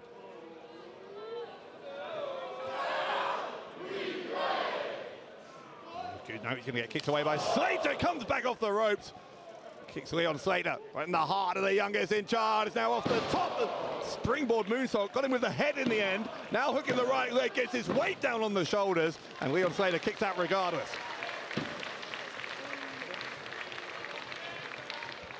And let's be real here for a second. Leon Slater has an advantage over Michael Oku in that TNA contract. He's got access to some of the best minds in professional wrestling. Yeah, they're American, but they're still great. He's got access to some of the best training equipment, some of the best facilities, some of the just minds, experience, knowledge being pumped into him. It's why we've seen Leon change so much since that contract. Michael, oh God! Jesus, that was horrendous. Christ. That was a horrendous landing for Michael Oku on the edge of the ring. Scottish referee immediately out checking on him. That could change everything. That could change everything in this match. Liam Slater telling Leon to hang on, telling him to wait, telling him to pause. Again, smart advice, take the count out. Sorry, as I was saying, Oku hasn't had that. He's had to learn everything by himself. Yeah, that is certainly true. Leon Slater has come on leaps and bounds through his experiences over in TNA, no doubt about that. Oku, though, with plenty of international pedigree himself. None of that matters, though, at the moment. What matters is whether Oku can get to his feet and whether he can beat the count here. Uemura trying to encourage Michael, trying to get him up. Uemura doing all she possibly can to encourage Oku back to his feet. He's going to break the count just.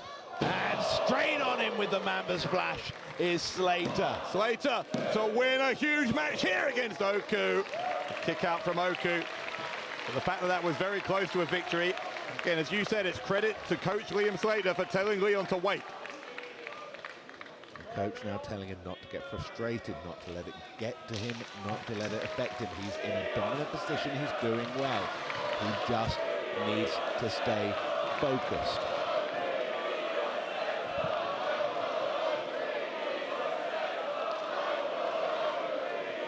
Slater pulling himself up on the ropes.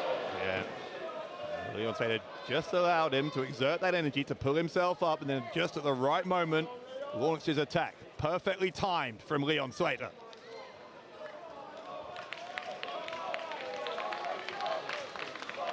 There's a maturity and intelligence here to the offense of Leon Slater. Smart. Some again. Some may call it wrestling by committee. That's not necessarily a bad thing if you're listening to the right advice. If you've got the right people on the committee, absolutely. Slater with a smirk in the direction of Uemura, trying to play mind games with her just as much as he's trying to play them with Oku.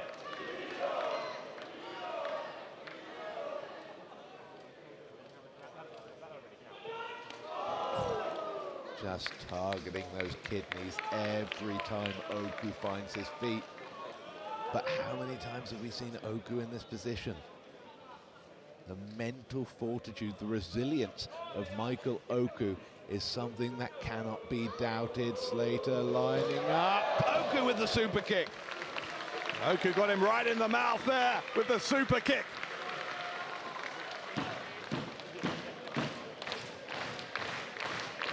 And Oku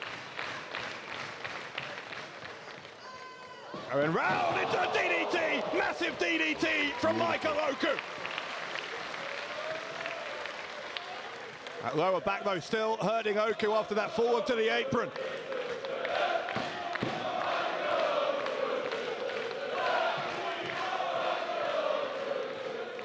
I'll tell you what, reports of the demise of fan support for Michael Oku have been greatly exaggerated.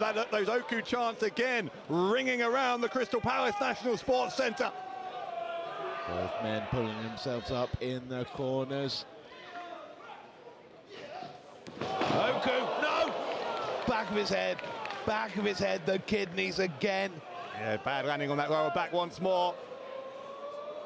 Slater gonna spin Oku around. This isn't gonna do the back any favour. Oh, what a counter! Counter from Oku! Oku's gonna go for the half grab. That was incredible from Michael Oku. Can he turn him over? He can. He's gonna win it again here. The back. He can't lean backwards. He can't apply the same amount of pressure. Oku struggling. Slater, the work he did. No, Oku pulling him away before the rope break could be in effect. I don't know, Oku might have enough. That back might hold out. Slater might have to tap. Oku's gonna lean back. Can he do it? Couldn't do it. No. The back gave out. Look at Liam Slater. Look at Coach getting in the head again of Michael Oku. We said that fall to the apron might have been a turning point. Imagine how different those past few seconds might have been otherwise. Slater throwing Oku into the corner with his feet. Huge leg lariat. Now Leon Slater once more as Oku up on the shoulders. Oku countered this a moment ago. I don't think he's going to do this time, no. Slater for the singles win. He so desperately wanted against Oku, but it is yet to come because the left shoulder of Oku is up. And you could see the leg of Slater bothering him during that pin. Possibly took just enough pressure off Oku's shoulders to allow him to get that shoulder up.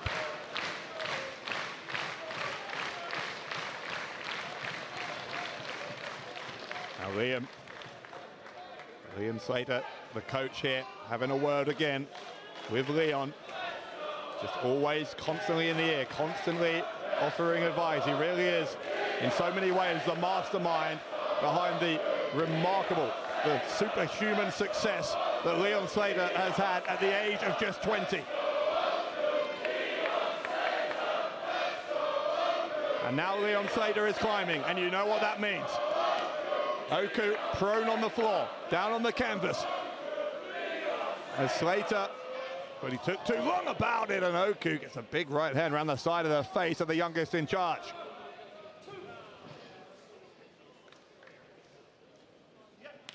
Now Oku potentially has Slater in a precarious spot now that he's still perched up there on that top turnbuckle, but Slater's still fighting, and I still think Slater is one of the two who's in better physical condition at this point.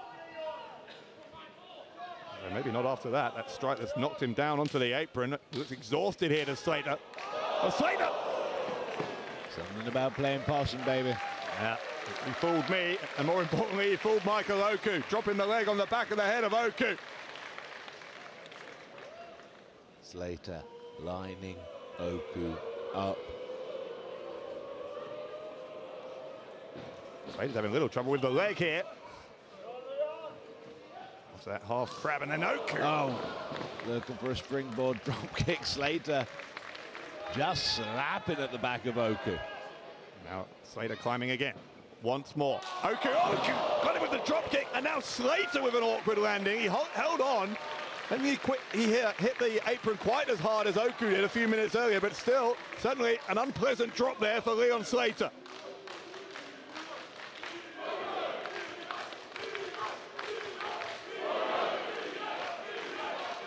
See the concern on Kai and Liam Slater's face now, away from the neutral corner, trying to get closer to the action, but Oku forcing Slater up to the top, not making the climb himself. What does Oku have in mind?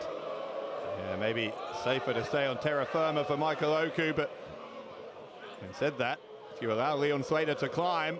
Absolutely hammer fist there from Slater. Legal on like a closed fist punch. Still painful though. Oku now making a climb. No, couldn't. His back is so compromised. And then Oku, as you say, just collapse into the floor. Uemura needs to tell him not to go back up there. Yeah, I don't know if Oku's in any kind of state to listen here, because in fact, I think Uemura encouraged him. Uemura encouraged him. Choice. Slater! Oh my God! Slater! What a counter from Slater! He's not done, he's not done, he's not done. Oku in position. Leon Slater! Slater! Basing himself! Gets it! on 450! The pin from Leon Slater! Over the leg! Can he get him? Can he get it? No, kick out! A kick out from Oku! From the Swanton 450! What? This is where coach needs to be in his ear. Leon. Disbelief. Okay, Liam Slater, you can see even he's got his hand over his mouth here. Look at him dashing around the ring to offer more advice. He needs to be in his ear. He needs to be calming his man down.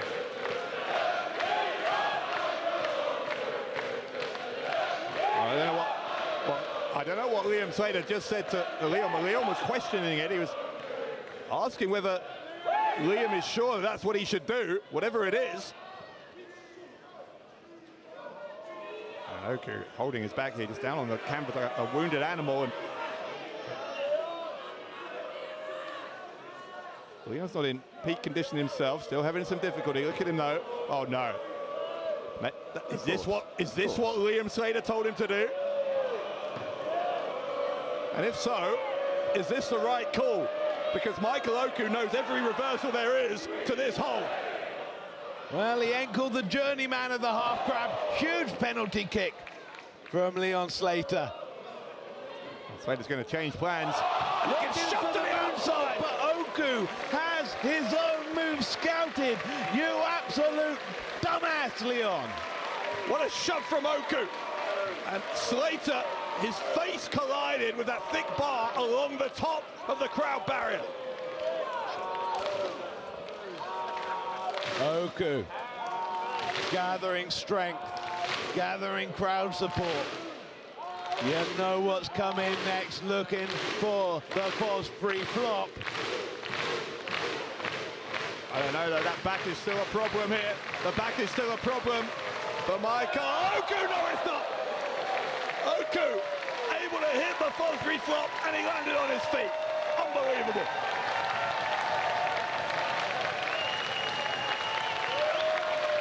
Maybe Leon Slater simply cannot beat Michael Oku. Maybe he just cannot get it done one-on-one.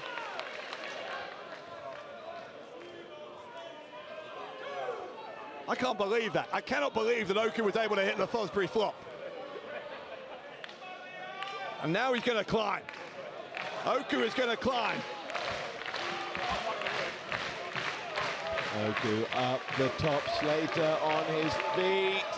Oku looking for the crossbody, Slater moves. Oku's back jarred. Slater looks for the big boot. Michael grabs the foot. Super kick from Oku. Now Oku into the ropes again. The back hurt him. And that stopped him from getting what he wanted, but he was able to again transition, change plans. Got the kick there to Slater. Oh, Oku. Looking for the misdirection knee, but Slater caught him twice. No, Styles clash! AJ Styles endorsed Leon Slater in TNA a few weeks ago, and the Styles clash would have been in a very appropriate way, therefore, for Leon Slater to win this one, but Oku wasn't going to let it happen. At the moment, I don't think Leon gives a shit about appropriate ways. He just wants this win. And yet still, he doesn't have it.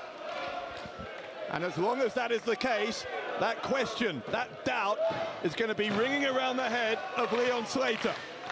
As much as he wouldn't allow you to see it, as much as Coach Leon Slater has tried to drill it out of him, part of the reason Leon Slater is so hostile towards Michael Oku is because Leon Slater, I think, doesn't 100% believe that he can do this. Oh, stepping on the hand there of Uemura.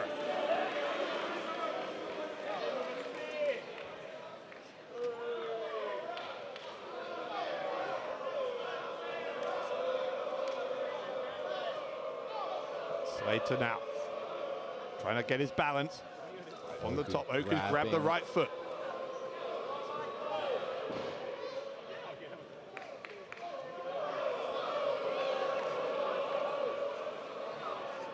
Kick into the shoulder, to the side of the face from Leon Slater. That mean streak of Leon Slater that we've seen time and time again this year.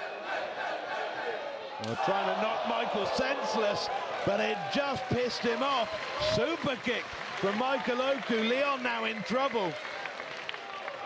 Now Oku getting up there, up to the top. Michael Oku trying. Hurricane Rana. Oh, no. But he's not doing what I think he's trying. I thought he was going to look for the Styles clash from up there. God. Oku climbing back up after a near miss there. Slater! Oku got him! Oku was still able to adapt! Oku still adapted! And now look! He's got the left leg! He's got the left leg! Now will that back hold up this time? Once more into the half crab! Once more, Leon Slater gonna have to find a way out! Look at the panic! It is sheer panic on the face of Leon Slater! What is Slater doing? Slater's saying something to... Slater's trying to turn, Slater's trying to turn.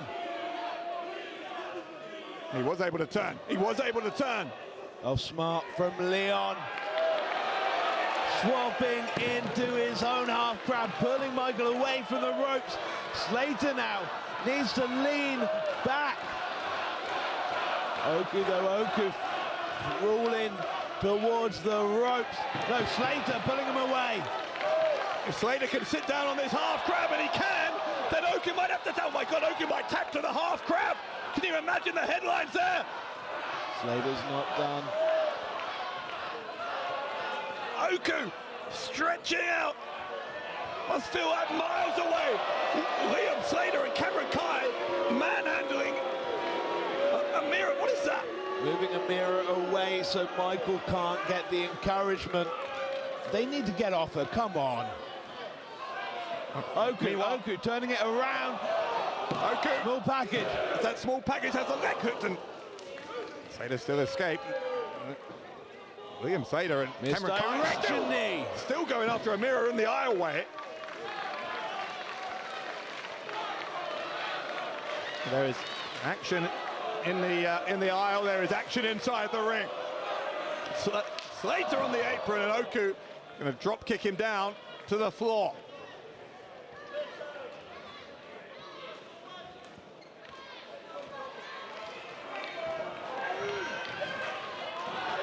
Cameron Kai still holding on to Uemura.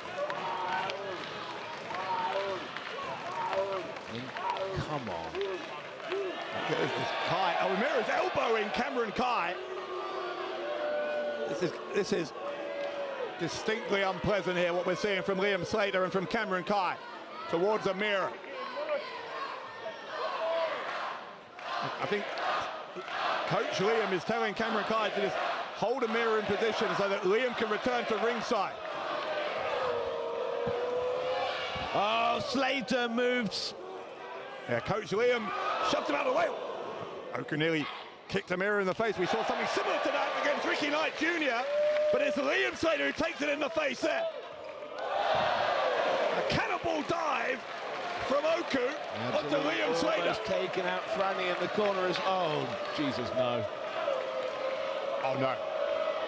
Oku's distracted. No. Oku is distracted by Cameron Kai and by Liam Slater. And here comes Liam! Uemura pulled Michael away. Well, turnabout is fair play. Liam Slater removed Leon Slater out of the way. Uemura did the same to Oku, now the kick.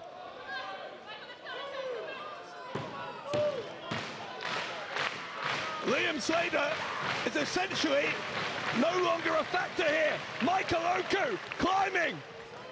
6-star frog splash from Oku onto Slater.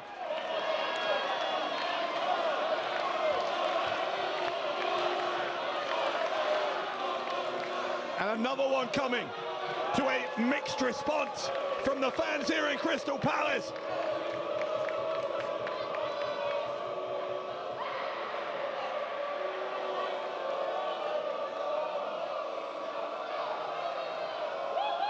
Oh, got it in the 450! The 450 from Oku! Did he get it? Did he get it? No. Oh, no, it's the two. It was two. It was two. But into the half grab. Into the half grab. The half grab again. Leon Slater is nowhere near any of the ropes. Dead in the middle of the ring and no one to encourage him to the ropes. Leon, though, doing what he can to crawl and drag himself. Fingers on. Again, rope break should be had by the referee. He didn't have it. He back didn't in have the it. middle, though. He didn't have it gripped in. Sure.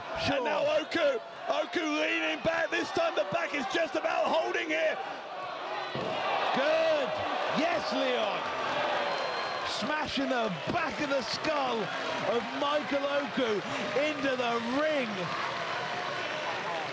That was the only way. That was the only way, I think, from that position that Leon Slater could break the hold. At least this match won't end with a sodding controversy. Man, what a match. Everything that we had expected and more between these two. Michael Oku, Leon Slater, giving us a classic here at RevPro's 13-year anniversary.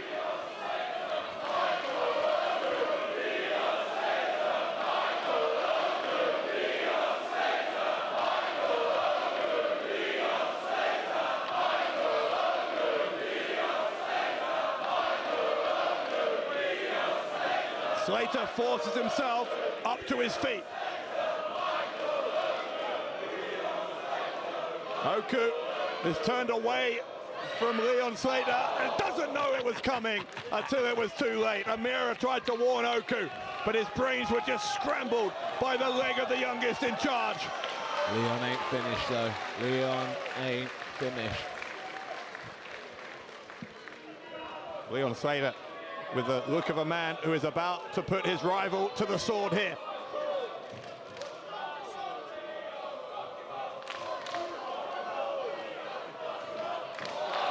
Another strike to the back of the head.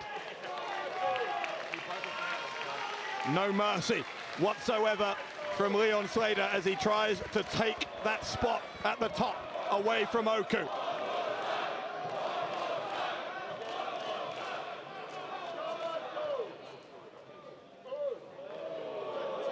Oh my God, Oku.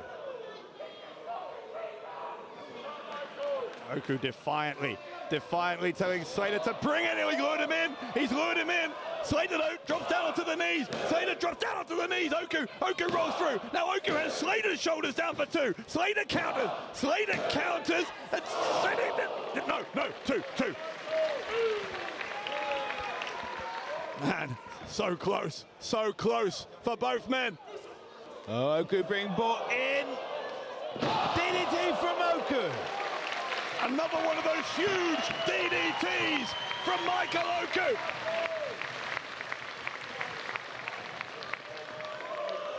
And up he goes again. And Leon Slater is 2/3 of the way across the ring here from Oku.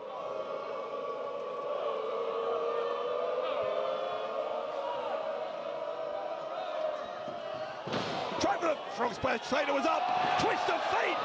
The twist of slate, he calls it. Oku was dropped on his head. Oku was dropped right on his head. Slater with a chance to do what he's never done before here in Revolution Pro Wrestling against Michael Oku.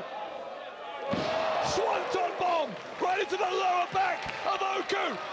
It's this combination that won Leon Slater the X Division title. Slater, you know what's coming. Leon Slater! Swanton, 450. The pin, and Leon Slater finally defeats Michael Oku.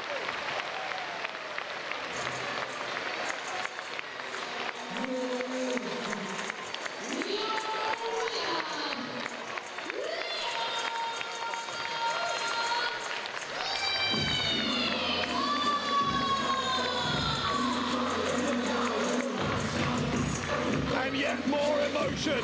Leon Slater leaping into the ring to hug Leon, who has just done what he said he would do and made himself the new face of Revolution Pro Wrestling.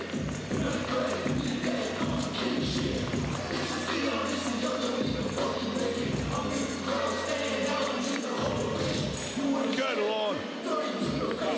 What a match. What a match between Leon Slater and Michael Oku. Never mind being the best of British. Oku and Slater proving tonight that they are among the best in the world. And in Leon Slater, you're looking at a man who quite simply has the entire world at his feet.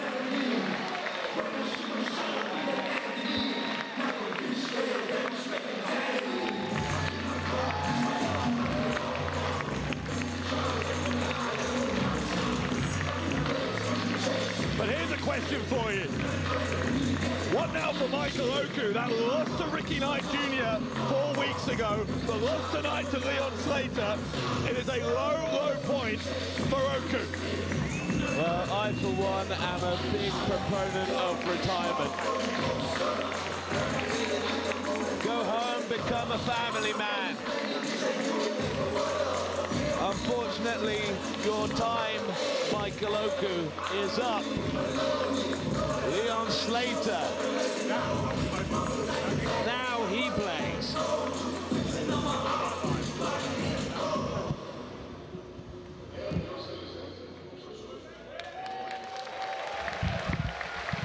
Will we get a handshake? Even in the bitterness of defeat here. Wow. Yeah, forget everything about what happened before the match. Forget everything about the animosity between us. Just shake his hand, Michael. Go on, show the respect that Leon deserves now that he's achieved his goal and beaten you. Go on, shake his hand, Michael. Why not? It's a respectful thing to do, isn't it? Yes. Yeah, absolutely. Forget about how Leon acted up until this point. Forget about how Kai and Liam acted during the match. Good. Well, Slater was going to give up on that. Spit in his face, Michael. Coach Liam telling Leon to think better of it. Slater is offering now to help Oku up to his feet. Pathetic. You can be huge sporting rivals and still show some degree of humanity to each other. It's sporting rivals to absolutely try and just manhandle Michael's girlfriend, fiance away. Oku just turned his back. Good. Oku turned his back. He couldn't find it in him to shake the hand of Leon Slater. Good.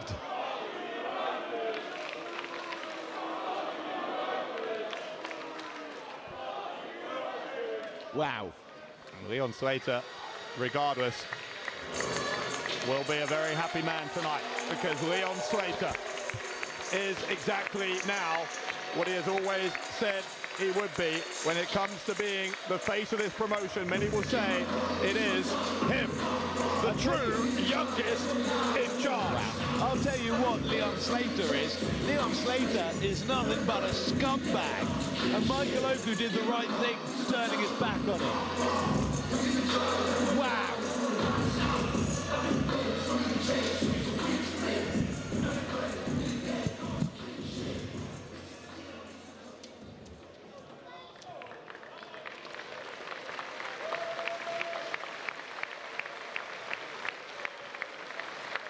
He looks, quite honestly, like a broken man.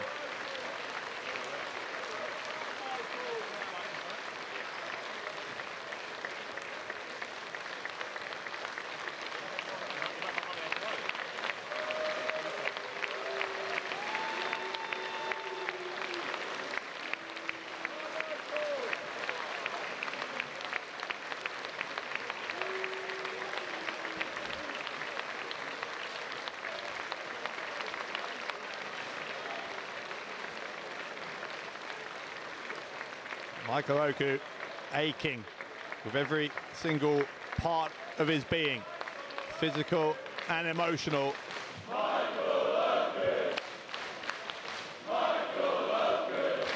As he walks out of here, and I don't know if there's anything that even a mirror can say to Michael Oku that will make this all right. Well, Gideon Gray a moment ago joked about the next step for Oku might be to retire. I hope he was joking at least. But we're going to get very, very serious when it comes to the issue of retirement up next. Because if Shire Samuels cannot become the undisputed British heavyweight champion in our main event against the champion Ricky Knight Jr., then he must retire as Oku and Uemura walk out of here. Coming up next, our main event. It is Knight versus Samuels, title versus career.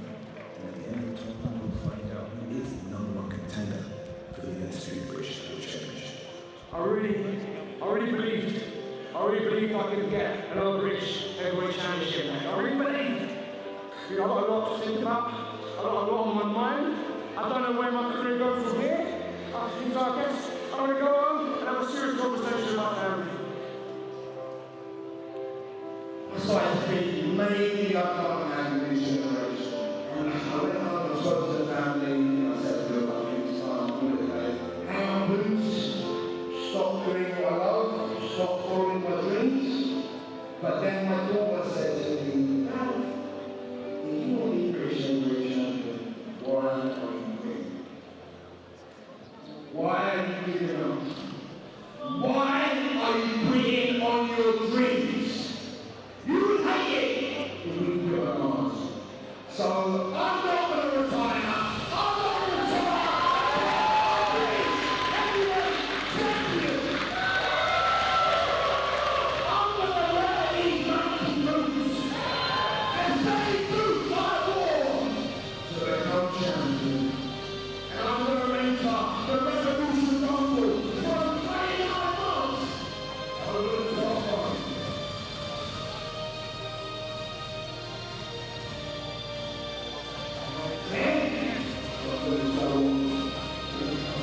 The British heavyweight champion. Crystal Palace, the whole world's going to be watching. And you know what? If I'm not successful, I can't think of a better match to be my last. Shire, you put your career on the line. Now you may have wanted to wrestle Michael Oku, but Ricky Knight Jr. had other plans. Enjoy the time you have with your kids. Take them to the beach, because after Crystal Palace, your life and your career is never going to be the same again.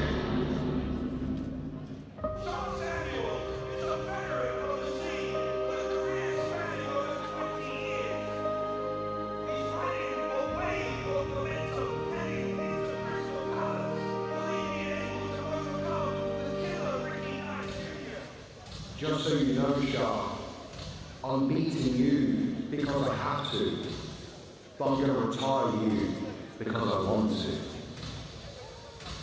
It's all or nothing.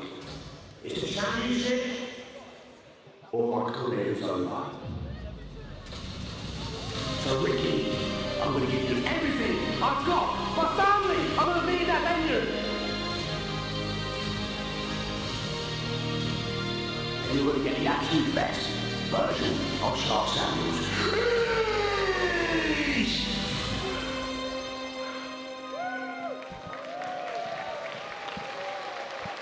Crystal Palace, make some noise, and it's now time for your main event! And it is for the undisputed British heavyweight match!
See this, Shire Samuels entering an arena, entering a wrestling ring, about to compete in a high-profile match. You talk about high-profile, talk about high stakes.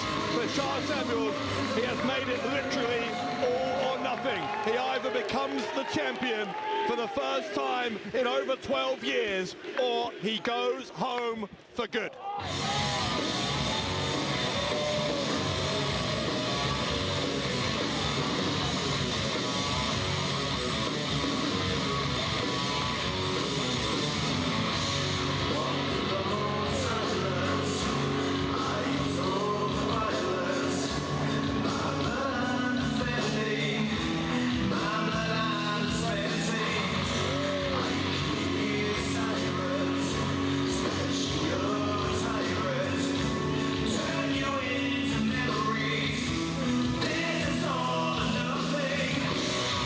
Tell you what, Dave, today of all days, I am going to let you say absolutely anything you want about Shire Samuels. I'm not going to fight you on anything. I'm going to let you have your way entirely. You can say how good a mentor Shire Samuels is to anyone. I won't say a word.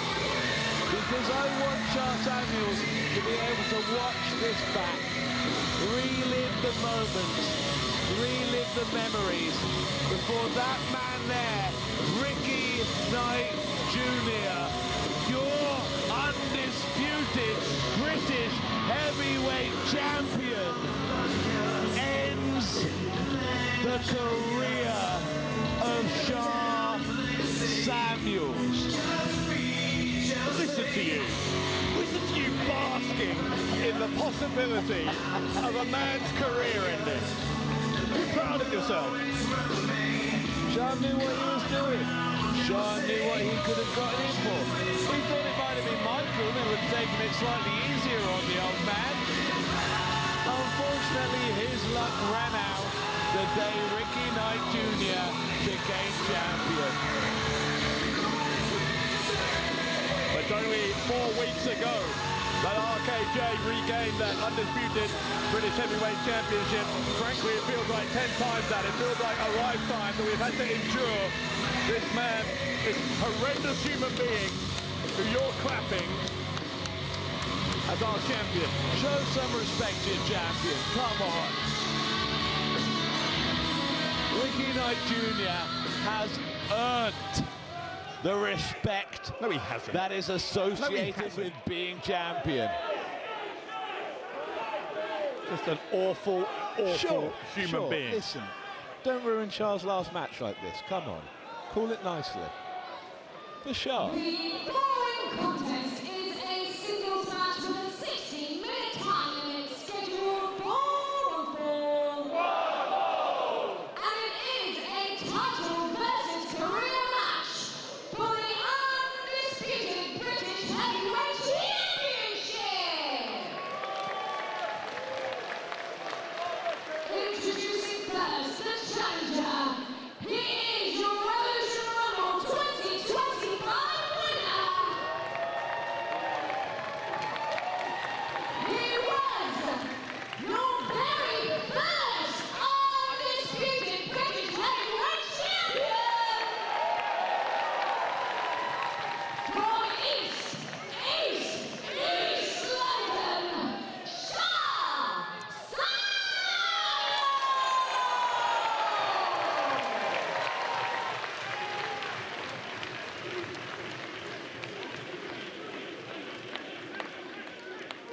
And introducing the current reigning and defending undisputed British Heavyweight Champion, the Killer, RKJ.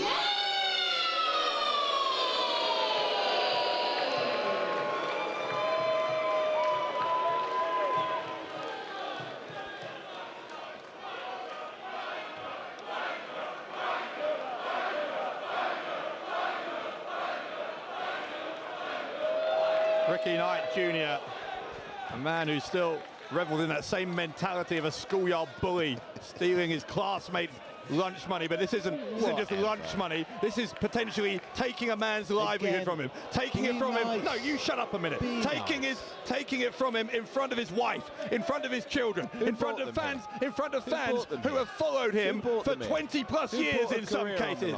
Who brought him here? Who did that to him? Who decided to bring his wife and kids here? Who did Of course he's going to. It's a chance to become the champion. Absolutely. Listen, Charles Samuels, the first ever undisputed British heavyweight champion in Revolution Pro Wrestling history. First ever. 13 years ago.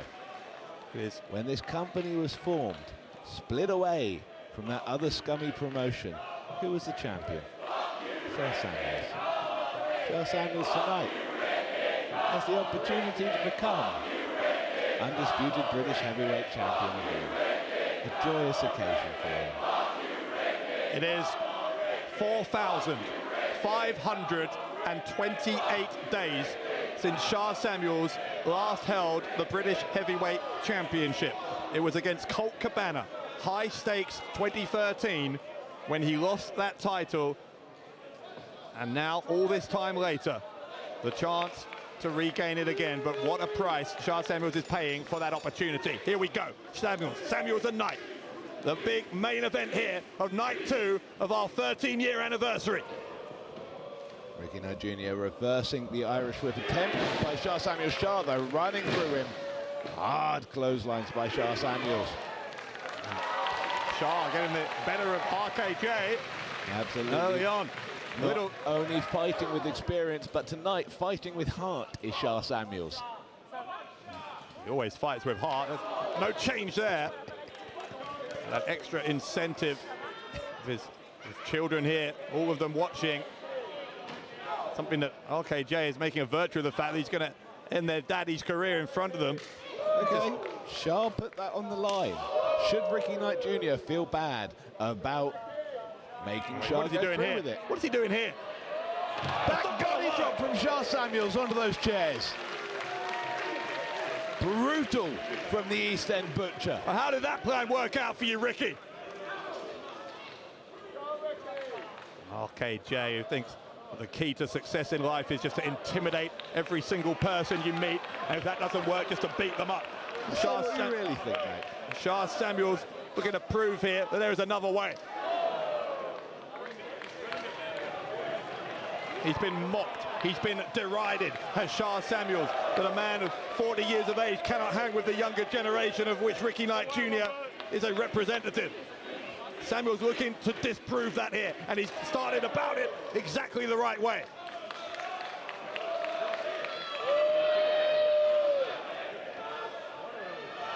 Samuels is telling some of these fans to move out of the way. RKJ careering into the chairs, decimating multiple rows here. And of course, seeing Daddy do that won't traumatise his kids. That's fine. As long as it's not happening to him, that's fine, isn't it? Well, you think there's no difference? You think there's no difference between them seeing their father getting beaten up? Actually kill someone with chairs. No, that's fine. Yeah, no, you're right. Absolutely. You know, Ricky's a scumbag here. That's right. I forget. Sorry. My apologies.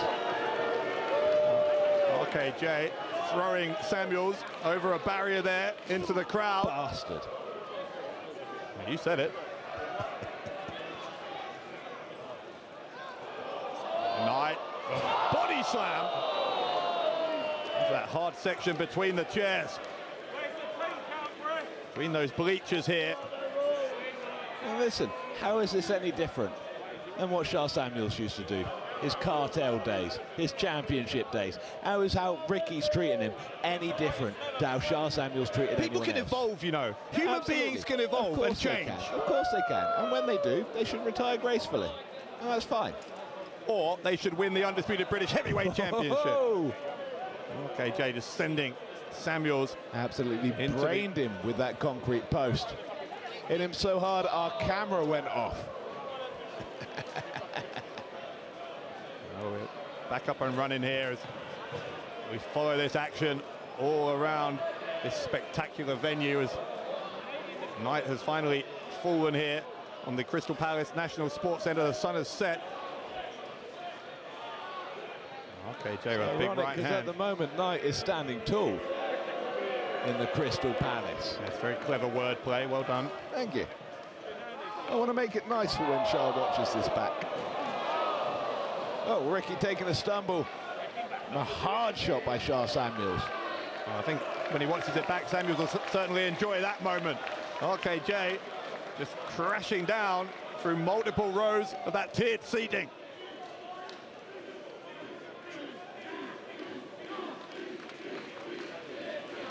This one is yet to even properly spend any time in the ring.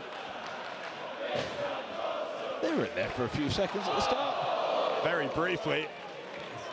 RKJ jumping again over a barrier to take out Samuels. They are getting somewhat closer to the ring. Ricky Knight Jr. is not going to find himself many friends out there among the RevPro fans, I don't think. As evidenced by the audio you can currently hear.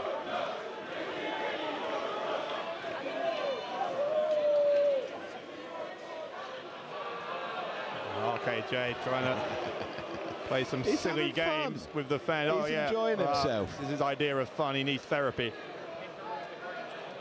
Careful, they'll come up here in a minute. This is going absolutely everywhere. It wouldn't surprise me. Oh, Jesus.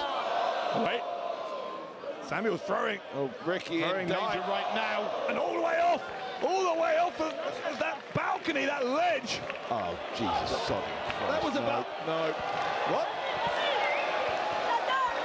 Samuel's having thrown Knight off of that balcony.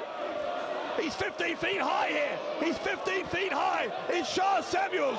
Samuels diving on onto RKJ and the entirety of our ring crew as well. That's how much he wants it. That's how much he wants to keep going and to be champion again.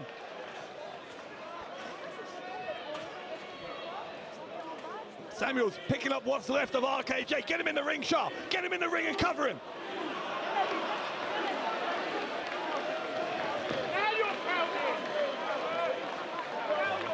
Samuels getting in. Finish it, Shah. Finish it while you've got the chance.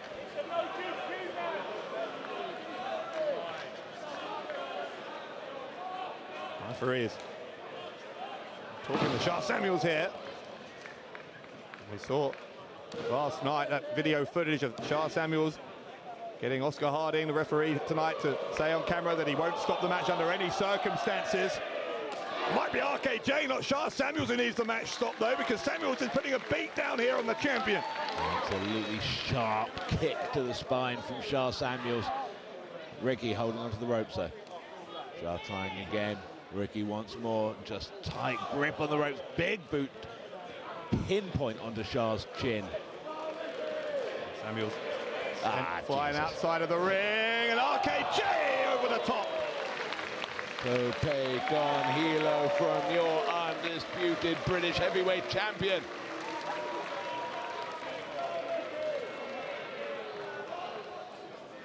I don't know how Knight has turned this around, but maybe he hasn't. Jesus! Samuels! Tope suicide from Shah Samuels. Through the ropes, RKJ being his typical cocky self, and it came to bite him. Why are you being so nasty? I'm going to respond to you. Again, Samuels, if you can get this in the ring. And what is this though? Hang on. Samuels, rather than putting RKJ back in the ring, he's climbing here. Samuels is climbing. I think he's going to look for a moonsault. RKJ, Jesus. Probably just saved that man's neck, did RKJ. Yeah, what a hero. Kid should be thanking him. He's just going to save his neck. Probably not. Ah, Ricky. Ricky, you scamp. He's going to DDT. Samuels DDT'd onto a steel chair.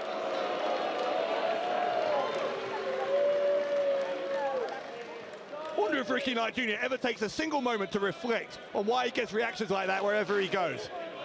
Maybe he should take on board some of that feedback. Oh, sorry, your self-righteousness is making me yawn. Oh, God, Samuels is bleeding. Busted open. Samuels is bleeding heavily. Look how heavily he's bleeding. There's a steady flow of blood coming out of the forehead of Shah Samuels. Good job he brought his kids. Father of the year right there. Great decision. Look. He wanted his family to be able to see him reach the pinnacle of British wrestling once again, indeed the entire independent wrestling world. And listen to these fans. God bless them, they're doing everything they possibly can here.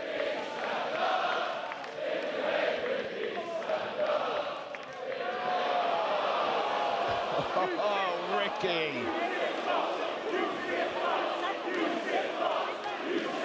You're an animal. You're an animal. You're not even human. You're an animal. Wow. Wow.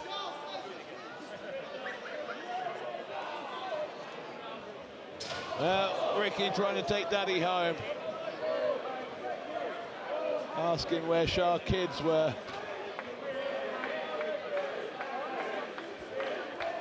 They are actually right around the section where Shah Samuels' family are sitting. Headbutt.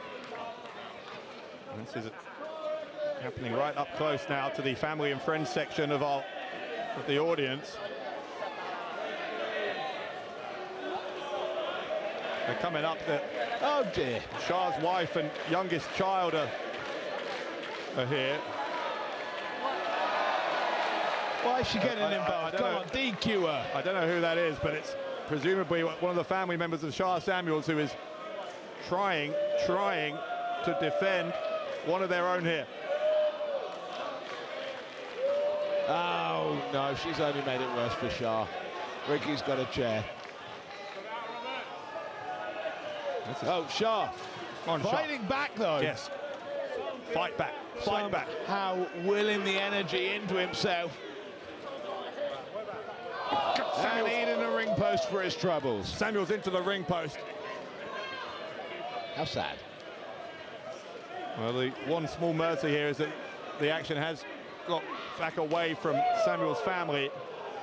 I was thinking back away from us. We were quite close to danger there. But, you know, yeah, sure, think of his family. It's more than Shire's done. Yeah, heaven forbid you show even a thimbleful of courage at one point in your life. Goodness me. Which one of us was actually a professional wrestler, David?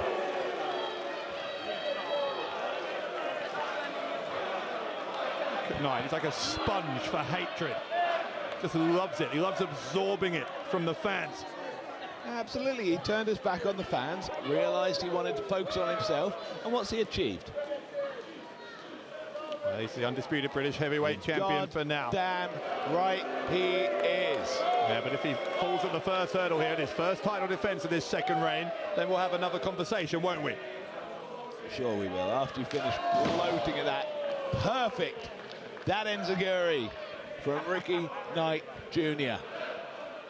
Asking the referee to check on Shire. Just punted him in the head there. He asked the referee to check on Shire. The referee said he wanted to continue. Again, I remind you that just yesterday, Shire Samuels asked Oscar Harding to not stop this match under any circumstances. The referee to check on him. The referee didn't stop the match. What's Ricky Knight meant to do? Oscar Harding.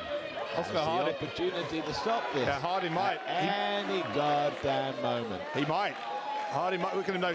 Samuels is pleading here with Harding not to stop the match. But he's stomping him in the head again. Probably should stop the match, referee Oscar Harding. Harding promised he wouldn't. Harding promised he wouldn't stop it. Look at the shoe of Ricky Knight Jr. Painted red. Another kick from RKJ. But this is an impossible decision. An impossible decision for the referee to make. Roll up, roll up, roll up, roll up. No, 2 count, 2 count. Here comes Samuels. Here comes Samuels. Samuels somehow second wind here for Shire Samuels. Samuels goes like RKJ is down. Take that moment, Shire. Take that moment. Let it give you hope here. Listen, Shire needs to finish this one before blood loss finishes him. You can only get so far on adrenaline. Shire lining up Ricky, charging in. Ricky turns him around. RKJ perching Samuels up on the turnbuckle. Here comes Samuels. Dropping it. Off he's going for a destroyer. So he's got a sunset flip. Ricky rolls through. PK. No. Samuels. Another attempt at the roll up. Maybe looking for the Rikishi driver. Schoolboy roll up once more from Samuels. A kick out from RKJ. Samuels quickly follows up with a kick. And a super kick from Knight. Knight again looking for the Rikishi driver. Once more Samuels escapes. Shoves him to the ropes. Oh, Shire Samuels managed to get the boot up. Samuels kicked him in the face. RKJ was looking for the moonsault off the ropes there. Samuels kicked him on the way down.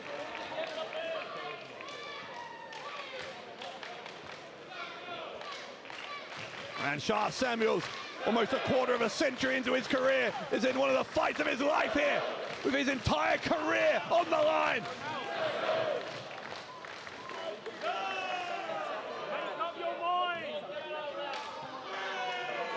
Referees counting them both down. Samuels can't afford a draw. Champion remains the title holder if this is a double count out.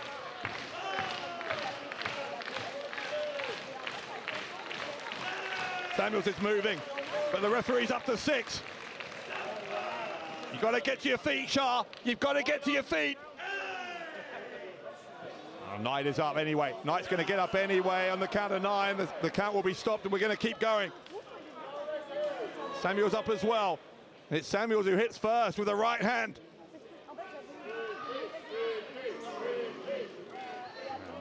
Right, the strike back. Uppercut now from Samuels.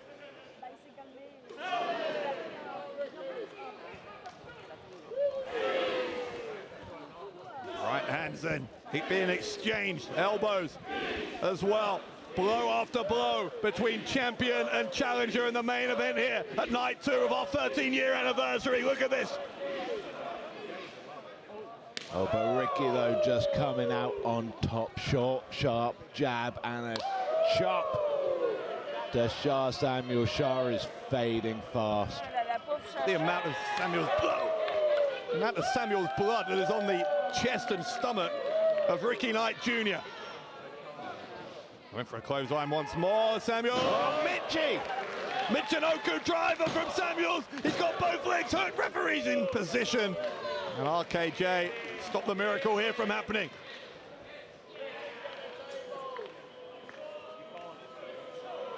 Samuels will climb. You're going to have to do it quickly, Shire. RKJ was flat on his back. He's rolling away. Smart from RKJ. Just the smallest of openings there to get to the top. Samuels has suffered a lot of blood loss. Couldn't get up there quick enough. Knight was able to roll out of danger.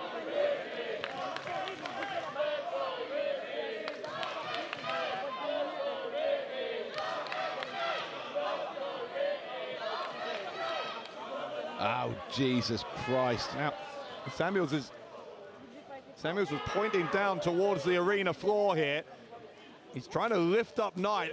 I think he's going to try and suplex him over the turnbuckles down to the floor. Designs in mind. Ricky doing himself a favor, stopping Shire. Big boot to the skull of Shire Samuels. Samuels left himself open there by when he was climbing through the turnbuckles. He left that head exposed.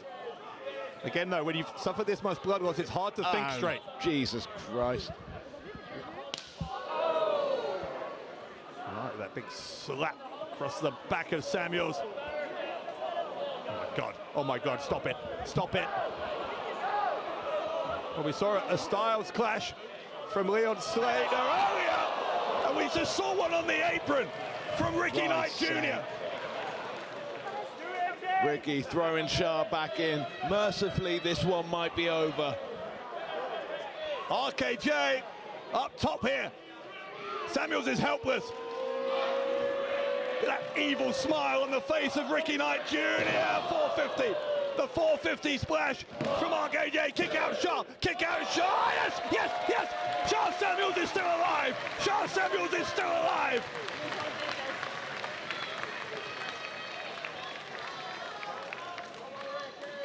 Knight is still smiling though. Now what's going through his sick mind? Shire may have wished he stayed down for that one. He wished he stayed down. His career would be over. What's wrong with you? Listen, better his career than his neck. Now what does Knight want? Getting rid of the some of that paper we were going to use to help clear up the blood. Listen to this. You see this show of defiance from RKJ. And defiance back from the fans. Maybe we just don't want you, Ricky. Maybe we just don't want you as our champion. Has that occurred to you?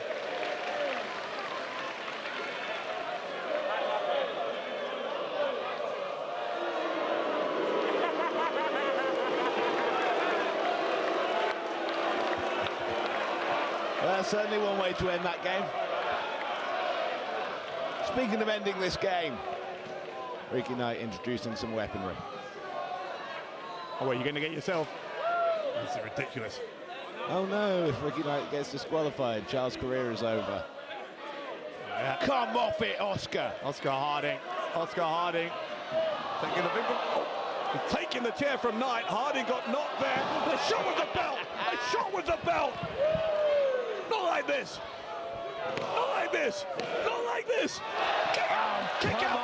Kick out from Samuels. How?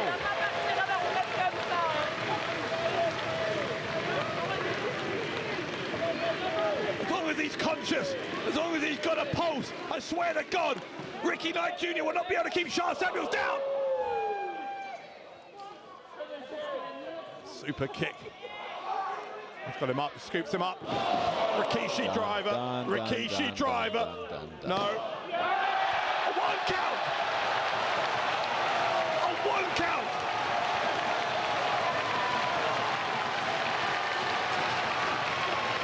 Listen to them in Crystal Palace.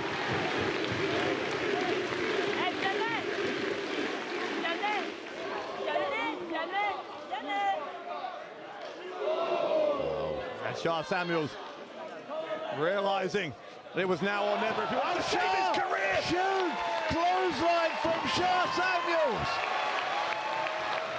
Okay, Jayne has got turned inside out.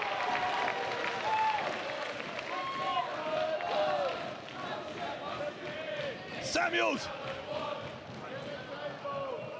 He's got RKJ. I think he was going to hit the Rikishi driver on, maybe on RKJ. He's going to hit him with his own move. Instead of the hook kick. The spine buster. Spine buster. Yes, yes, yes, no. RKJ kicked out. RKJ kicked out.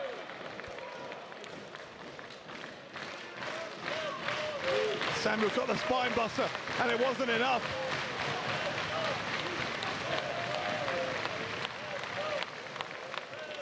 Now what? Samuel's got to use those years of experience. He's in a war here. Samuels climbing up the top. Samuels couldn't get him. Ricky moved out of the way again, and then Knight. Running drop kick, sending Samuels into the corner. Knight trying to re-establish himself as being on top here. He got caught with a code breaker. As Samuels rebounded out of the corner, Samuels was able to get his knees up somehow. Now Samuels, frog splash. A frog splash from Shire Samuels, and that's not enough either.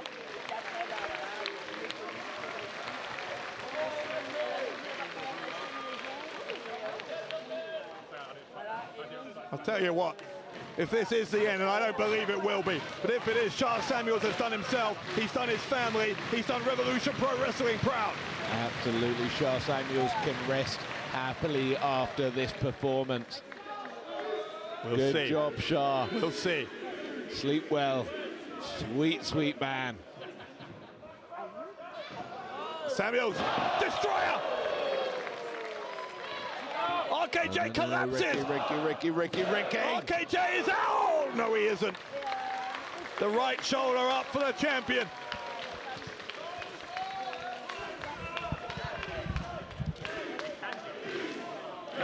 Now where? Samuels will climb. Shire Samuels will climb. He's going to go for the moonsault again. RKJ once more, stopping him from hitting the moonsault. It's the second time that Samuels has tried to get up there for it. The second time it's been denied. Oh, Ricky. What is this? Jesus Christ, this is dangerous, is what this is. Oh, good Lord. The back suplexes. Samuels backing himself into the corner. Samuels got drop kicked. Ricky is smelling blood in the water. He's not done. Shire! Samuels! They got him! Samuels! I don't believe it! Shire Samuels!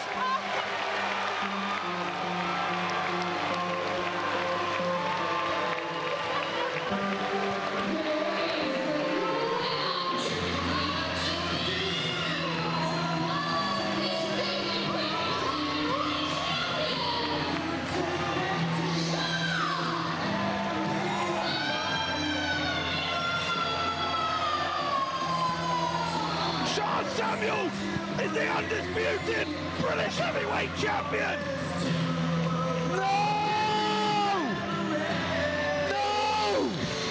I was something nice about him! No! 12 like this! 12 and a half years after Shire Samuels was last champion! He's made it back to the top! Shire Samuels! Bastard! The bastard Shire Samuels! You traitor scum bastard! Damn it! The entire family of Shire Samuels is in the ring! His career is not done! It will continue, and it will continue as British heavyweight champion! Eat it, Gideon Gray, eat it! Shire Samuels is the British heavyweight champion. Learn to live with it.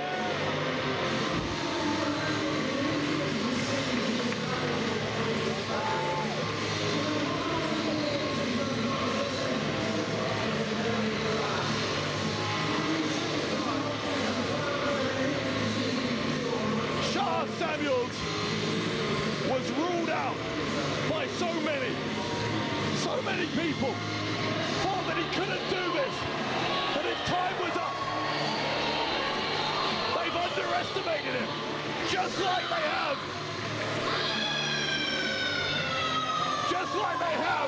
throughout so much of his career.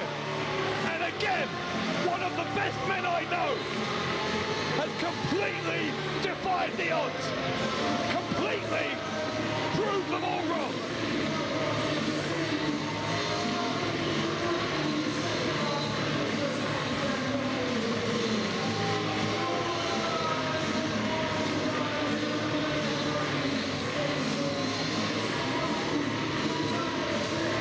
Professional wrestling is made of moments, and this is a moment that will truly live forever.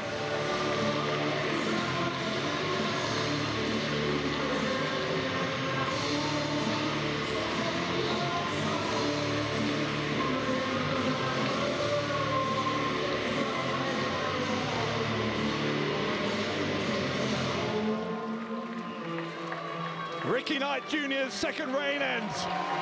Shire Samuels' second reign begins. With a gap of over 4,500 days between the two. It is a night we will never ever forget. Thank you for joining us over these past 2 nights at Crystal Palace, where Shire Samuels has done it. Shire Samuels, the new undisputed British heavyweight champion at Revolution Pro Wrestling's 13-year anniversary. Good night from Crystal Palace.